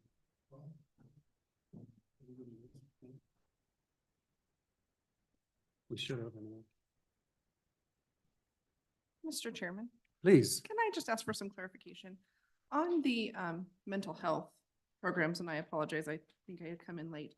I know when Representative Larson and I had talked that there was a potential for no new programs. Is that the same with that mental health section? Would that be those things that have already been approved? Or does that constitute the mental health programs that were in the governor's letter, that chart of the 16.5? So, Mr. Chairman, my assumption through the direction we received from Beth is because mental health is just kind of this open category that we could find new places to put that hadn't applied for Okay. ARPA before and doesn't, it's just easier to do. Okay, so we And- could do that with new programs. Okay. And so our plan was to evaluate, because there wasn't a whole lot of support for that list, but some of them there was some consensus with, so just so you know. Thank you, Mr. Chairman. Okay, please introduce yourselves. And thank you for being here all day and listening to this amazing piece of bologna and sausage that we make. It's been it's a learning experience for all of us. This is new to me and my clerk treasurer. My name is Mark Lindstrom. I'm the superintendent for the town of Upton. With me is my clerk treasurer, Kyle Millar. We submitted this project to you folks. We heard that you guys were having some ARPA funds available possibly, and we have a project here that we've been working on. This is the final phase of our CIP for the town of Upton. Right now, as you're aware of, we're experiencing growth in industry in our community with the rare earth elements resources moving in, getting their pilot plant started. And the reason we came before you with this dollar amount is we do have, I don't know if you folks have received our presentation. There's a page number 3 shows the funding, the reasoning behind the project, and it breaks it down. And I'm going to let my clerk treasurer explain that because she is my money person. Go ahead. Welcome. Sure. Mr. Chairman, Madam Chairman. My name is Kelly Millar. I am the clerk treasurer for the town of Upton. So actually, page 3 is the project specific, and I think you guys all have that. That breaks it down, how many linear feet. It's about 6 miles left of our 26-mile system, so we can see the light at the end of the tunnel in a very good way, not like a train's coming. Madam Chair. Madam Chair, could you please pull your mic a little closer? Sorry, didn't mean to interrupt.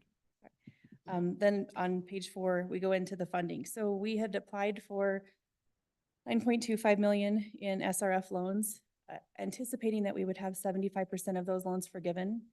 And then we applied for $3,082,250 to the governor's matching funds, because to us, SRF funds are federal funds, and the only way to get to them is through the state. But through all the guidance, if you click on the links, it's about 4 links until you get to SRF and DW and CW SRF funding. So that was like jackpot. Let's apply for those funds. So our project from the beginning, even when we started back in August, it meets SRF requirements, so it meets ARPA requirements, and it met ARPA requirements because we were asking for some ARPA funding from the governor. That's why we came to you guys with this. We, unfortunately, because it deemed that those were state funds, we did not qualify for that $3 million from the governor's matching fund. So what our $5 million request is here, $5,394,750. That's the difference between 75% for principal forgiveness and 50, and the $3 million that we were not awarded through the governor's fund. So did you apply for ARPA funds? We did not take this project through ARPA funds. We got 2 ARPA projects last year through the regular period. We started those in July. I guess broke ground or whatever, and we finished those in the cleanup draws came in December, and then we're into our own funds. So How much did you receive in ARPA funds? the first for 6th Street was 1.8 million, maybe 1.9, and then another $260,000.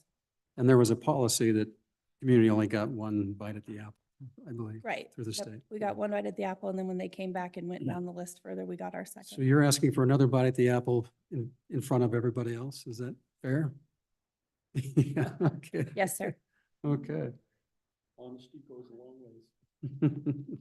Okay, any questions? Mr.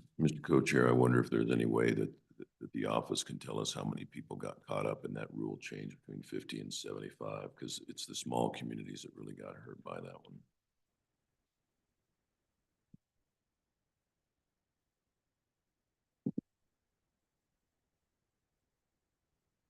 Mr. Chairman, Senator Kinski, I can't tell you the number of people that are going to be caught in this position.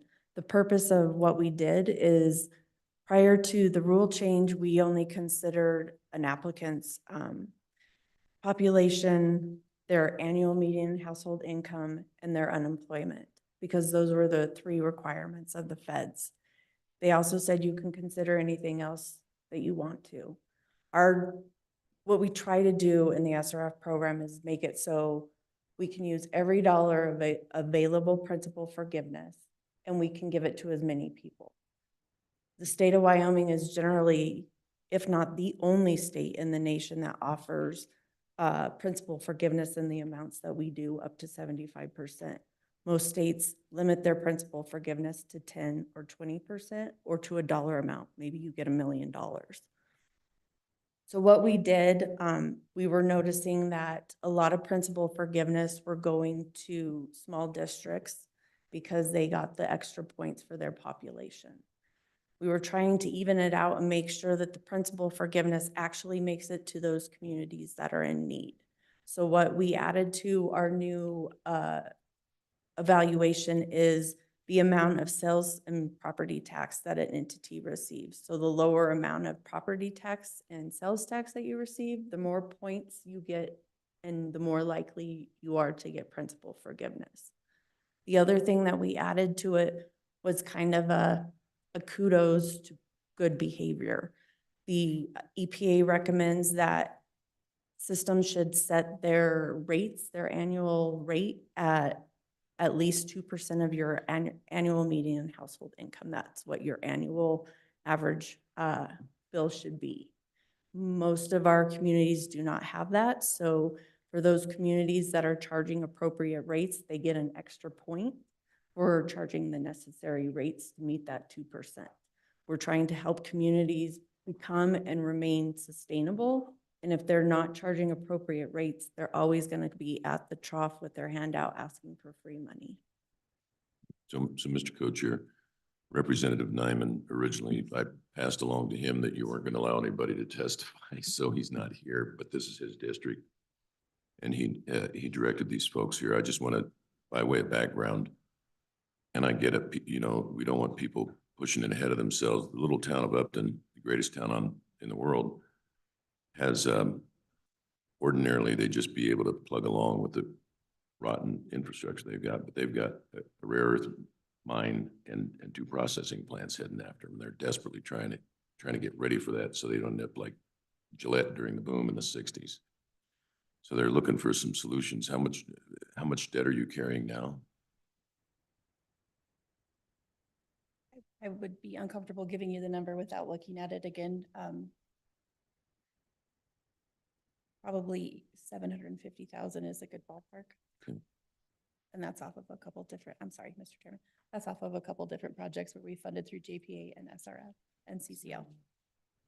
Okay, so I don't know whether there's any relief under the rules that we fashioned, but maybe we can figure out a way to do something for them. I am concerned about what's coming at Upton and their ability to prepare for it.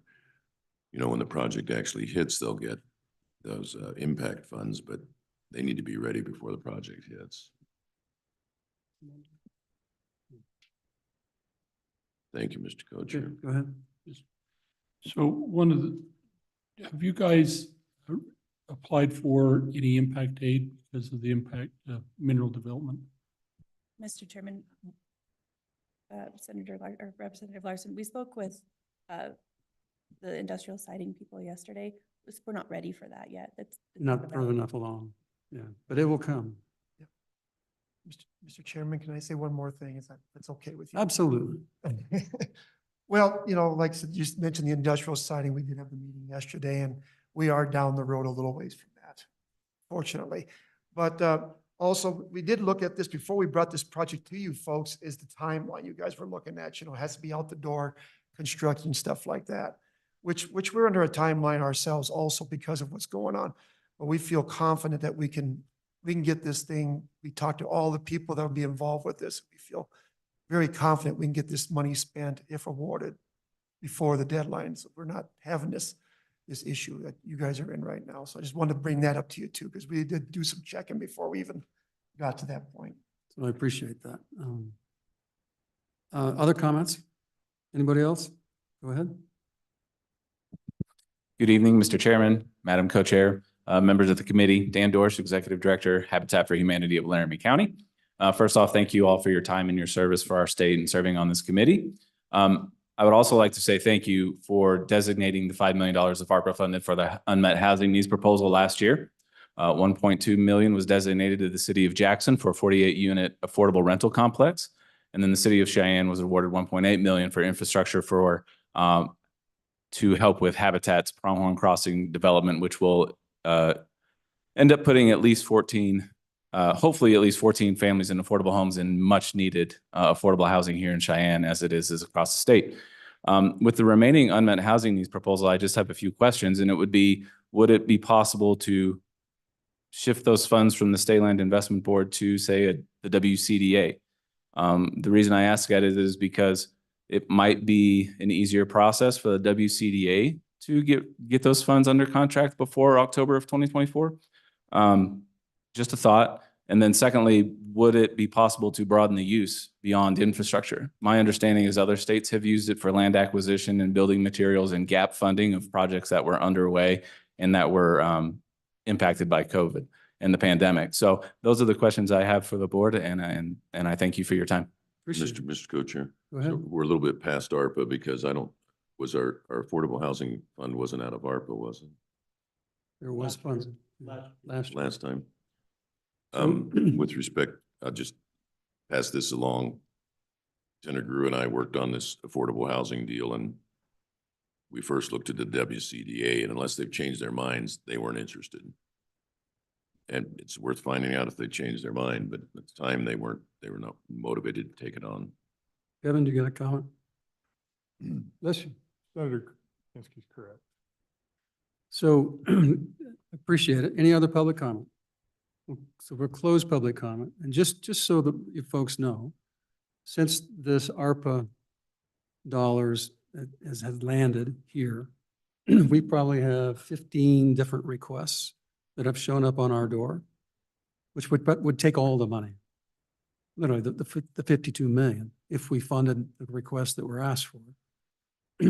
And there has to be a mechanism and a fairness, and it's not just that you happen to learn about it and got in line first. That's just, I mean, I think the motion from the good senator was set aside 7 million for new projects. So then you'd probably get, if that happened, like maybe 100,000 or a couple 100,000 with all the things already lining up, if we went through that whole process and allowed new people to apply. And it would be a monumental task for our agency. So I just want to lay the groundwork that we would love to give you $5.9 million if we could. But we want to be realistic about what's in front of us and what's in front of you. So just wanted to make sure you understood that. Okay. Committee, we're going back on, we'll close public comment. We'll go up on the senator's motion. Move the bill. Yeah, we'll move the bill. Second, Mr. all those in favor say aye. Mr. Co. Those opposed? That motion carries. Mr. Co-Chair. Please. I wonder if we wouldn't be best off, since we don't actually know how much money's coming in, to specify a percentage, or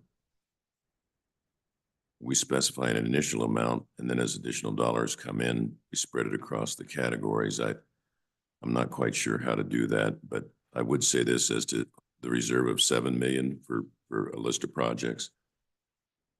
I'd like to not do that, because I'm afraid once we start calling out projects, there'll be just no end of amendments to put other projects in and maybe reduce these amounts and add other.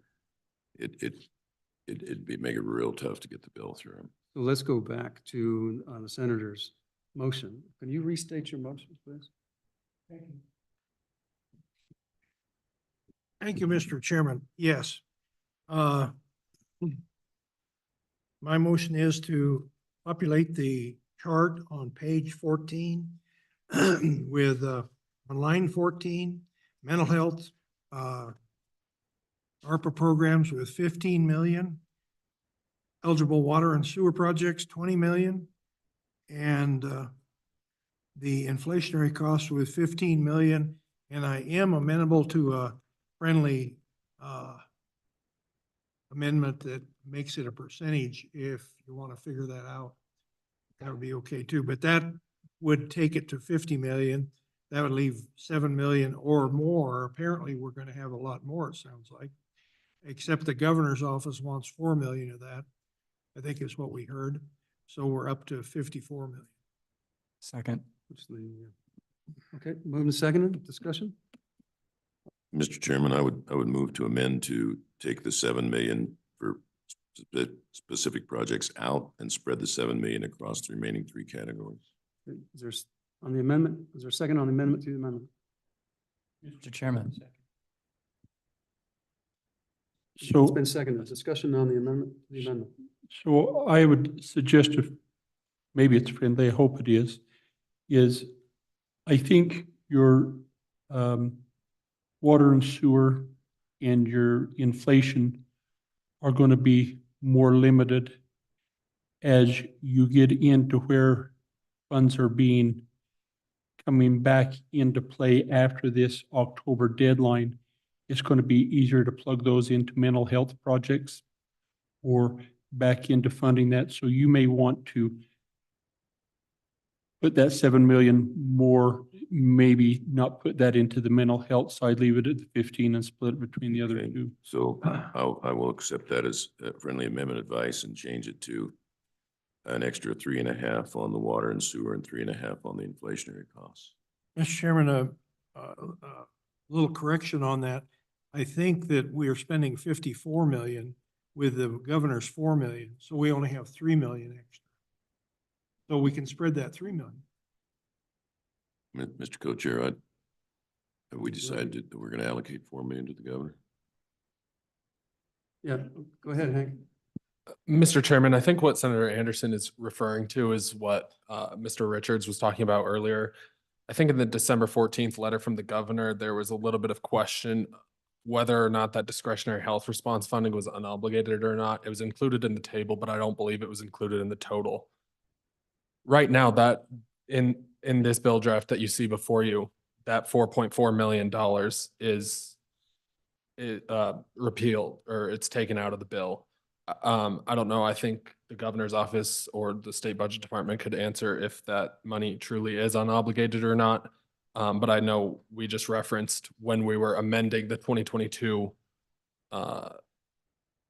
appropriations, we took it out because it was in the table. So that was something that we did because it was in that table from the December 14th letter. Yeah, Mr. Chairman. Please. My understanding from conversations with the budget department yesterday that we had with Hank was that 4.4 million is obligated, that we need that for that project. That's already, It's already. that was taken. the difference between our tables. So 52 is the current number. Right? So, Mr. Chairman, if that were to be restored in a motion, and then Senator Anderson's motion for 50 million with 15 million in the mental health, 20 in eligible water and sewer, and then another 15 in inflationary funds, the committee, that you would be left with $1.65 million of ARPA funds would be remaining after that motion. So let's presume that all of a sudden we have 80 million, because it could be that number at the end of the day. So that 1.6 would turn into, it'd be a percentage of this allocation. So that would turn into 3 or 4 million. Well, no, it would, yeah, about 2.5 million. I'm just following the percentages and the growth of each one. But does that help on your motion? To change them to percentages? What were the percentages proposed? No, we would take the allocations that were the original amendment. And so as the funds grow, those allocations would proportionally increase based upon that percentage that we put in the. Less the alignment. specific projects list. Yeah. Less the 7 million. So would you restate my motion? No, I won't.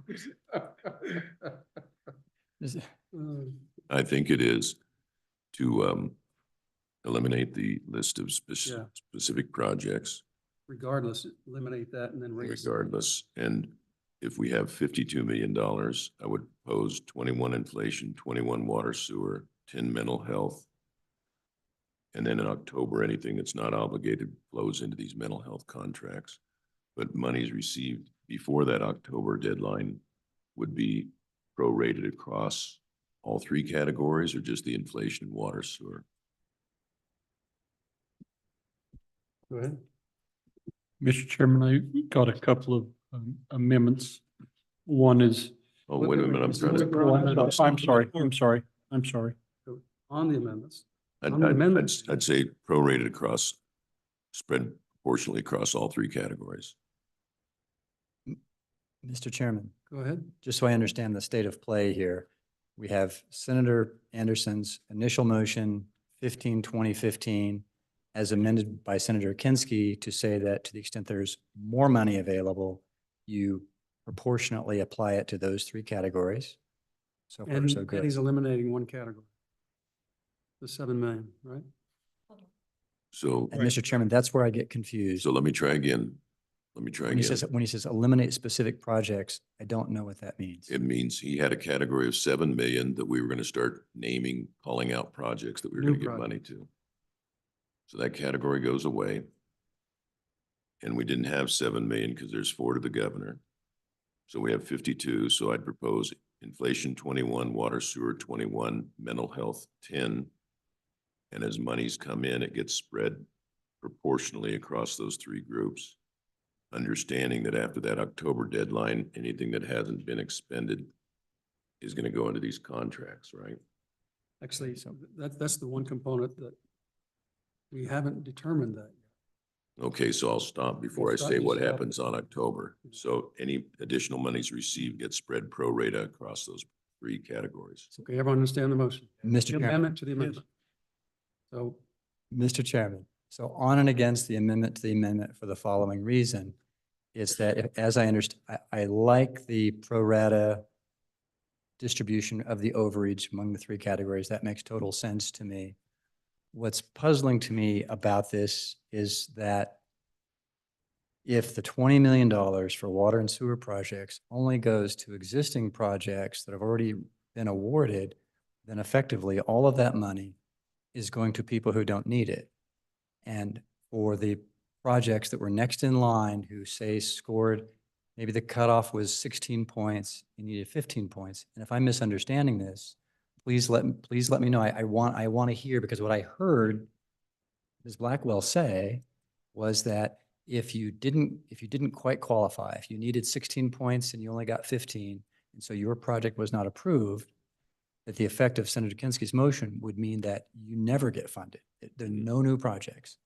And that's my problem, is I don't think that time is so tight that we couldn't possibly do another project, a project where they've gotten zero money because they didn't qualify. Mr. Co-Chair. Why should they get shut out? My motion doesn't affect who gets what in each category. This is just simply a division of the funding. The question of whether you applied and should be funded that's when we start writing those footnotes. We're not there yet. Mr. Chairman, thank you for the clarification. Thank you. just a question to Beth. So how many applications qualified but were turned down because they didn't have sufficient points? And how much money is involved in that?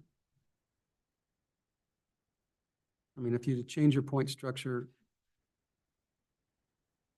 would you have given more money to the recipients, or would have you spread it wider? The ones that were a different point structure? So lots of questions. Let me try to maneuver this.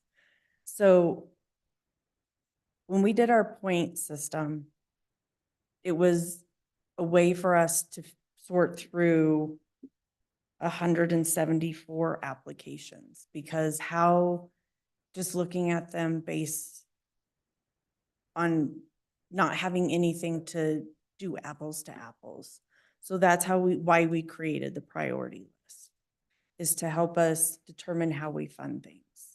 So we funded things until we ran out of money. And what happened is we put forward a set of recommendations to SLIB. SLIB then looked at them and giggled and adjusted funds. That's how communities got multiple projects. And so,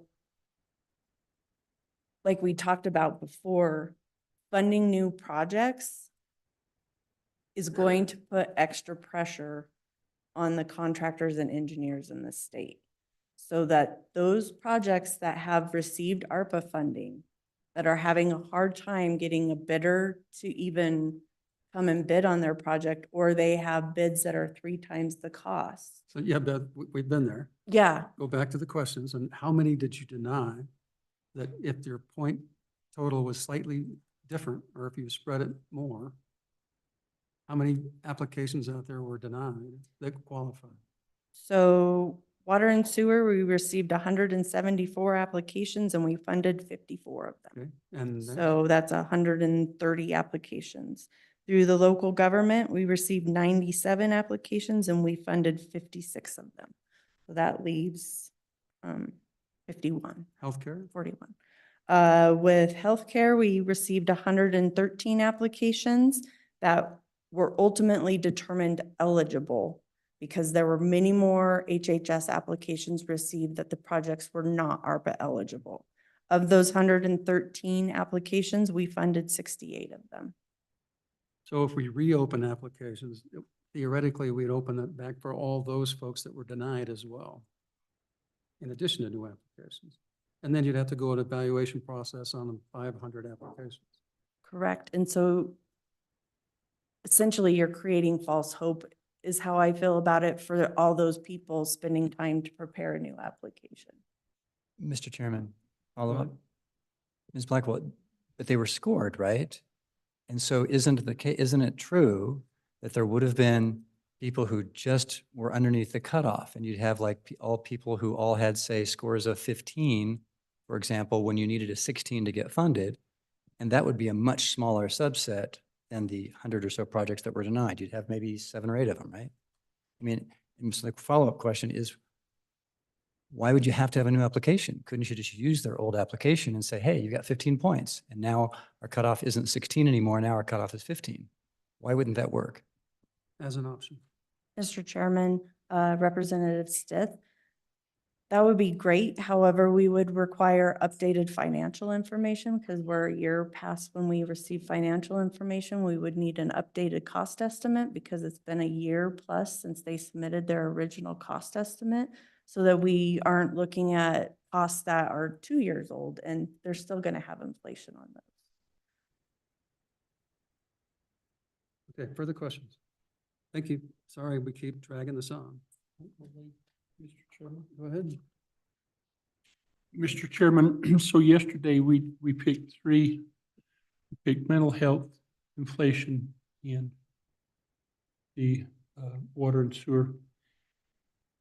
And I may be wrong, I'm looking for guidance, but it just seems to me that if we figured out how that process worked, then you could figure out what percentage of the funds to put into it. Because if we talk about the argument that Representative Stith has, which has some validity, we have to bring back into the fact that we probably have to have the applications in within the next few months by June, in order to then have them evaluated, get them out, and then obligated by October. I mean, there's some time limitations that we didn't have before that. Those requirements are different, but it just seems to me that we ought to say, how's the application? Let's define how the application process, how we expect it as this committee to work to apply for each of these. And then perhaps maybe come back and populate it with the funds. And then I think we also have to consider there's always this flexibility that Kevin talks about, that as these funds then become available, trickle in after October, where they have the flexibility to go to mental health, to back to water one, to these places that are disposable. Is that, Well, yeah. I would agree with that. Those numbers. I assume that at some point, we're gonna say, if one of these categories short, the money pours over, because I don't know how we're gonna get a good handle before we leave here as to who's in what category. But I suspect that you probably have a finite number of inflation people. They're likely any money that's kind of accounted for, pour it back over into the other buckets, vice versa. I just don't know that we're gonna get a real good handle on that number. There's, And could and to be, I follow don't, up- I follow don't up know, on but that, Senator. I was intimately involved in everybody who wanted ARPA money in 2 counties. And there's a lot of applications just out of those 2 counties. I can't imagine the state. But, and then going to your, what happens after October 1st. One of the suggestions was, number one, we took a lot of the money out of Water One. And so we have the ability, I think, up to $20 million that we can actually replenish. And we could do that on December 31st, 2024. And then also on the water, the other clean water account. Drinking water, which is also 20 million. So we've got 40 million that we can immediately just replenish our funds. Then we'll go out to new water projects for that, which is, to me, better than a short-term contract for Department of Health. But that's the other issue that we need to address.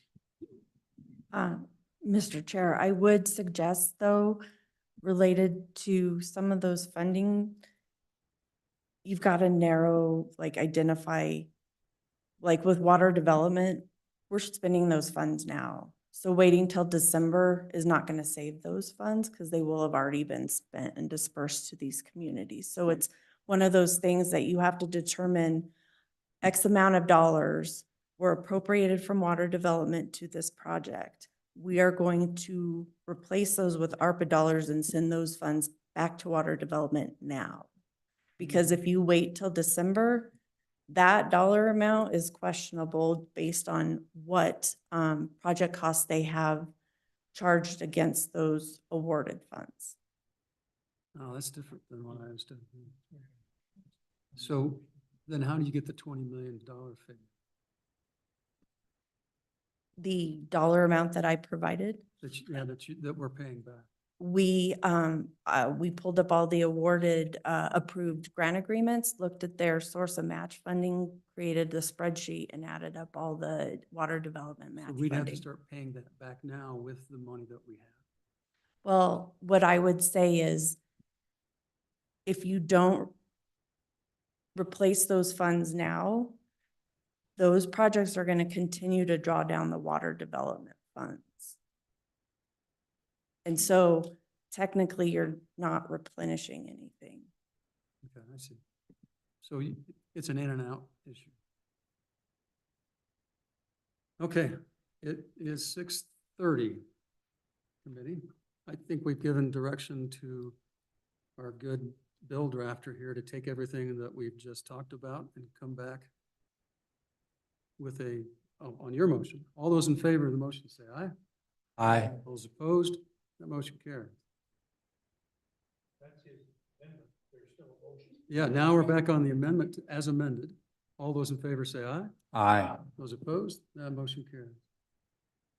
Now, we've got a bill that we can tinker with. And what else do we have to do this evening besides this bill? Mr. Chairman, I don't think you have anything else to do this evening. There are 3 leftover, at least 3, maybe 4 leftover X's just for the committee's, blanks in this bill. The footnotes per Representative Stiff's concern about which projects are eligible. We've determined the proportion. And then I understand from Senator Kinsky's amendment to Senator Anderson's amendment that right now, Section 5B1 is mental health. That's the priority for the last dollars available. He took that out. That wasn't part of the amendment. Okay. Dealing with the table. I didn't get into the need. So you have he that only- to- He only went through October 1st or whatever that is. Mi- We Mis- haven't, Mr. Co-Chair, I would say this. I would move the categories as Representative Larson described them, so that perhaps we can at least kind of get some language to work with, understanding that people are gonna wanna at least get something on paper. I would move the categories as yeah, Representative Larson described. Mr. Chairman, go ahead. we had talked earlier with Representative Larson, and I had mentioned to Dawn that October 1st date for some of that reversions, it might be too late if we're talking about contracting and redeployment. So we didn't know if that could be backed up a little bit to perhaps July or something. If that's something that you can. Mr. Co-Chair, I haven't gotten to a date in the amendment. Okay. It's a conceptual of the four categories: inflation, mental health, and water sewer, as described by Representative Larson. I'd move those just so we could get a draft of it. We adopted that yesterday. I think those are there. Yeah. We did? This committee adopted that yesterday. Okay, then Mr. Co-Chair, and you'll have to help me here. I'd move that we get rid of the first 12 pages and pick up at where we describe how we're going to reel the monies back in on page 13.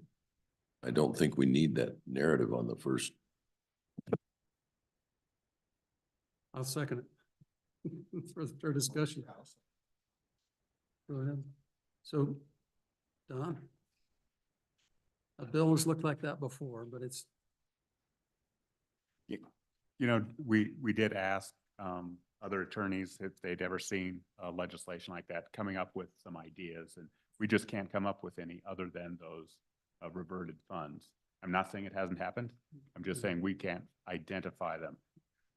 so part of the problem is the green books issue, I mean, basically, I presume. But, I mean, at the end of the day, we can, when we get, the bill gets to the floor, you say, everybody ignore page 1 through 12, it doesn't mean anything. Just go to section 5 and read it. That this is all this bill does. Yeah. Okay. Go ahead.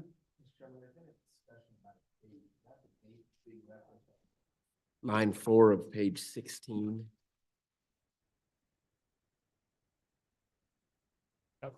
Yeah, Mr. Chairman, Representative Walters, there's 3 or 4 places. Okay. Beginning on page 15, but that's the general area of the bill. Thank you for your. We've always used that date just because that's. the one we've given. You know, Mr. Chairman, I don't know that Mr. Chairman, sorry, Representative Larson, when we were talking earlier, July 1 had kind of come out, but we're just needing some flexibility and stuff on that. Because there's gonna be money that we think is gonna come in on different timeframes, and maybe Kevin can explain better than that because he's more in the weeds than I am. You're holding the bid now. Mr. Chairman, I'd explain it as a dual-edged sword. On the front end, the earlier you make the capture the obligations, the more compressed your time in OSLI and everybody is between now and July. But you heard yesterday that when you ask LSO to do something, they'll do it. If you ask us to do something, we'll do it.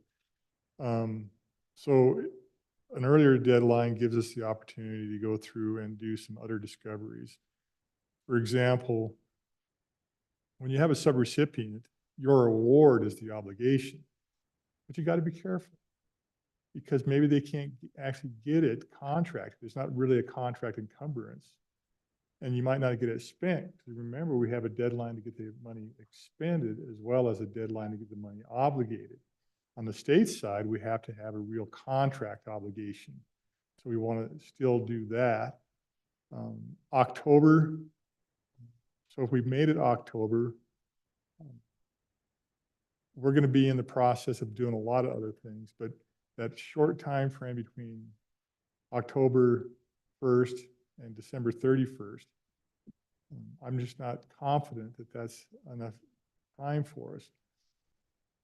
Can we get it done? Yes, we'll do all these things.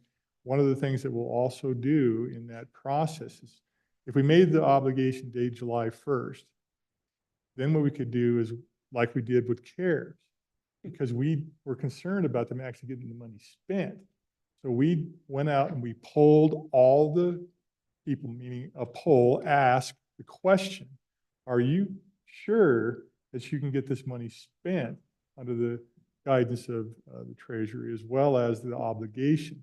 So we'll be doing that between July and October to say, you know, thank you so much for being honest with us and saying it's unreasonable to expect that actually to get spent. So in that window of time between July and October, we'll be doing that, which is going to give us more dollars, I'm sure of it, that is going to be able to be put into your model for flexibility. Mr. Chairman, I think back at it clear up, that's 3 months. Is going to take away, it puts more pressure on OSI when we say we've got a deadline, because we have to have, we put an application out, say, or notice out saying you can apply for inflation. Applications have to be in by May, whatever, then they've got to get all this stuff figured out and we have to know. I think that's, so can you cut us some slack there? Yeah, Mr. Chairman, absolutely. I started this conversation with a dual-edged sword. We'll do what you expect us to do.